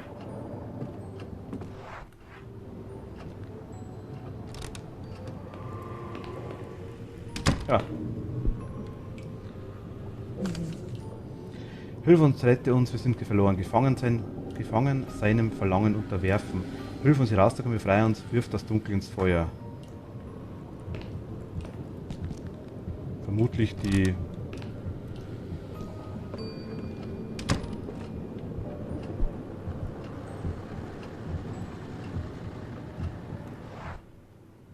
Vermut mal den Zettel.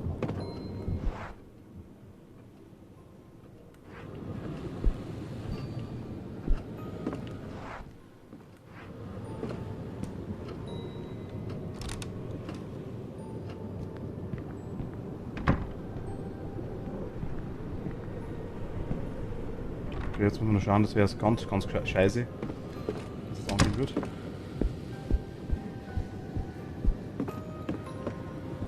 Jetzt ist es besser. Wird wieder schlechter.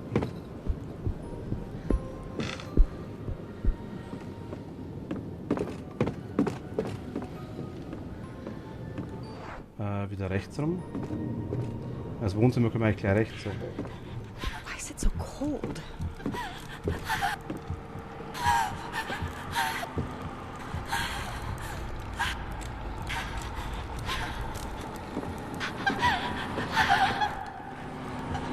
can't feel my legs. Okay, können wir es hoch.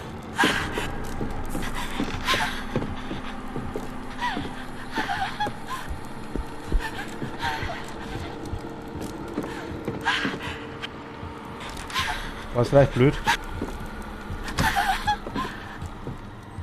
It finally stopped. Okay. Bring das EMF. Minusgrad, ja, Minusgrad. Fast, wo könnte man einmal wieder machen, wirklich.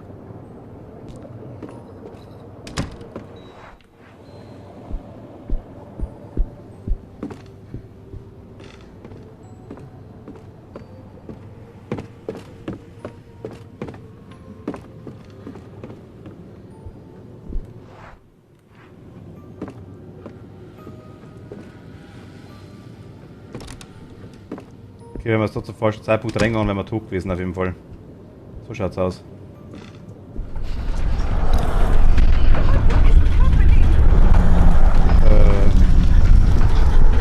Kann nichts machen aktuell.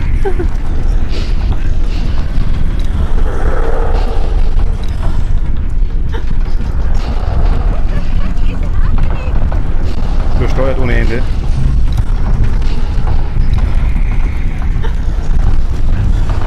Das gehört wohl so.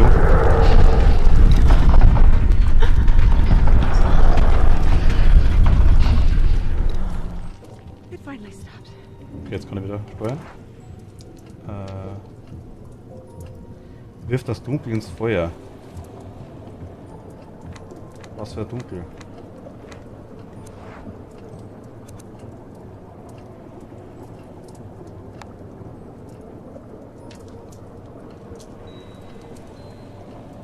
Das da?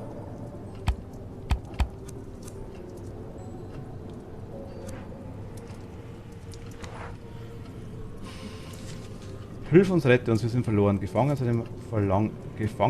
seinem Verlangen unterworfen. Hilf uns, hier rauszukommen, befreie uns. Wirf das Dunkel ins Feuer.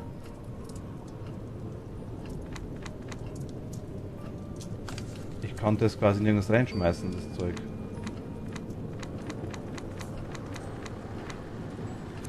Ich habe nur zwei Sachen. Ich habe eine gute Duftkerze, die ist zur Beruhigung, glaube ich. Und das kann ich nicht benutzen.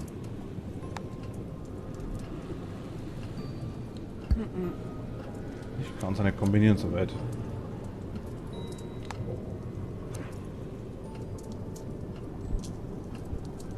Also wo wir hin müssen, wissen wir. Was wir machen müssen, wissen wir nicht.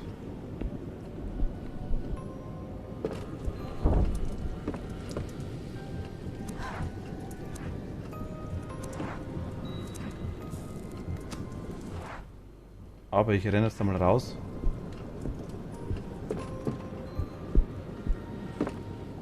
Mal sicherheitshalber Richtung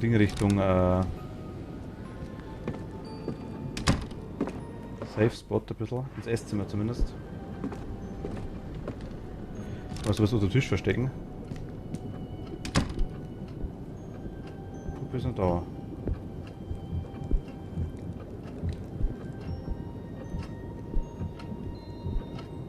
Sprachlos, ja. Ist es da noch was drin?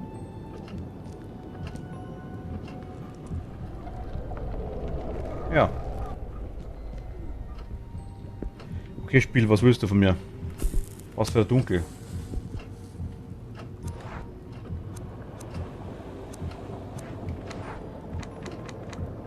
Wissen wir, haben wir gemacht. Wissen wir. Haben wir auch. Haben wir auch. Haben wir auch. Hammer. Hammer. Wissen wir auch. Also, keine Ahnung, war ein bisschen ein Gag, denke ich mal. Wissen wir. Safe Rätsel. Hammer. Altes Blatt Papier. Wirf das Dunkel ins Feuer.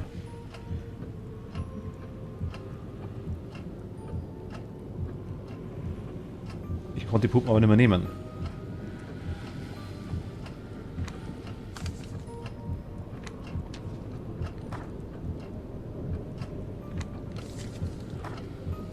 Das war zurückgeschickt.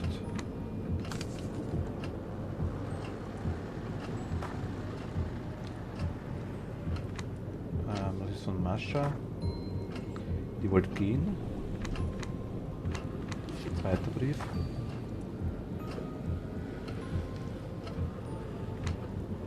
Nein, wir haben das eigentlich.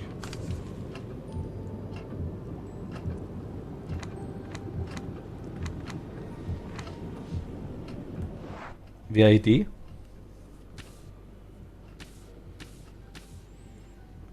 Und am Dachboden ist nichts mehr. Keller ist auch nichts mehr. Im Spielzimmer ist noch ein Putzel, ja. Hier ist noch das Fragezeichen. Oder kann man die, ich schau mal, vielleicht kann man die Puppen wirklich nochmal nehmen. Gerade unten links haben wir noch einen Raum, wo wir nicht drin waren. Da können wir auch nicht rein, weil es ja immer noch weizt.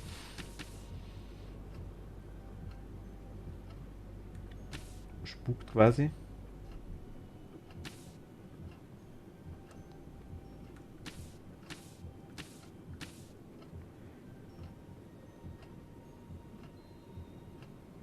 Wir können wirklich...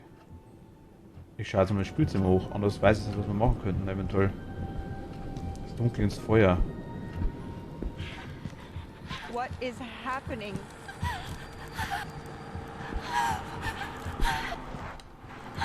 Freezing.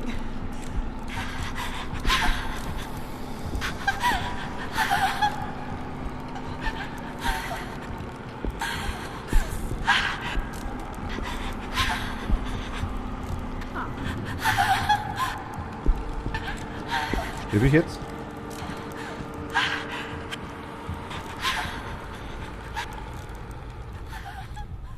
Oh, thank God.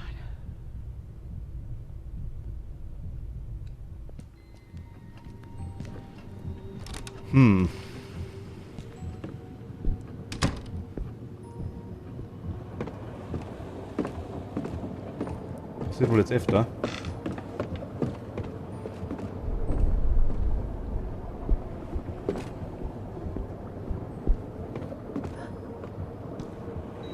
Okay, hier nochmal.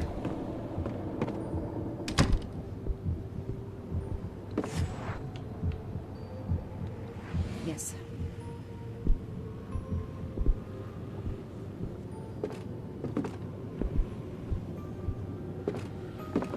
Irgendwas sagt man, dass wir jetzt nicht so einfach runterkommen.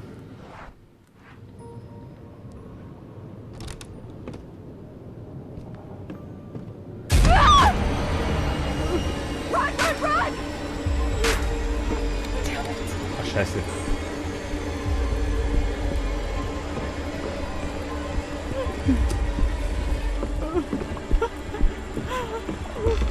Versteck dich.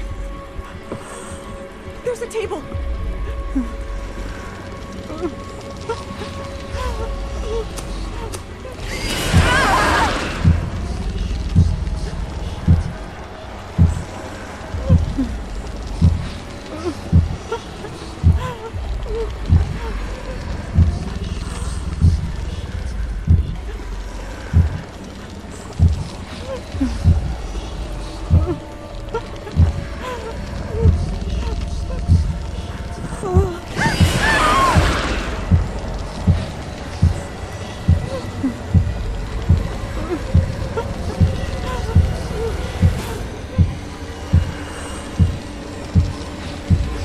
Jetzt sind wir tot.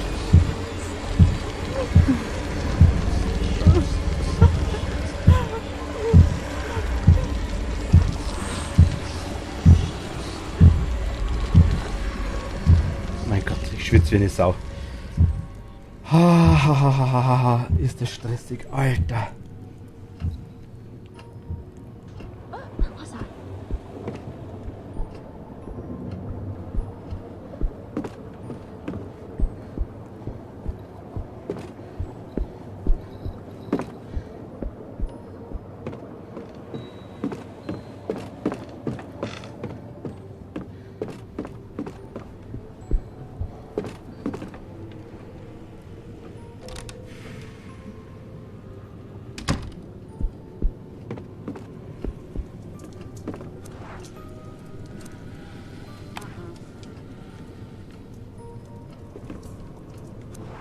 Ist das Sondereinladung? Kommen wir auf das rein. Gott sei Dank. The fire was definitely the best place for that hideous thing. Okay.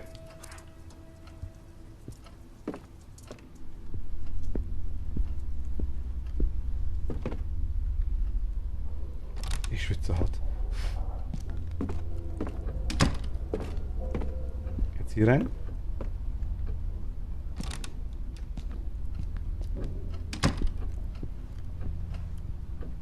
weg. Licht ist an.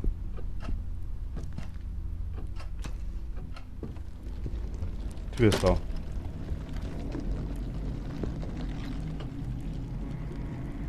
Da haben wir Schlüssel. But what on earth is that door doing there?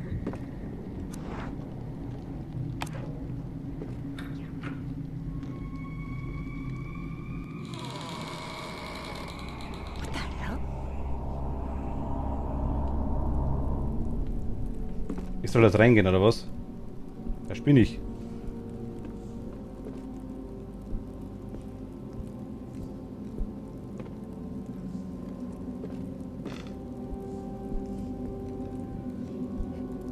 Ich kann gar nichts an. Irgendwo anders. Irgendwo anders. Ich kann gar nicht mehr woanders hin. Ach Gott, ich will nicht da runter.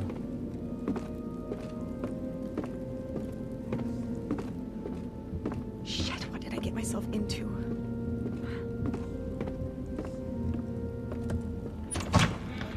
Tür ist zu. Tür ist auf.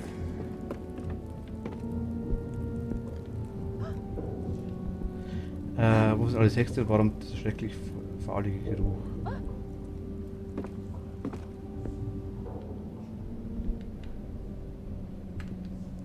Oh Gott. Okay. Ich habe kein Magnet. Kann ich aufmachen? Kann ich aufmachen? Hier kann ich aufmachen. Oh my god, Daniel! Help! Someone help us, please! They finally found me. Oh mein Gott. Irgendwo anders, Prinzessin in strahlender Rüstung, der Niedergang des Hauses Tascher. But alive. I don't remember much about the ride to the hospital, but I did mumble a few questions about the music box. I had heard it. The endless, grim song it played wouldn't stop hammering in my brain. I would even swear I'd seen it there on the table, on the other side of the mirror. No, impossible. There was no box. It was just a hallucination, a mirage. I needed to rest, that was all. Just rest.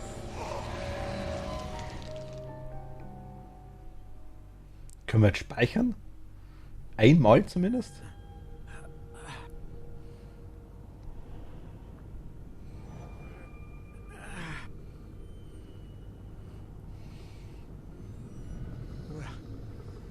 Where am I?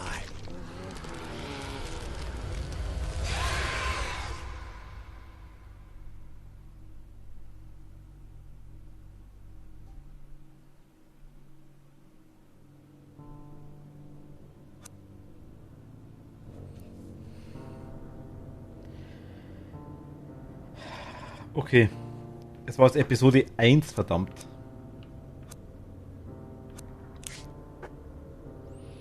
Auftakt, ein Freitag wie jeder andere. Die Haschervilla. Wir haben ihn, wir haben noch alle 4. Gespensterschleise, wir haben noch alle 4. Okay.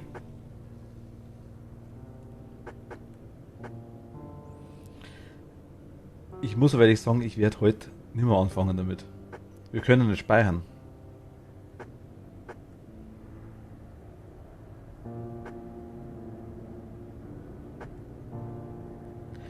Daniel wurde aus der Haschervilla gerettet, aber seine Probleme haben gerade erst angefangen. Die Melodie von einer Spieluhr lässt ihn nicht mehr los. Wie auch die damit einhergehenden schrecklichen Albträume und Visionen. Isaac Färber, Antiquitätenhändler und Freund von Sebastian Beherrscher, hatte sie als erster gehört. Ihn zu finden, könnte der Schlüssel sein, um herauszufinden, was mit Daniel passiert. Moment. Fangen wir nur an. Daniel Neuer kommt an seinem Freitagnachmittag von der Arbeit nach Hause. Wie üblich erhält er den Anruf von Etienne, seinem Chef bei Vogue Publishing. Diesmal erhält er den Auftrag, den Autor Sebastian Beherrscher zu finden, der seit Wochen vermisst wird. 3 Tage sind vergangen, seitdem Daniel in der Haschervilla gegangen ist. Sein Auto steht immer noch vor der Einfahrt und niemand hat mehr von ihm gehört. 4 Personen kommen am Haus an, jeder von ihnen aus unterschiedlichen Motiven. Die Villa erscheint völlig leer, im Haus scheint alles still zu sein, oder gibt es da noch etwas anderes, das im Schatten lauert? Okay, Sarah, gute Nacht, danke dir fürs Zuschauen, bis zum nächsten Mal. Danke dir, gute Nacht.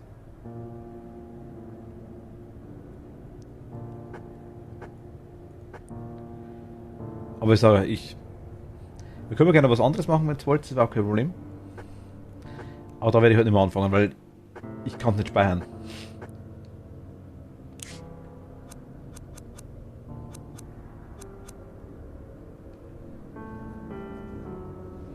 Wir wissen jetzt, es ist 12:30.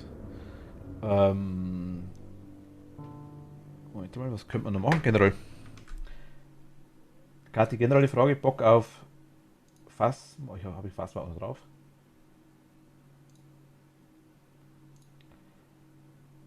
Hast du Bock auf eine Runde Phasmo?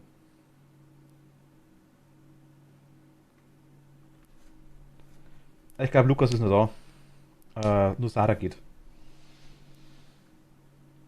Oder machen wir Animal Crossing, können wir auch noch machen. Wenn ihr mögt. Je nachdem, auf was ihr Lust habt. Phasmo wäre halt Horror. Nee, halt nicht. Ich mag nicht selbst denken. Gut, dann mache ich Animal Crossing noch ein bisschen. Ist das okay? Ja, hat Laufbuch gestimmt zu der Sarah, denke ich mal.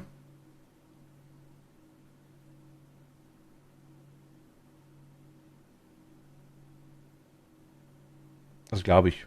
Oder Lukas, du bist da, denke ich mal. Was haltet ihr schon? Ist Animal Crossing okay, wenn wir es noch machen? Oder wollt ihr, weil ich habe jetzt auf die Schnelle, ein bisschen würde ich noch gerne was machen, aber zweite Episode an, da brauchen wir wieder 3-4 Stunden dafür. Ist ja kein Thema nicht, aber jetzt das sind dranhängen ist ein bisschen schwierig, glaube ich. Man kann halt wirklich nicht speichern. Jetzt bist du weg. Alles klar, Lukas. Dann gute Nacht. Perfekt für Dark Souls 2.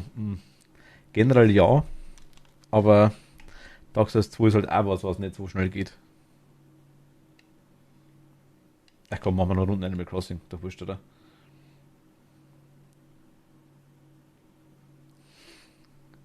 War mir klar. War mir klar. Könnt's mit dem Leben.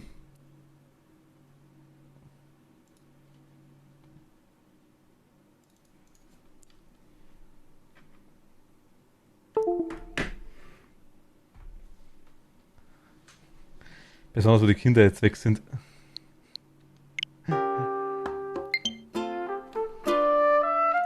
Ist das laut?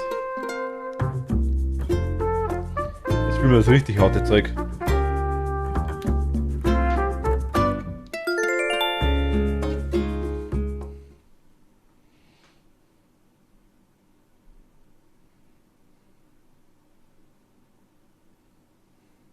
Ich muss so ändern, Moment.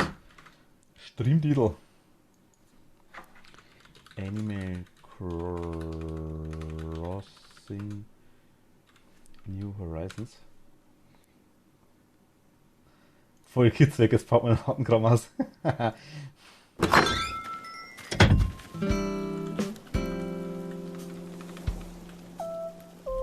werden eventuell noch Late Night Bewohner suchen.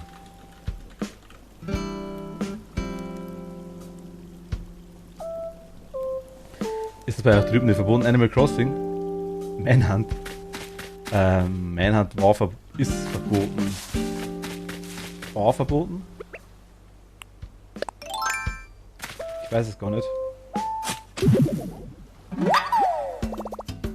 Ich sag mal vorsichtshalber, ich hab das Spiel nicht.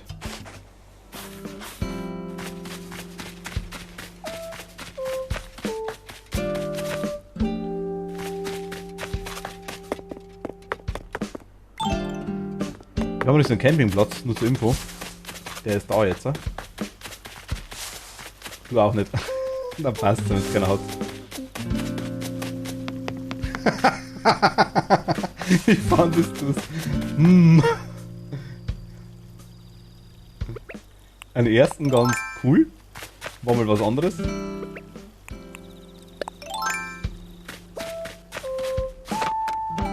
Ich glaube, es ist gar nicht bestanden bei uns mehr. Aber ich habe es in Österreich gespielt. Da darf man das.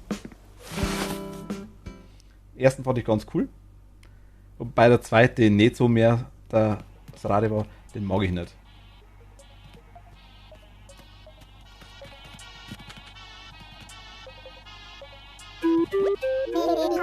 Ich habe mich wirklich an das einfache Leben auch mit 10 gewöhnt. Ich kann mir gar nicht mehr vorstellen, in mein altes Leben zurückzukehren. Allein die Paparazzi.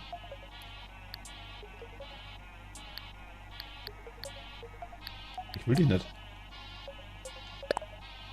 Aber was für eine Ehre für dich. Und ich sollte so schlagen, wie vor den Massen kommen. Allerdings mit diesem verschlafenen Info mit dem Ansturm der Paparazzi glauben, wenn ich hierher ziehe. Also bitte mit dem VIP-Manager so checken. Ich will euch ja nicht überfordern. Ja, und bei uns geht das bei jedem an Popschiff vorbei, was du daheim machst.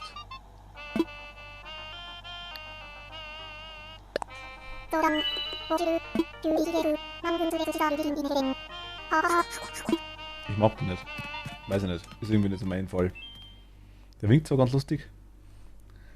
Der erste war halt was Neues und der war halt damals. Das Schlimme war, der erste Teil ist ja wirklich komplett untergegangen. Komplett.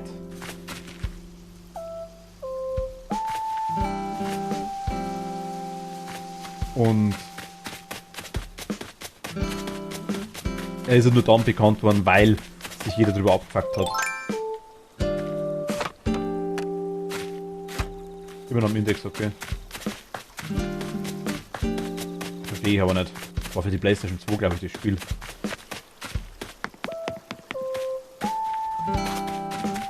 Du vielleicht lange nicht mehr aktualisiert. Aber ich meine, ich habe es am zweiten damals verstanden, wo sie dann die Idee hatten, das machen sie für die Wii. Wo man dann die ganzen Bewegungen wirklich mit dem Controller machen musste. Da hat sogar, waren sie überlegen, dass sie extra Zange rausbringen für den Wii-Controller. Denke mal, Alter. Alles hat irgendwann mal Grenzen.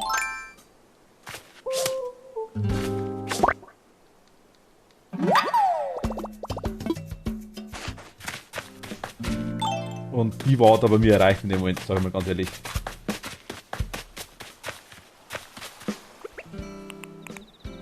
Aber ist ja doch nie rauskommen. Jo, wäre ich voll dabei gewesen. Na, weiß ich nicht. Also, verstehe mich nicht falsch, generell ist mir das scheißegal, also hätte ich kein Problem damit. Aber ich muss sagen, es geht ja allgemein um mehr Sachen und da verstehe ich dann sowas. Da verstehe ich es dann wirklich. Ob das dann andere Leute als lustig empfinden oder nicht, oder ich selber, ist auch ein anderes Thema. Aber ich denke dann doch an die Allgemeinheit.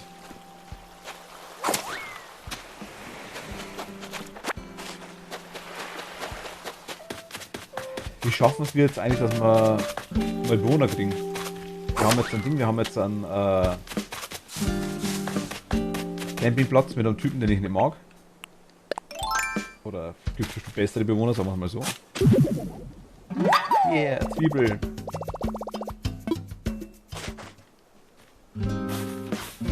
Ich weiß, Kathi.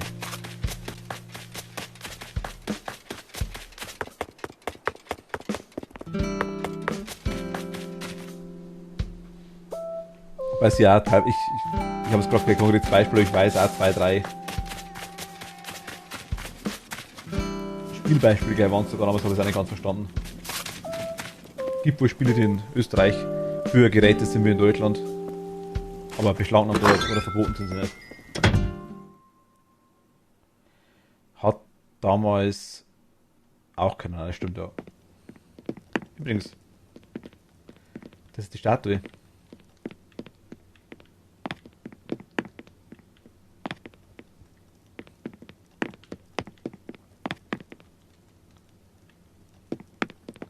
Voll cool, ne? Die fliegt. Das ist der blau leuchtende Stein. Und das ist das Gurkenpferd. Habe ich geschickt gekriegt. Von der Easy.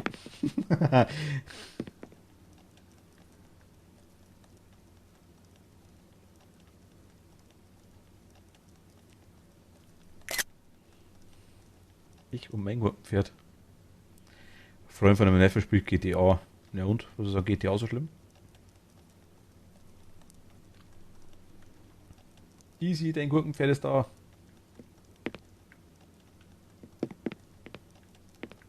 Danke dir.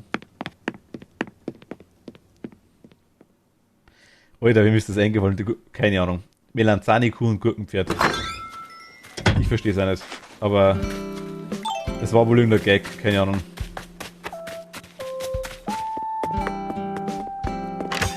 Er war so 10 herum, wie er es gekauft hat.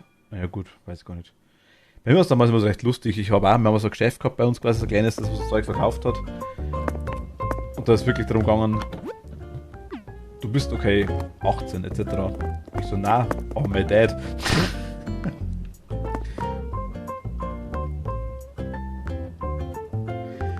Na, ich habe Kathi damals schon gefragt gehabt. Ich habe es sogar tatsächlich kennt, bevor ich es gekriegt gehabt habe. Und irgendwie, aber ich habe es nirgends gesehen, also live, bloß auf einem Video mal. Und dachte, okay.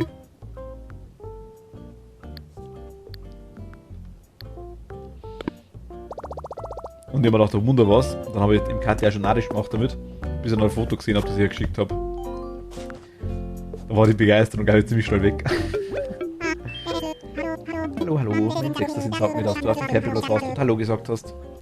Ich kenne ein paar Gurkenpferde mit Animal Crossing, haben die aber nichts zu tun. Wie lief's denn? Er will hier wohnen. Tatsächlich, Emil, ich könnte dich drücken, wie schnell du das geschafft hast. Und wie geht's weiter? Ich will den nicht!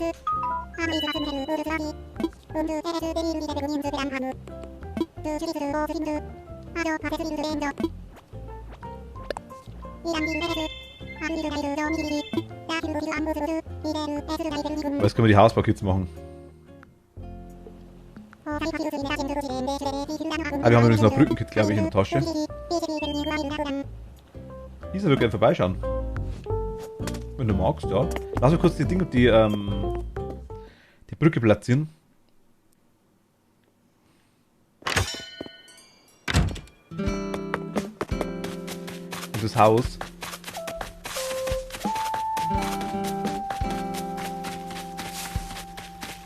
Brücke machen wir dahin. Ist doch cool.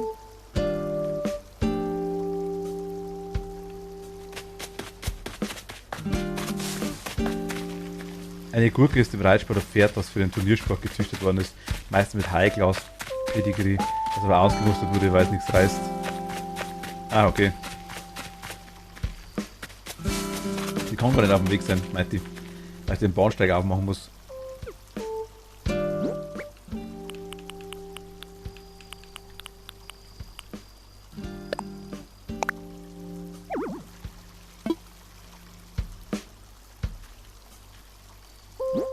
Worauf wird gewartet? Ich weiß. Ich habe gesagt, ich muss bloß kurz die Brücke platzieren.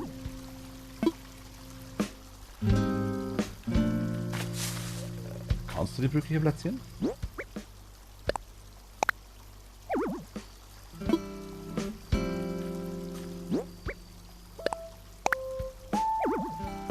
Wieso noch nicht? Der Baum im Weg oder was?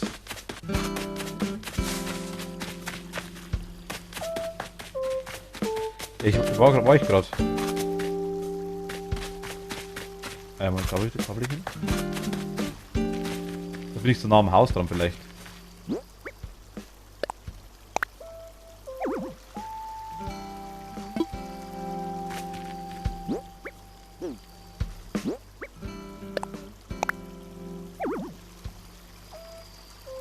Ja, zu dicht aneinander.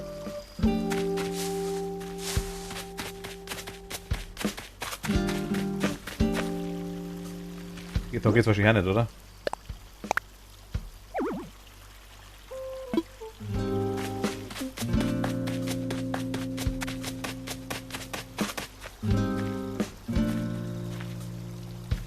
Pflaster, geht's da hin?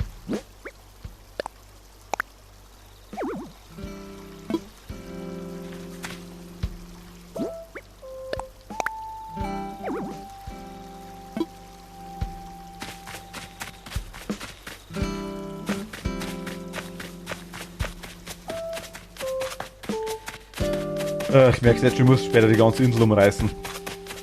Ich merke das schon. Machen wir es halt dahin.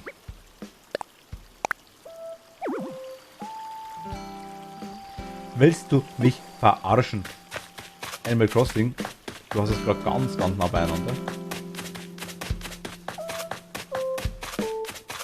Ich war gerne neben die alte Brücke nur zweite Brücke, ich sag's dir gleich.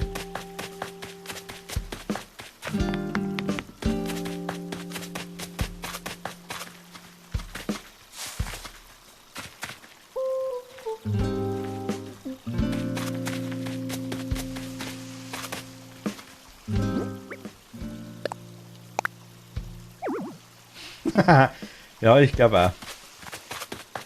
Okay, dann müssen wir uns das überlegen.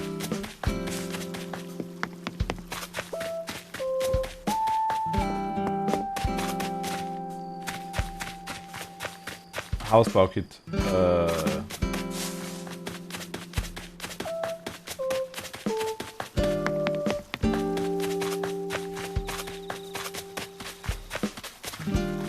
Ich pflaster einfach da unten hinkommen, ist egal. Oder ich mach mal auf einfach. Da hast du noch einen Bewohner, welchen? Wieder. Was hast du lauter Katzen? Ich will Katzen.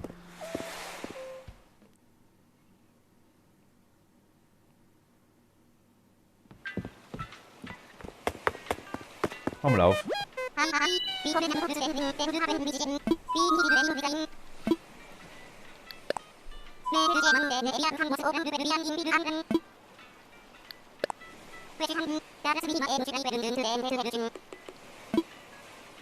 Roshi.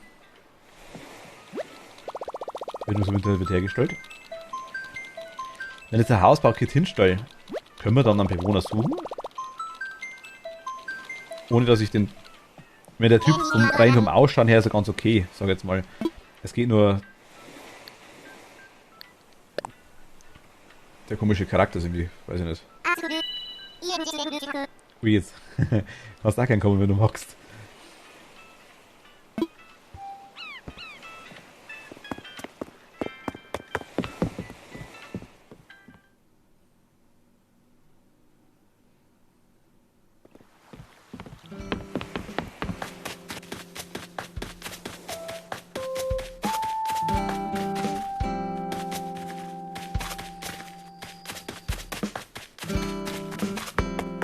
Bestimmt Sepp oder so. War alles zutackert hier in der ganzen Info, ne? Ah, hast du einen saucoolen Godzilla schon gesehen?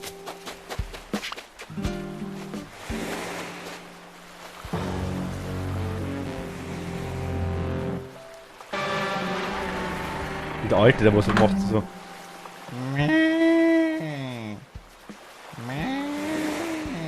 Ungefähr so. Er macht. Da war's.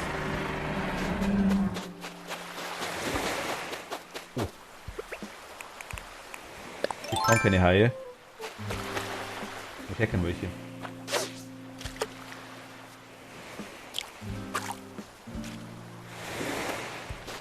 Akuna, ich sag mal die Steuerberaterkatze. Schaut irgendwie so ähnlich aus, würde ich sagen. Der ein bisschen mit Hemd. Ja, voll. Ja, ja, genau. Aber den finde ich cool.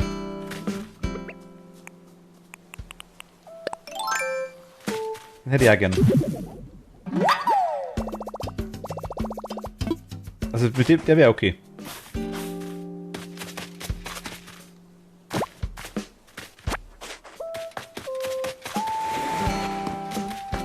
Was Männer haben. Ich mag den wirklich.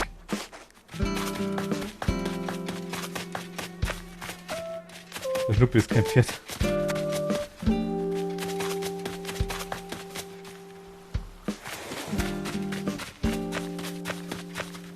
Ist auch jetzt online.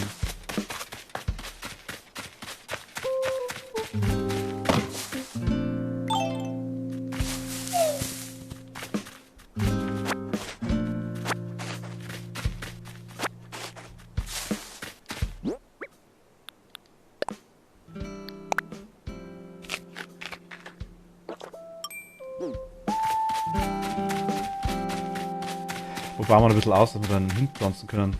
Machen wir mal hier ein Haus hinkommen. Der wurscht. Das könnte ein Goldbaum sein.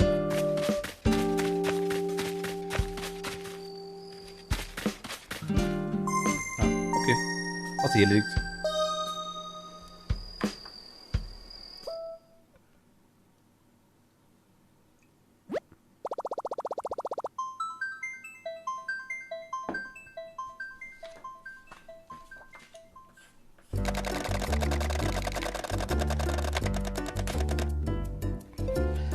Der Hobbyholzkopf besucht die Internet-Existenz.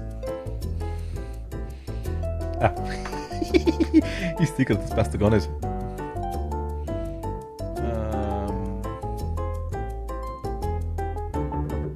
Mies muss die Kettensäge und das Blut wegmachen. Passt nicht ganz zu Animal Crossing. Im Anflug. Aus der Spezi-Bucht. Bester Name. Oh, die Frau General ist da.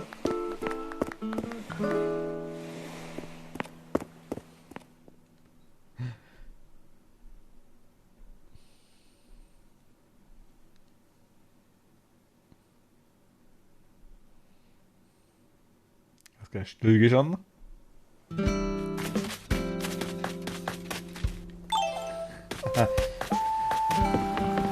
Hallo. War kurzer Linker.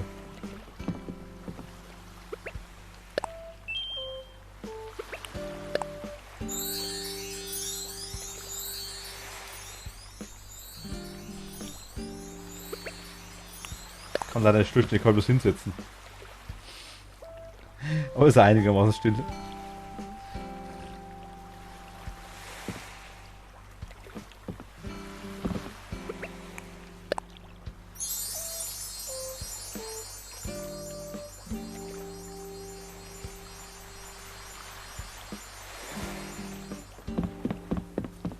Sowas ist der Wunsch oder das Anliegen eures Besuchs, werte General. Einen bestimmten Hintergrund oder einfach nur so? Hi. Hab doch gerade schon Huhu gemacht. Oh. Die habe ich geschenkt gekriegt, kann nix. Kannst noch drehen. Ich kann nichts bewegen aktuell. Unten ist der Dino. Easy. Also rechte Seite Strand. Unten.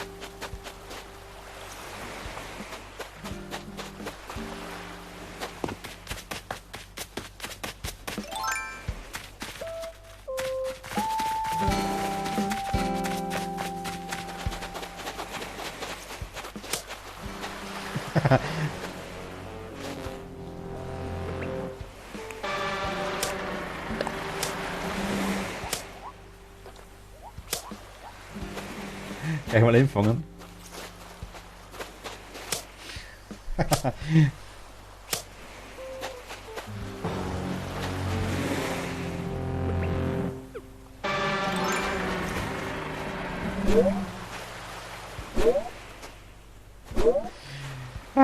Ich merke schon. Magst du den? Ich kann schauen, ob ich den noch bestellen kann. Oder vielleicht kannst du sogar selber bestellen. Eventuell. Nee, ich glaube, das geht gar nicht. Ich schau mal kurz, ob der... Kann ich den bestellen? Ich weiß gar nicht. Na, danke. Ach komm. Jeder braucht den Dino. Bestellst neben Mighty and Sultan. Handout mit. Er freut sich. Ja, aber es passt zum Mighty und Zolt. Bei einer Insel passt das, ich habe Wildwuchsinsel.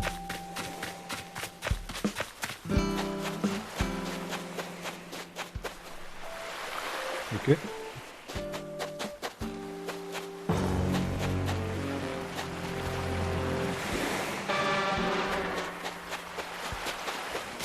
Aber wenn du so japanische oder so asiatische Pagoden hast, dann kannst du einen Godzilla daneben hinstellen. Godzilla! Godzilla! Das ist eine scheiß Mücke da. Wo ist sie denn eigentlich? Ah, da ist sie. Die Fische sind dekorativ.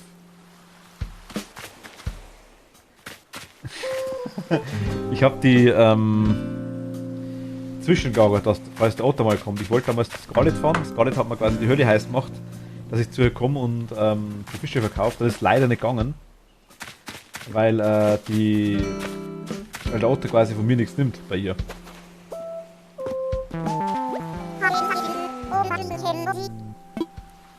Und dann haben wir gedacht, okay. Und habe es nach und nach, wenn ich halt geangelt habe, und ich versage meistens beim Angeln, aber wenn ich es nach und nach gemacht habe, habe ich einen Fisch gehabt, den ich noch nicht, den ich dem Eugen nicht geben kann, habe ich da hinbunkert. Aktuell.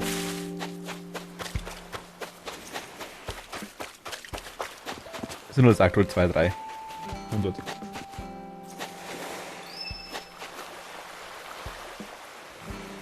Das ist so cool, wenn man die anderen Bewohner nicht. Die machen alle Emotik, alle Dinger durch, alle. Nicht. Schade. Hier sollten wir das Sozialamt vorbeischauen. Warum? Hallo Sozialamt.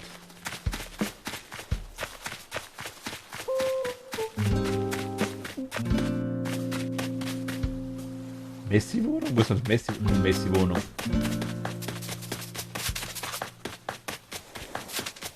Das ist ein Lager. Ja, Peter. Die sind alle in... Sagen wir vorher war der zu krass, kennt ihr, oder? Da ich habe sogar ein Gurkenpferd ausgestellt. Dekorativ in den Mittelpunkt. Kannst du meinen Kopf drauflegen.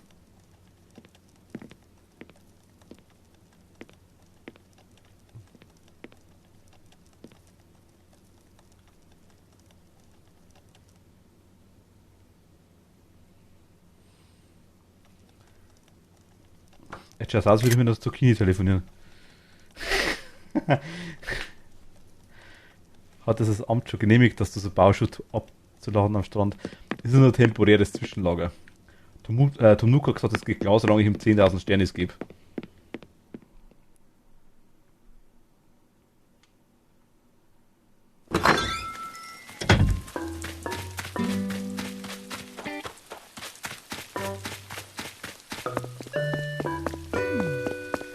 Aber es ist eigentlich noch nicht allzu viel passiert seitdem. Ich habe einige Bäume gepflanzt, ich habe einigen Rouge neu gepflanzt, ich habe einiges an Scheiße rumliegen. Haha, lustig. Kennst du, dass du nicht im Bett bist? Das wundert mich direkt.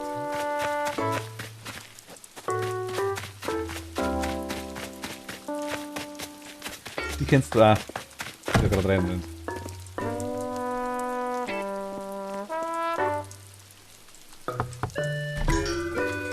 Nee, doch nicht.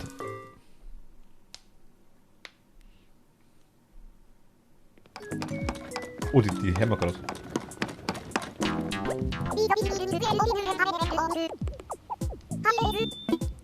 Was bastelst du denn? Also ich stelle gerade ein Muschelbett her. Wie geht das, was ich gestern beim Einschlafen, weil ich eben nicht einschlafen konnte? Checkst du das?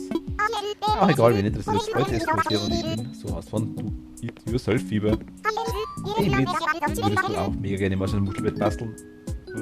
Ja, gib. Ich bin auch bei Basteln, da meine Anleitung beweist, dass na ist der genial oder obergenial. Du bist so mittelmäßig. Das ist ein kinderleichtes Projekt, das ist doch nicht auf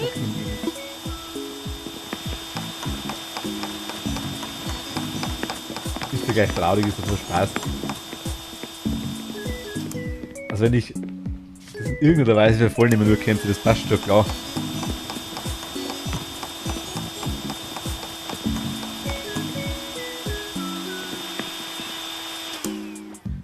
Jeder feiert Gurkenwitz.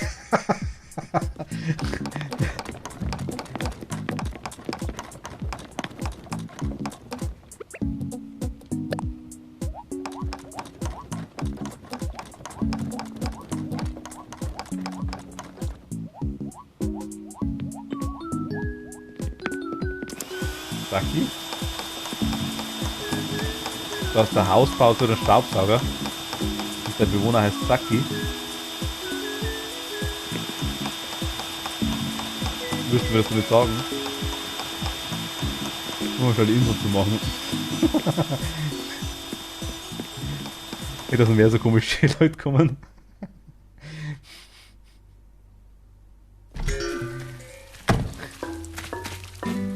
Der Staubsauger sagt, ach so. Ist das so eine Aufgabe? Ja, ich weiß, ich habe den Witz schon verstanden. Weißt du, um 1 Uhr in der Nacht kommen irgendwelche Dad-Jokes raus.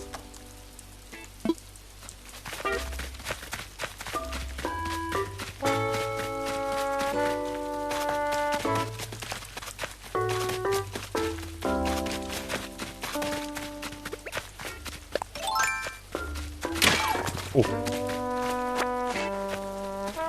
Das war vielleicht blöd.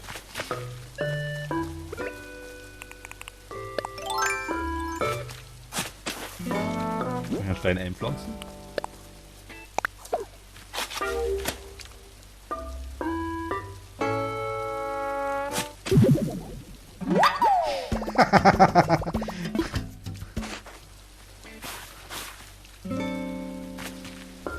Wenigstens haben deine Bewohner mehr Ordnungsgefühl als du. Ich weiß gar nicht, was du für... Kathi. Das aus deinem Mund. WTF.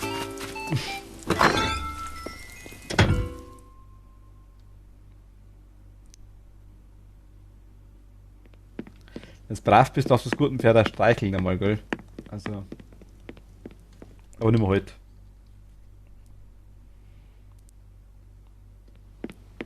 So, alles sauber aufgeräumt.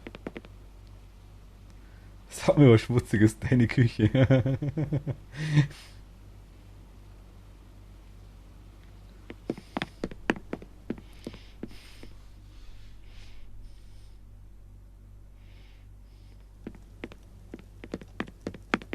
Vielleicht zwischendurch sogar Platz hat, dass das Zeug ins Lager holt. Haben wir im Lager eigentlich mehr Platz.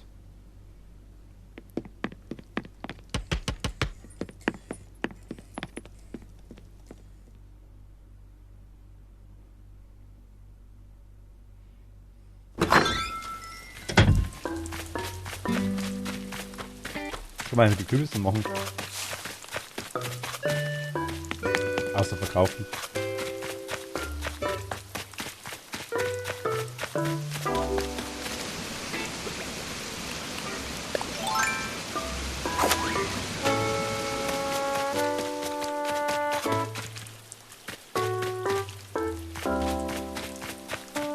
Hier wäre gut, aber...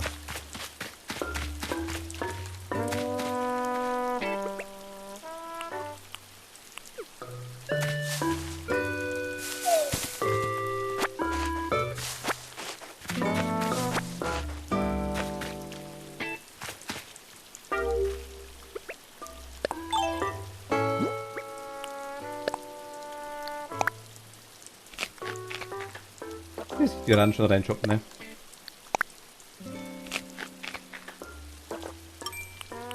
Flaschenpost. An eine neugierige Person, als ich heute vor der Tür trat, traf mich ein Regentropfen und die Inspiration für eine Anleitung und nun sollst du dich ebenfalls an meiner Eingebung freuen. Mach etwas daraus, dein Ideenmeister Grisha.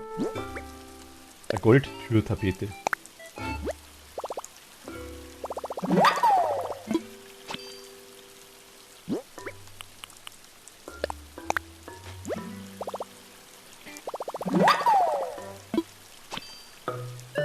Goldtürtapete mit einem...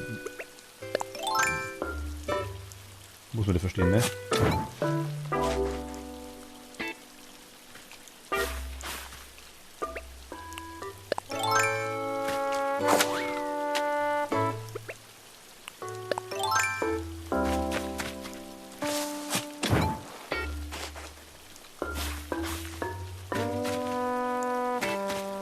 Die geht's halt auch nicht, ne?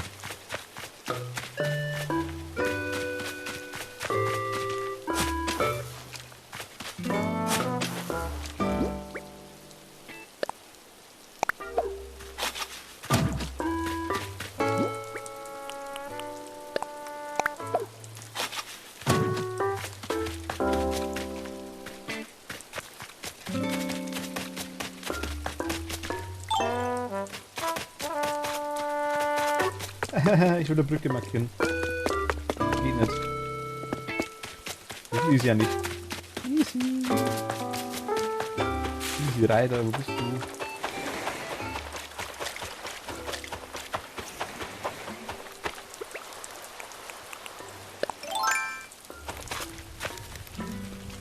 Campingplatz. Ah, okay. Nimm den gleich mit.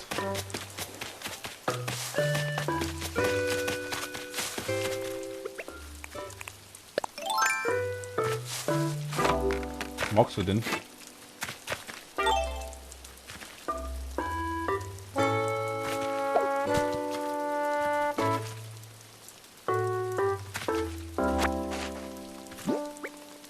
Geburtstags-Cupcake.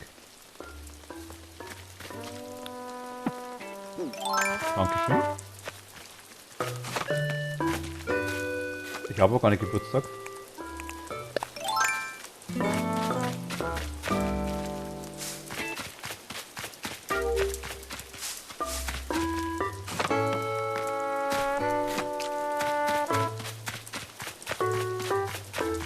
Oh, übrig von meiner Party. Ach.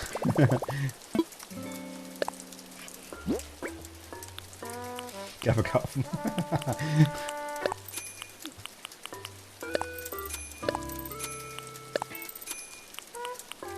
Schmeckt vielleicht immer ganz frisch.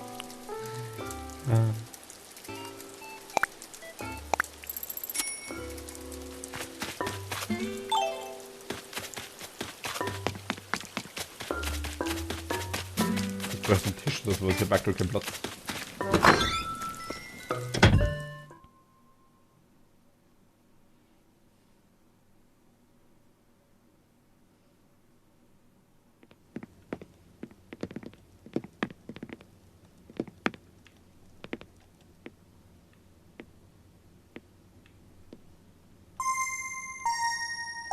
Okay. Wolltest quasi bloß ein Camping? Oder wolltest du bloß die Cupcake bringen? Hättest du bleiben können. Tschüss. Aber. Okay. Sag's halt, wenn es langweilig war. Progress. Du weißt. Ja gut, kommt drauf an, wenn wir die Fische verkaufen, dann habe ich wahrscheinlich 3-4 Millionen. Dann könnte es schon funktionieren. Ist der einsam auf der Insel? Warum willst du beischauen oder was?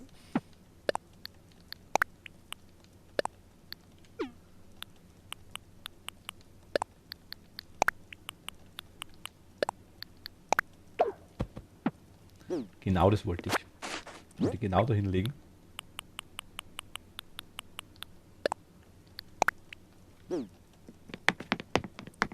Ich pflaster jetzt irgendwo so ein Haus hin. So schaut's aus.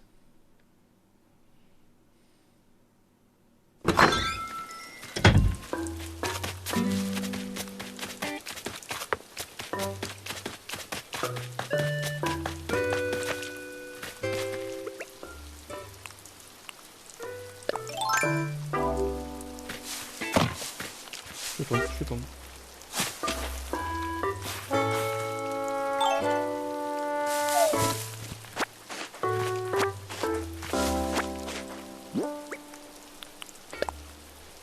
Nam nam nam nam nam nam.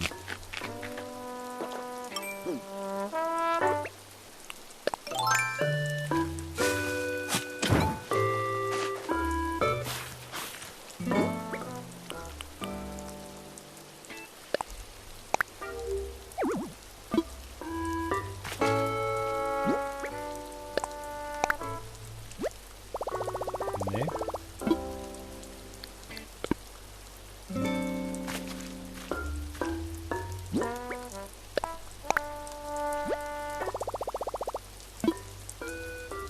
Jo, passt. Hau hin das Ding.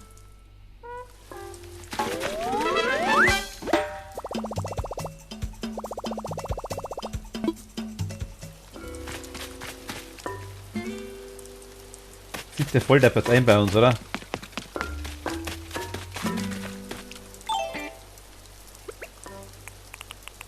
Ich glaube, ich lösche das Spiel wieder.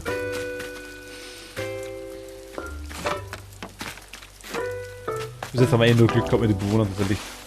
Und das ist jetzt gleich komplett random. Na, ich pflück gerade Blümchen, muss hier Kohle machen. Der alte, du hat mir schon Betonsackeln vor die Tür gelegt. Er will sein Geld zurück. Ahoi, da sagt die Einheimische noch immer statt hey, was geht? Meh. Stimmt sogar.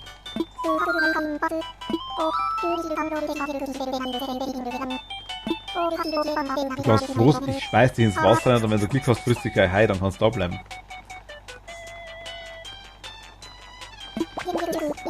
Ich muss nach Hause, das packt mein Vater, das Informationen. Hasta la vista, Emits.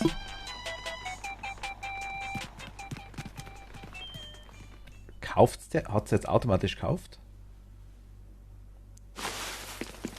Haihappen, uhaha. Haihappen, uhaha.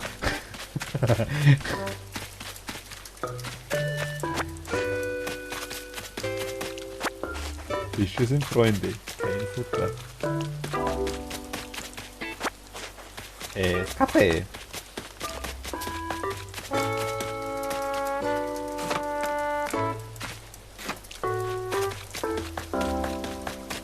Einfach schwimmen, einfach schwimmen, einfach schwimmen, schwimmen, schwimmen.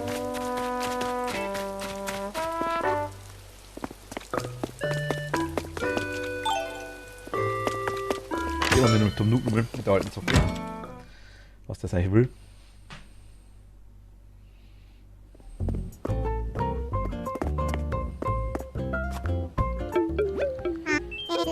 Hallo, hallo. Willkommen bei der Bauberatung. Was ist auf dem Herzen? Was soll ich tun? Ah, hallo, hallo. Na, alles okay bei dir? Besonders so für das neue Haus? Natürlich. Was du nicht sagst, was du jetzt Band gerne legst, dann will ich mal allereiligst den Hausbau in die Wege leiten. Glückliche Kundschaft und rasante Geschäftserweiterung, zwei meiner liebsten Dinge auf der Welt. Bei dem Thema. Also eigentlich ist der Mumpitz, wie wir das auch angegangen sind. Schack war der Beste, ja. Den Hausbau auf den allerletzten Drücker zu erledigen, so plant doch nur ein Dilettant. Jetzt können wir die, okay. Wir hätten quasi einen deutlich schlimmeren Bewohner kriegen können, sehe ich das so richtig? Ich habe die rettende Idee, eine bessere Infrastruktur muss her. Ich verkaufe die Häuser, du baust sie hin und ich verkaufe sie dann und verlange nochmal Geld. Du kriegst nichts davon. Außerdem sollten wir im Vorfeld Grundstücke für Häuser reservieren, gleich mit Direktvermittlung. Ich würde zwar eine bescheidene Gebühr verrechnen, würde dir für die Vermittlung aber auch Meilen zahlen. Super. Ich hoffe sehr, dass dir das Land zusagt. Melde dich, falls du helfen willst.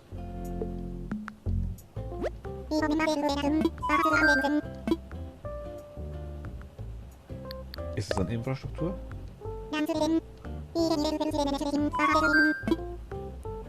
Und Schiffsverkauf.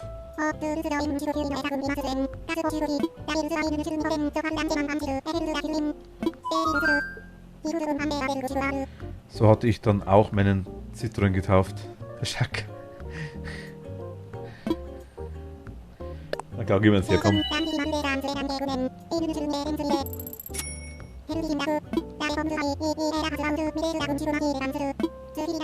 Suchen unseren Bewohner. So schaut's aus.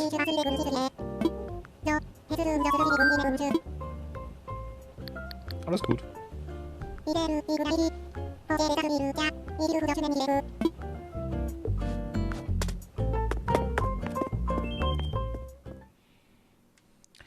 Jetzt müssen wir das nochmal irgendwo einen Hausplatz freimachen, ne?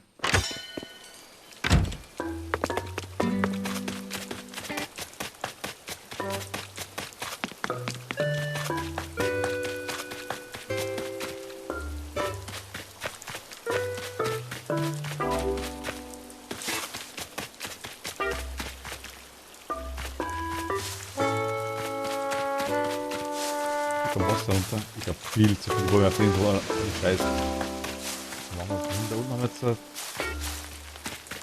5 Häuser. Ich muss sowieso alle umräumen, das weiß ich jetzt schon.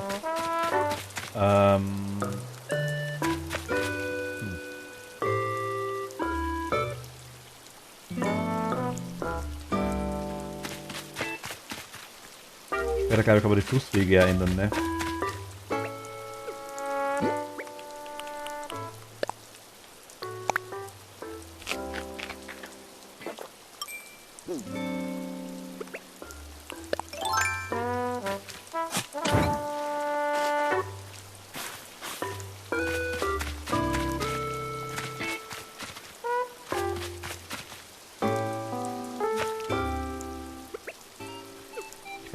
viel...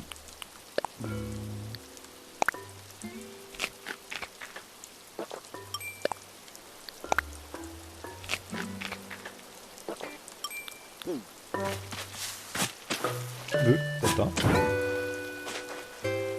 Was ist denn da?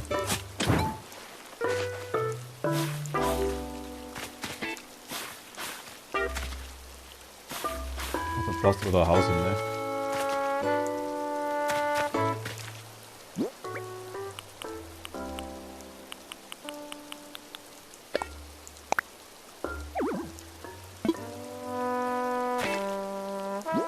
So.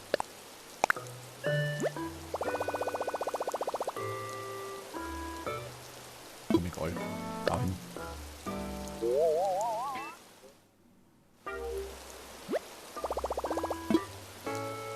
Passt.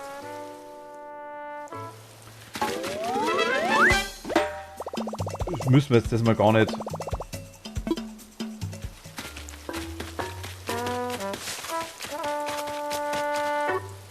Gar nichts craften dafür, tatsächlich.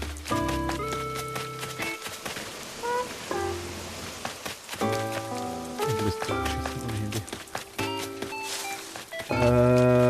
Drücken muss aber anders hin.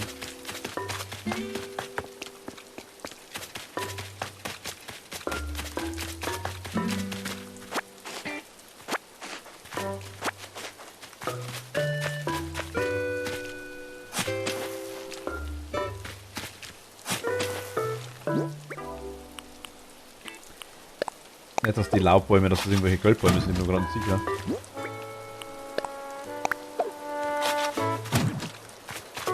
Nur müssen nicht so sternige Bäume rumhängen, bei mir glaube ich noch. Irgendwo.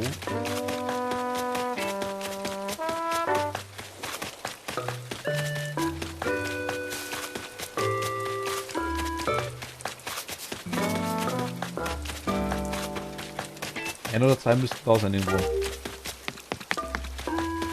Normalerweise.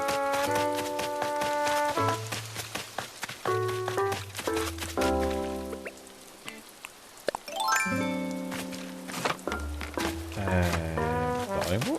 Da ist flüssig.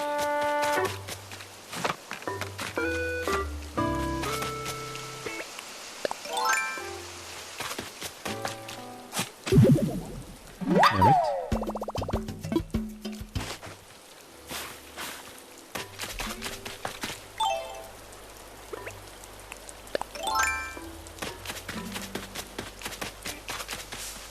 Ich dachte, ich habe schon ich wollte auch schon kurz von ich habe gedacht, ich habe irgendwas am Raum gesehen, aber gedacht, nee, den sammle ich jetzt nicht. Ich warte, bis ihr da seid.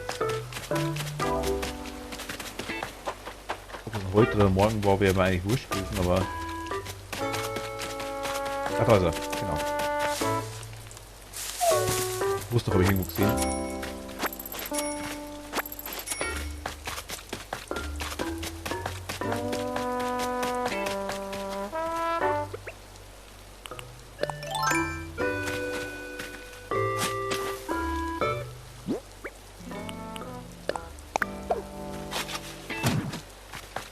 Ich pflanze jetzt einfach aktuell bis irgendwo rein, dass wir da sind.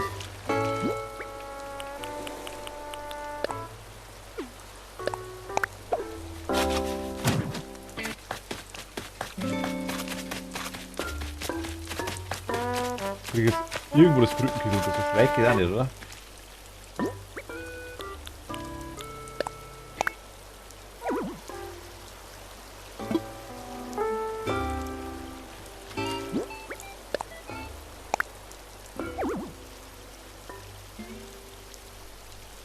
Und richtiger Flussbreit, das ist 1 zu kurz, ne? Ah, gelassen. Geht's hier?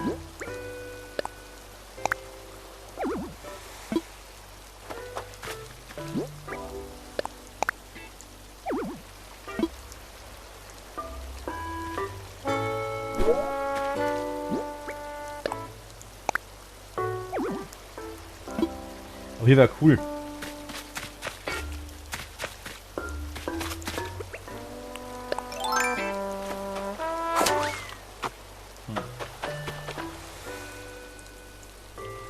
Ohne Käfer schon, ich weiß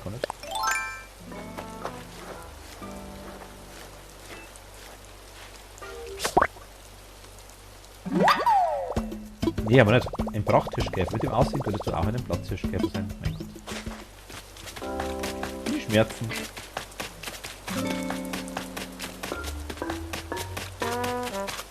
Ich gehe mal kurz beim Augen ab das Zeug und dann würde ich sagen, hau mal eine Runde raus und suchen einen Bewohner. Hallo. Analysieren.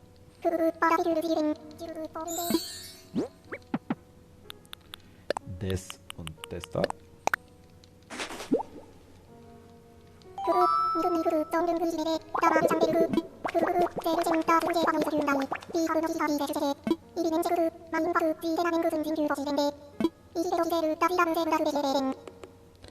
Du kriegst da schon keine Angst. Ja, ich küsse mal raus, was auf. Wirk.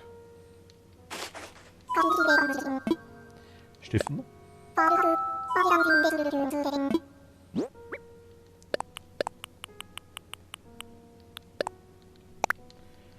Okay, fast wie die mag ich doch so gern. Meine Autos haben alle Namen, das gehört so. Achso. Ich hab gelesen, gerade die Story.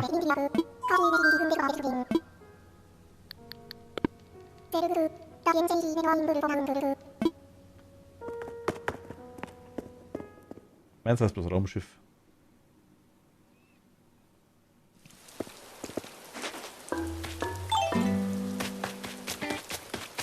So.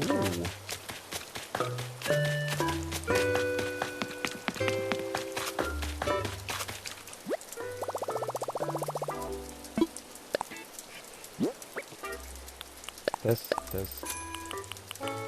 und das.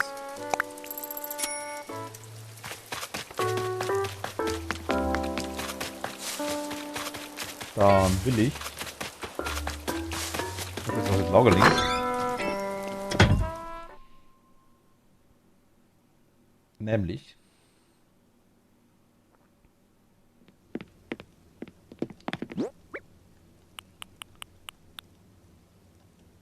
Oder nehmen wir es einfach mit, das Zeug, ne?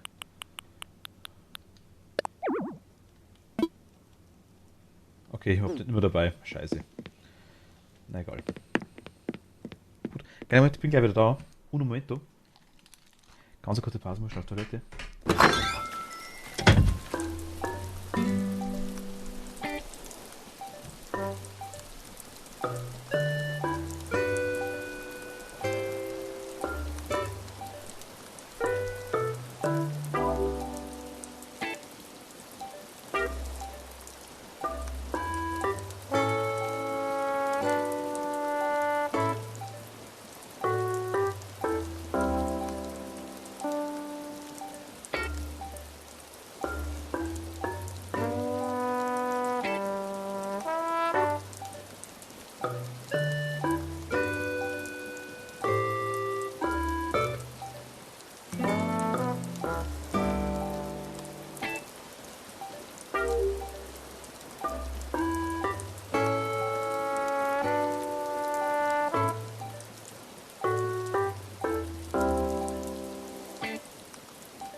Brief kriegt.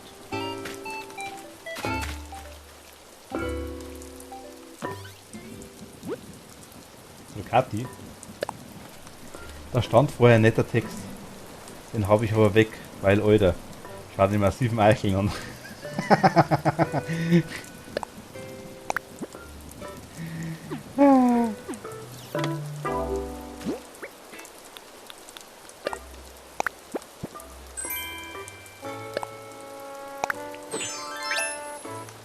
Ni hao.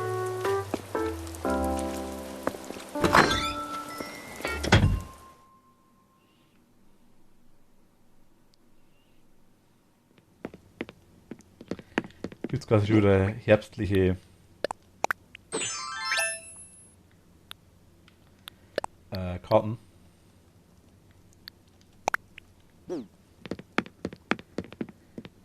Ich finde das Olla-Shirt, ja. Olla.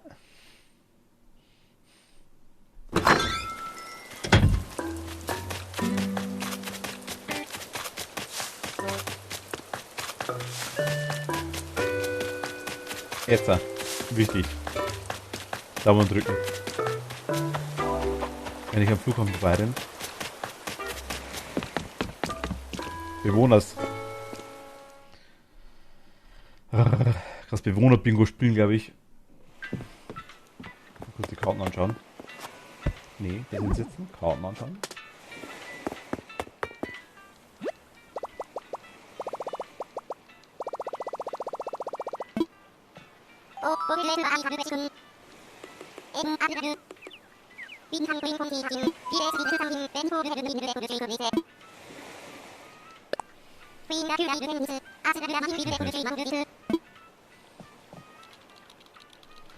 Dass ich zumachen muss, weil ich Karte verschicken will, weißt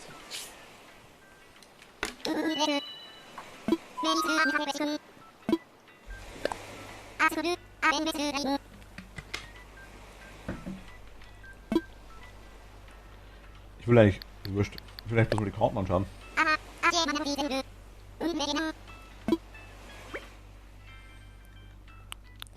Wurscht, zeig mir die Karten.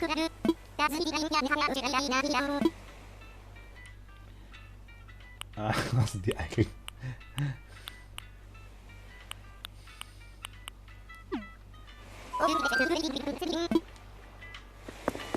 Okay, dann einmal meine Tickets fliegen. Ich möchte fliegen. Rocher.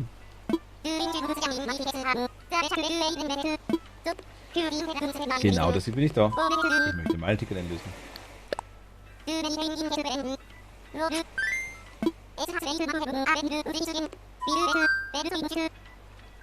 Ja.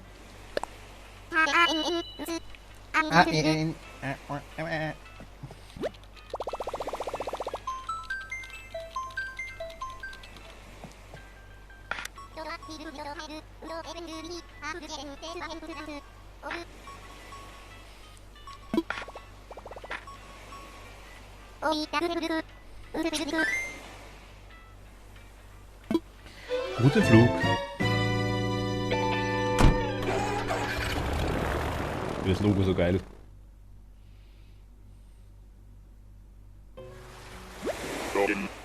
Roshi kommt zusammen auf mit Laberkuchen, ist sicher auf Ziel und spektakulär. Wozu ich heute am Fliegen sprechen, weil du einen Flug brauchst.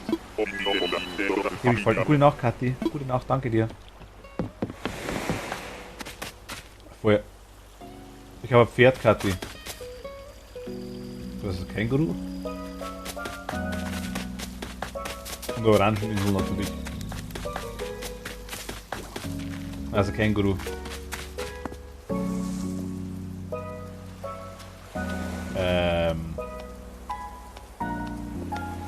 Nope. Ach, kenne ich dich? Ja, nicht. Ich bin Sylvia. Wie heißt du, Flott? Okay, okay. Und hast du auch zu Hause?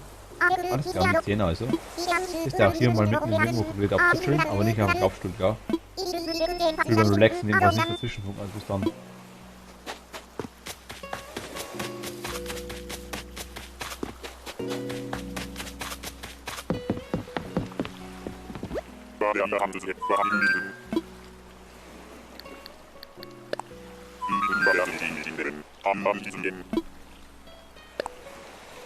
Hilft nix. Muss man nochmal weg.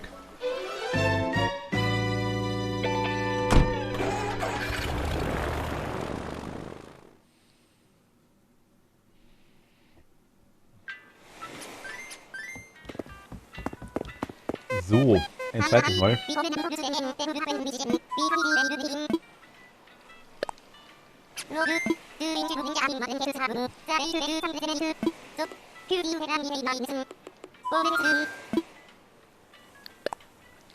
Wann kriegt man eigentlich das Inselgestaltungszeug, dass man quasi die Wasserwege ändern kann oder so Zeug?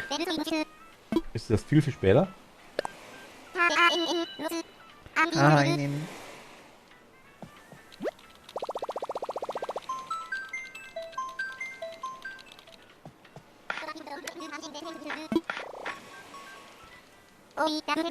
Es wird einiges erleichtern, tatsächlich. Also Wege machen könnte und ein bisschen planen. Gar nicht so schlecht.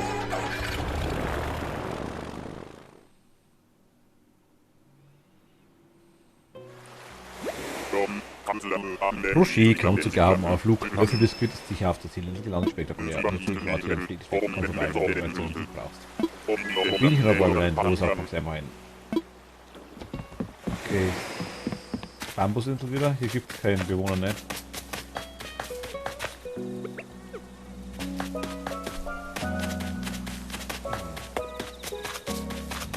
Scheiße. Doch.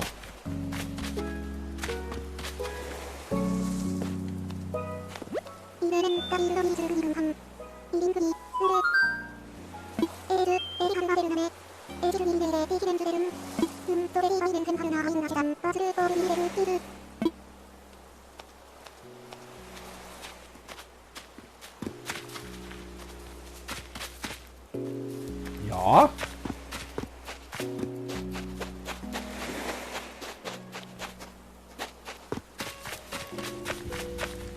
Victor wäre noch cool. So komischer kleiner chinesischer Panda wäre noch cool. Die eine Gothic angehauchte Person, ich weiß nicht, ob das ein Panda oder was immer das genau ist, wäre noch cool. Oder Pferd kann auch sein.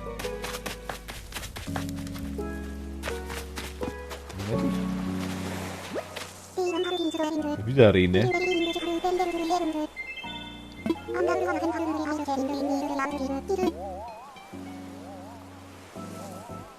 Ach komm, die nehmen wir.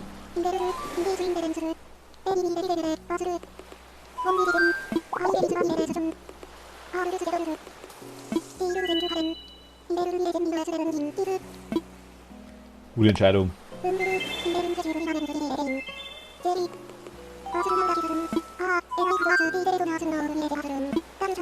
Rufst du nur an, dass du das Geld hast, dann passt alles.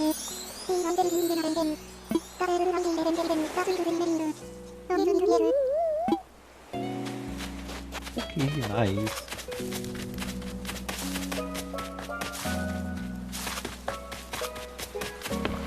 Jawohl, die hab ich gar nicht. Fliegen wir zurück. Los geht's. Aber noch auf eine Insel. Müssen wir ein Haus bauen, gell?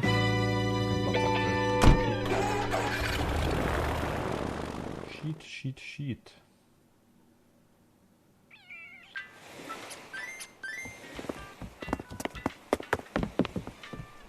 Geht das überhaupt? Ich weiß gar nicht.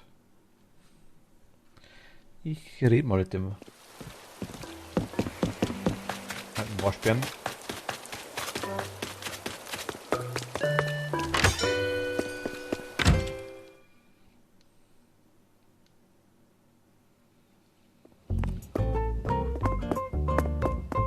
Hey du.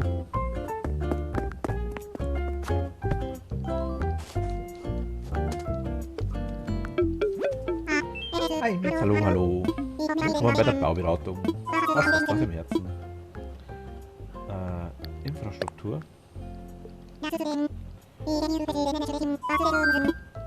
Grundstücksverkauf. Ah, geht sogar. Okay. Dann machen wir es noch. Machen wir noch eins. Klar.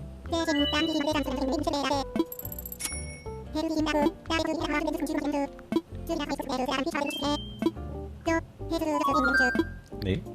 Alles gut.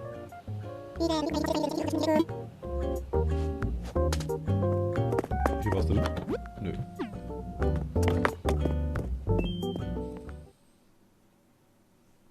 Wir können... Wo machen wir das hin, das Haus? Es wäre halt nice, wenn wir da Brücke hätten, die da drüber geht. Mein Gott.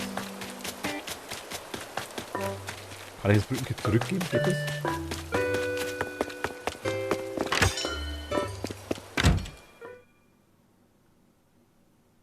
Ich frage mal.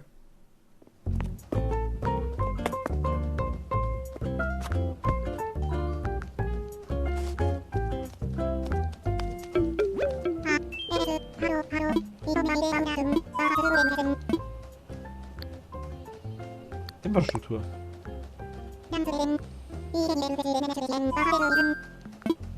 Rückenaufgänge.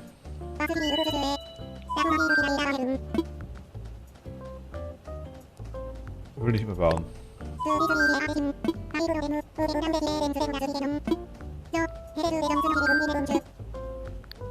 Infrastruktur.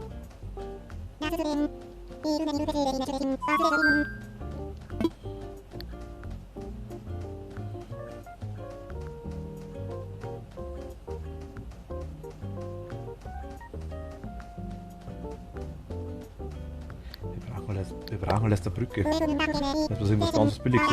Sind die normalen schmäler, die kennen? Brücke bauen.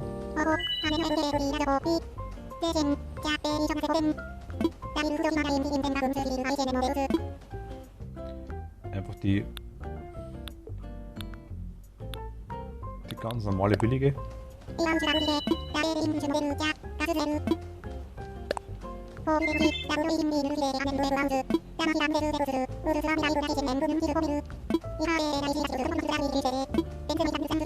Oh, aber geht es jetzt besser? Ich hoffe.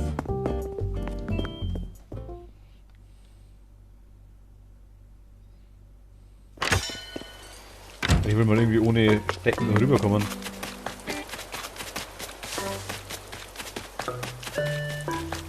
Hier? Wäre ideal. Okay, ist doch nicht schmäler.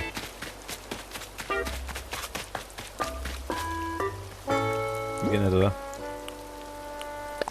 Machen die alle die gleiche Breite?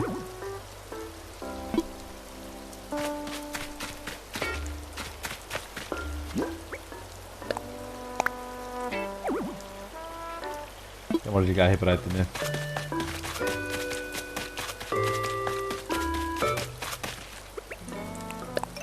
Aber ist glaube ich auch wurscht. Ich kann da drüben glaube ich das Ding auch problemlos einen Bewohner hinpflanzen. Der kommt da bei das Ding auch zurecht, wenn ich mich täusche.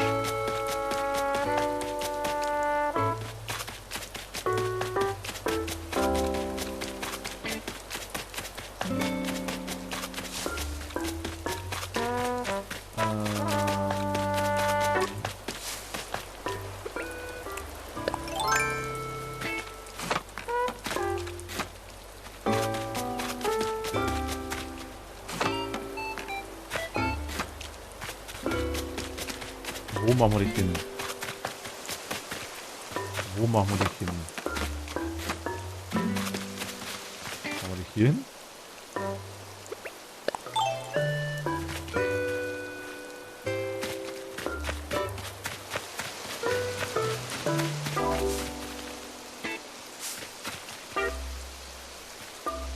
Wir machen die mal hier hin.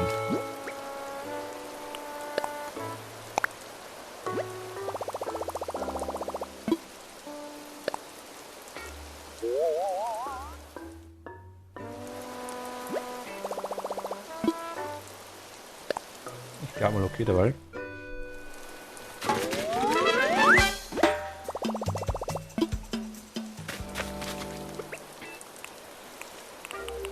Und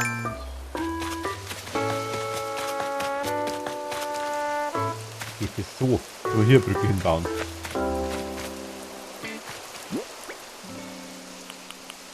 bisschen umständlich, aber...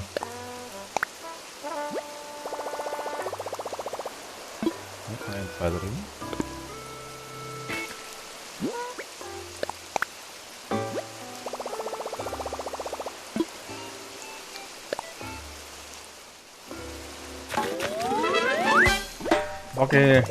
Wackelgrille ist da.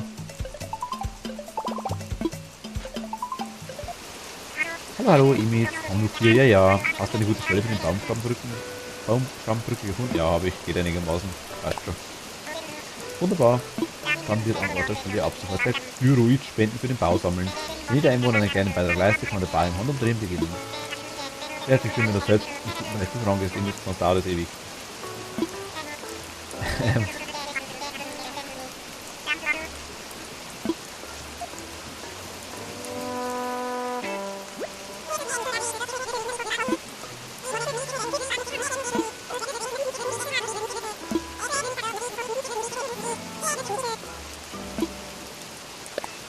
Himmel 8000.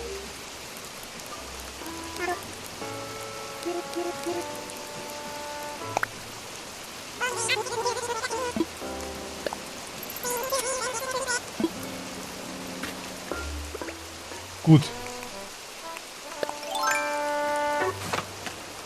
Wir können zumindest, das ist nicht optimal, aber wir kommen mal zu dem Haus und das passt dann schon.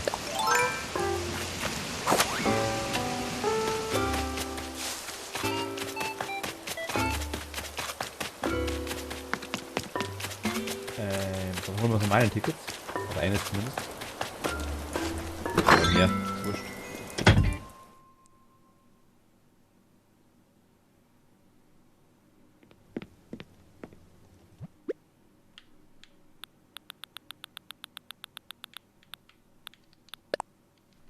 In die Dash. Jetzt irgendwas Cooles wäre nice. Jetzt werde ich picky. Ich glaube, ab Bewohner 6 haben wir freie Auswahl, glaube ich. Hat's heißen. Wir werden jetzt definitiv noch irgendeine gewisse Art kriegen, glaube ich, an Bewohnern.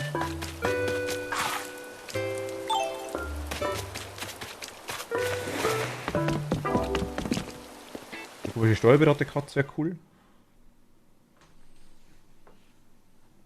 Oder die Orangenkatze wäre cool. Der Panda, der chinesische wäre cool. Der Victor wäre cool. Minuten quasi. Ich weiß gar nicht, sonst noch gibt. Ich habe bloß überflogen damals. Mein Ticket nutzen. Was ich so gesehen auf der anderen Insel. Die Throne habe ich auch schon irgendwo gesehen. Also in der anderen Insel definitiv. Ich weiß nicht mehr wo, bei wem. Irgendwie hatte die auch.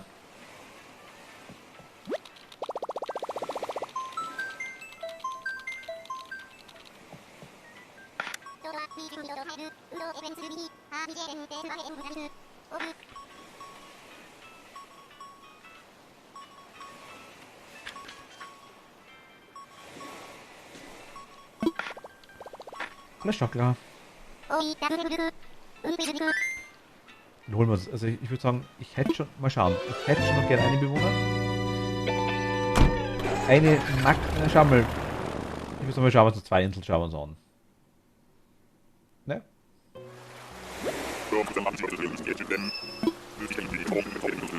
Dann machen wir ab ziemlich bald Schluss, würde ich mal sagen. Für heute zumindest.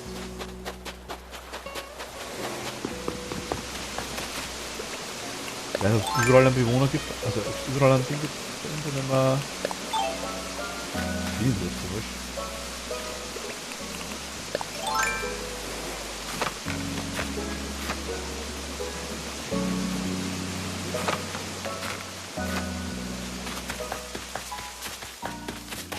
Orangen, ne? Ich hatte jetzt einmal eine Birneninsel. Ein einziges Mal. Der Rest waren immer Orangen. Immer. Ausnahmslos Orangen. Ich versteh's nicht. Ich versteh's überhaupt nicht.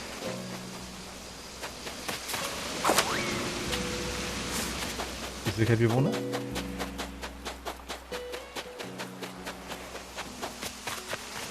Schaut von uns aus, ne? Ist nicht der Feder-Inliner? Also wenn man quasi ein Haus zu verkaufen hat.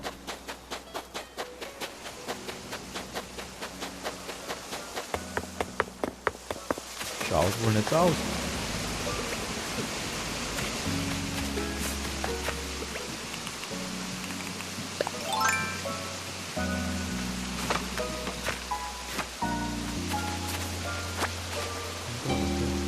Ich dachte, das wäre, wenn ein Haus steht, auf jeder Inliner.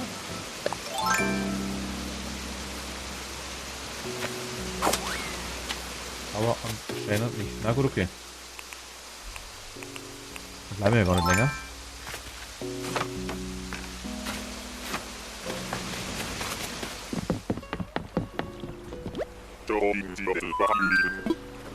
Gehen wir zurück. Los geht's.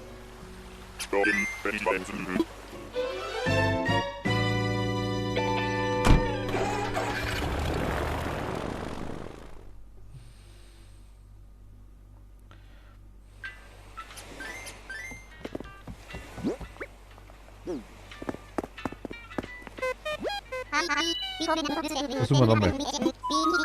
Vielleicht ist es da wieder eins. Ich weiß nicht genau. Haus steht.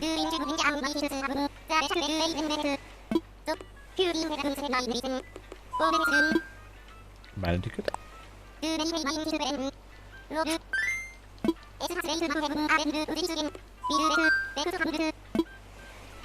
Auf geht's. Nein.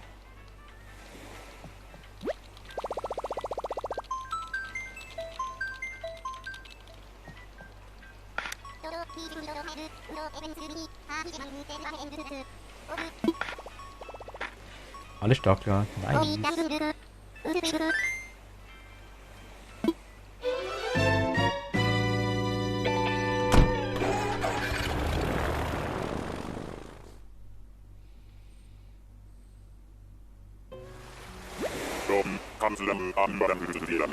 Bananenquark, okay. Heißt.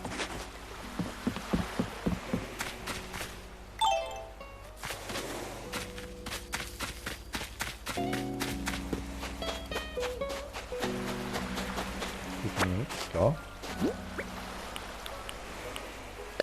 Öffnen. An irgendwen da draußen. Ich habe letztens, ach was soll's, geht dich eh nichts an.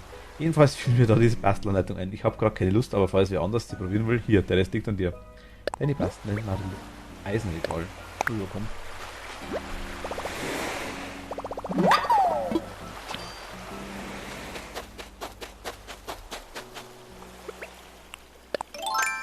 Ist hier wer?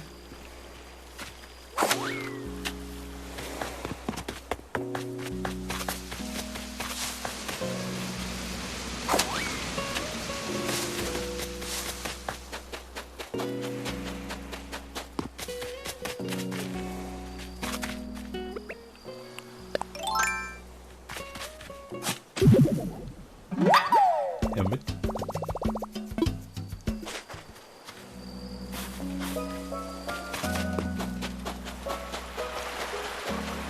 Funktioniert das nicht so, wie ich mir das vorstelle?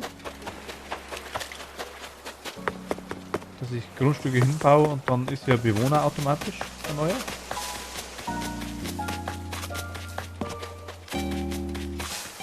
Schaut fast danach aus.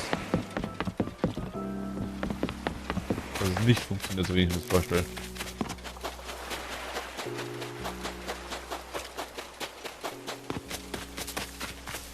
Aber wir haben Birnen, das zweite Mal.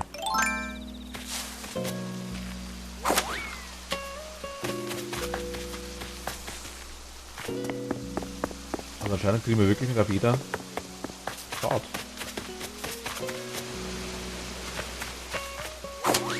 Ich habe mir quasi mit jeder Insel, wo man drauf fliegt, sofern ein Grundstück vorhanden ist. Ich rede mal mit Tom Nook mal. Wo kann ein Schlag sein? Bäh. Tschüss. Ja, bitte. Zurück. Oder muss die Frone erst einziehen, die nächste dann? Kann das sein? Weiß man nicht.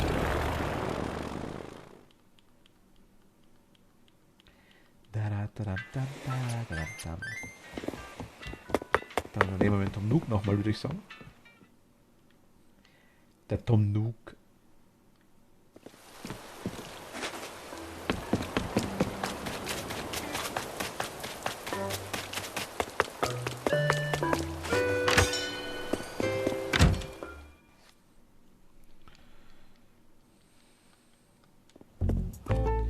Hallo.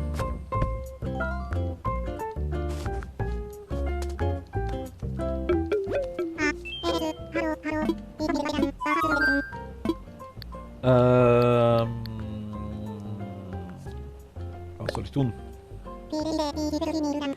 Viele Leute, die sich festziehen lassen, das wäre die beste Publicity für unsere schöne Insel. Da gibt es so eins, wer als Besucher nach Methane kommt, der muss die Insel absolut betören. Tob dich aus, ungerade Erde, Blumen und Pflanzen dekorieren. 1000 Aufgaben waren auf dich. Natürlich wäre dann noch das Thema infrastrukturelle Aufwertung. Was wir bereits besprochen haben. Reden wir kurz mit ihr noch. Isabel, da, Linda. Hallo. Bitte zögern, ich müsste sagen, wenn ich irgendwie helfen kann.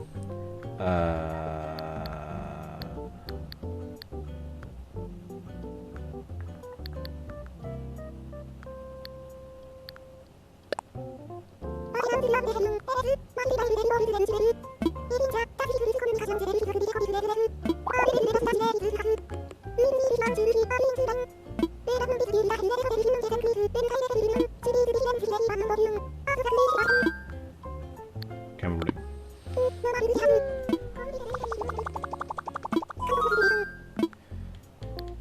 Das Palette, okay.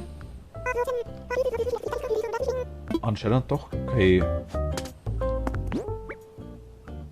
Wir haben auch nichts. Versuchen wir es nochmal.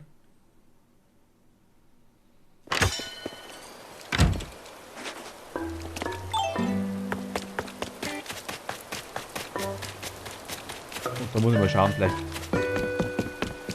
Ich habe morgen ein bisschen Zeit, vielleicht kann ich mir ein bisschen, zumindest gedanklich mal darauf vorbereiten, wie wir die Insel planen. Ich werde nichts machen ohne Stream, keine Angst. Aber zumindest gedanklich mal ein bisschen rumprobieren.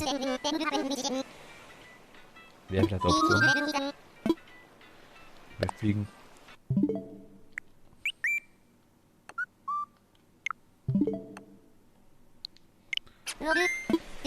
Rocher, du scheinst übrigens auch ein Meilenticket zu haben, sagt die Zeit. Wenn du das ändern möchtest, ich möchte das Meilenticket anlösen. Ich habe dir jetzt Bescheid gesagt.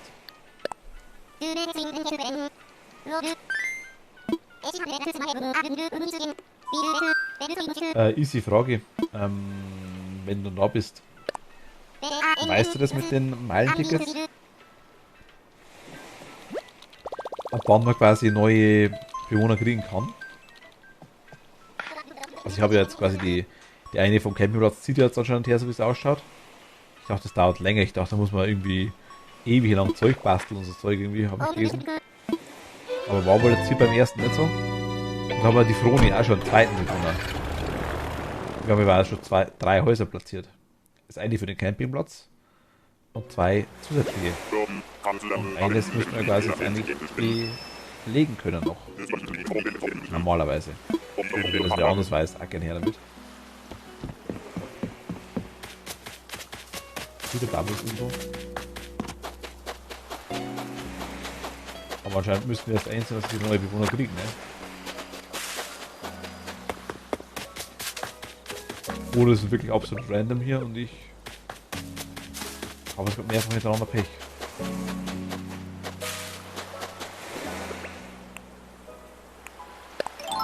Kann natürlich auch sein.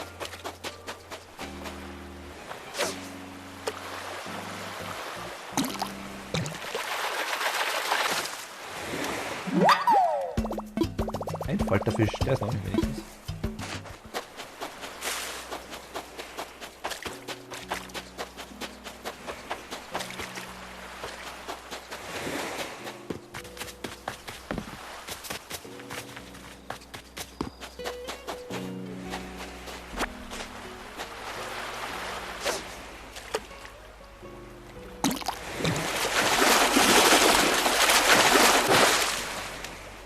Haben wir schon. Wir freuen uns auf unser Pile of Shame.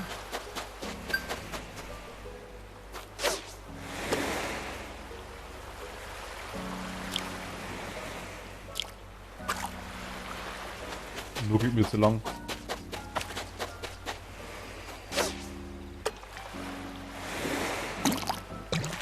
Der ist geil. Makrele. Die haben wir.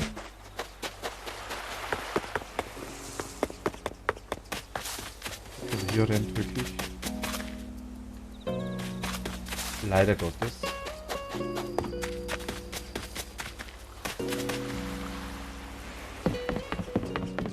Nichts anderes rum. Okay. Ich würde sagen, fliegen wir zurück.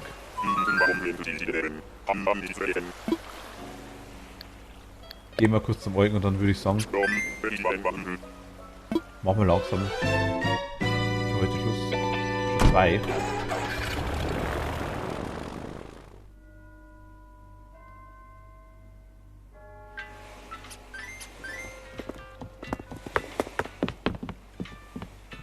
Hat das die Uhr gerade gelitten?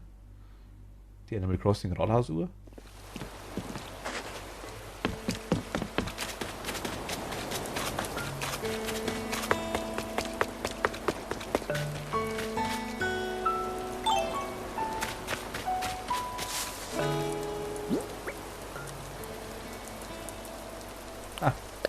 Öffnen. Alles wird bei meinem 2780 gute Nacht sind, das bin ich eingelegt und habe von dieser Bastelanleitung geträumt. Jetzt will ich sie weiterreichen. Den Stab beim Staffellauf, lass es krachen. Dein Sportsfreund Philipp. Holzfäller Rucksack.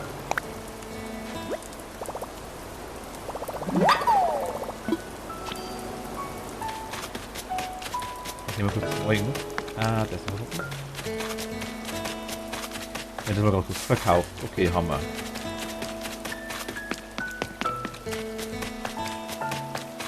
Das ist auch verkauft.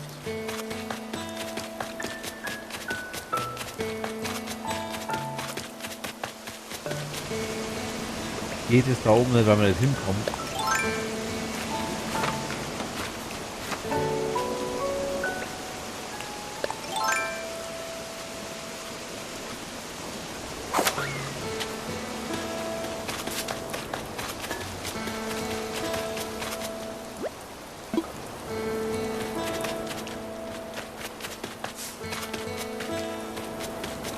Weil man nicht hinkommt, ne?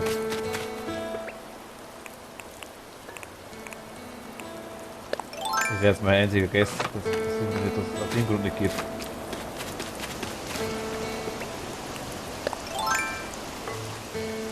Ich finde da die Brücke nicht recht viel, die wir da gemacht haben. Naja. Aber darum können wir einfach wohl ein Haus brauchen, das passt schon. Müssen wir noch eine Aufgabe machen. Das kriegen wir. Das kriegen wir. Eugen, hallo. Ich habe was für dich. Fossilien.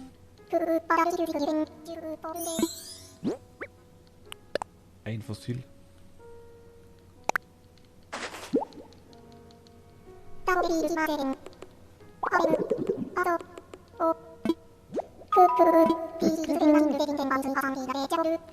Haizahnspirale, okay.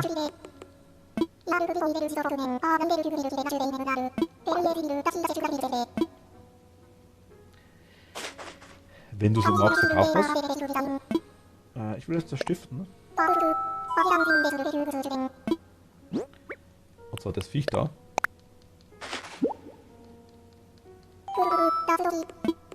Ein Falterfisch. Nö, lieber nicht.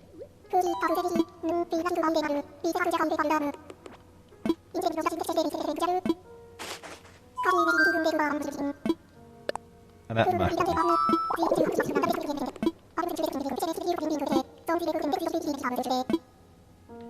Ciao.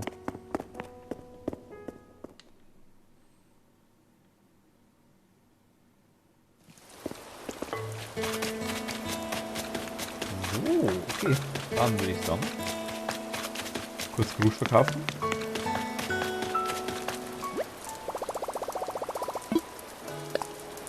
Büro.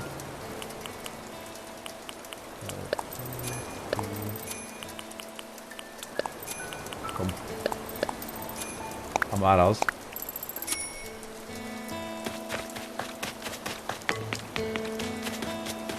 Ja, würde ich sagen. Gehen wir ins Haus. Wir lassen es für heute.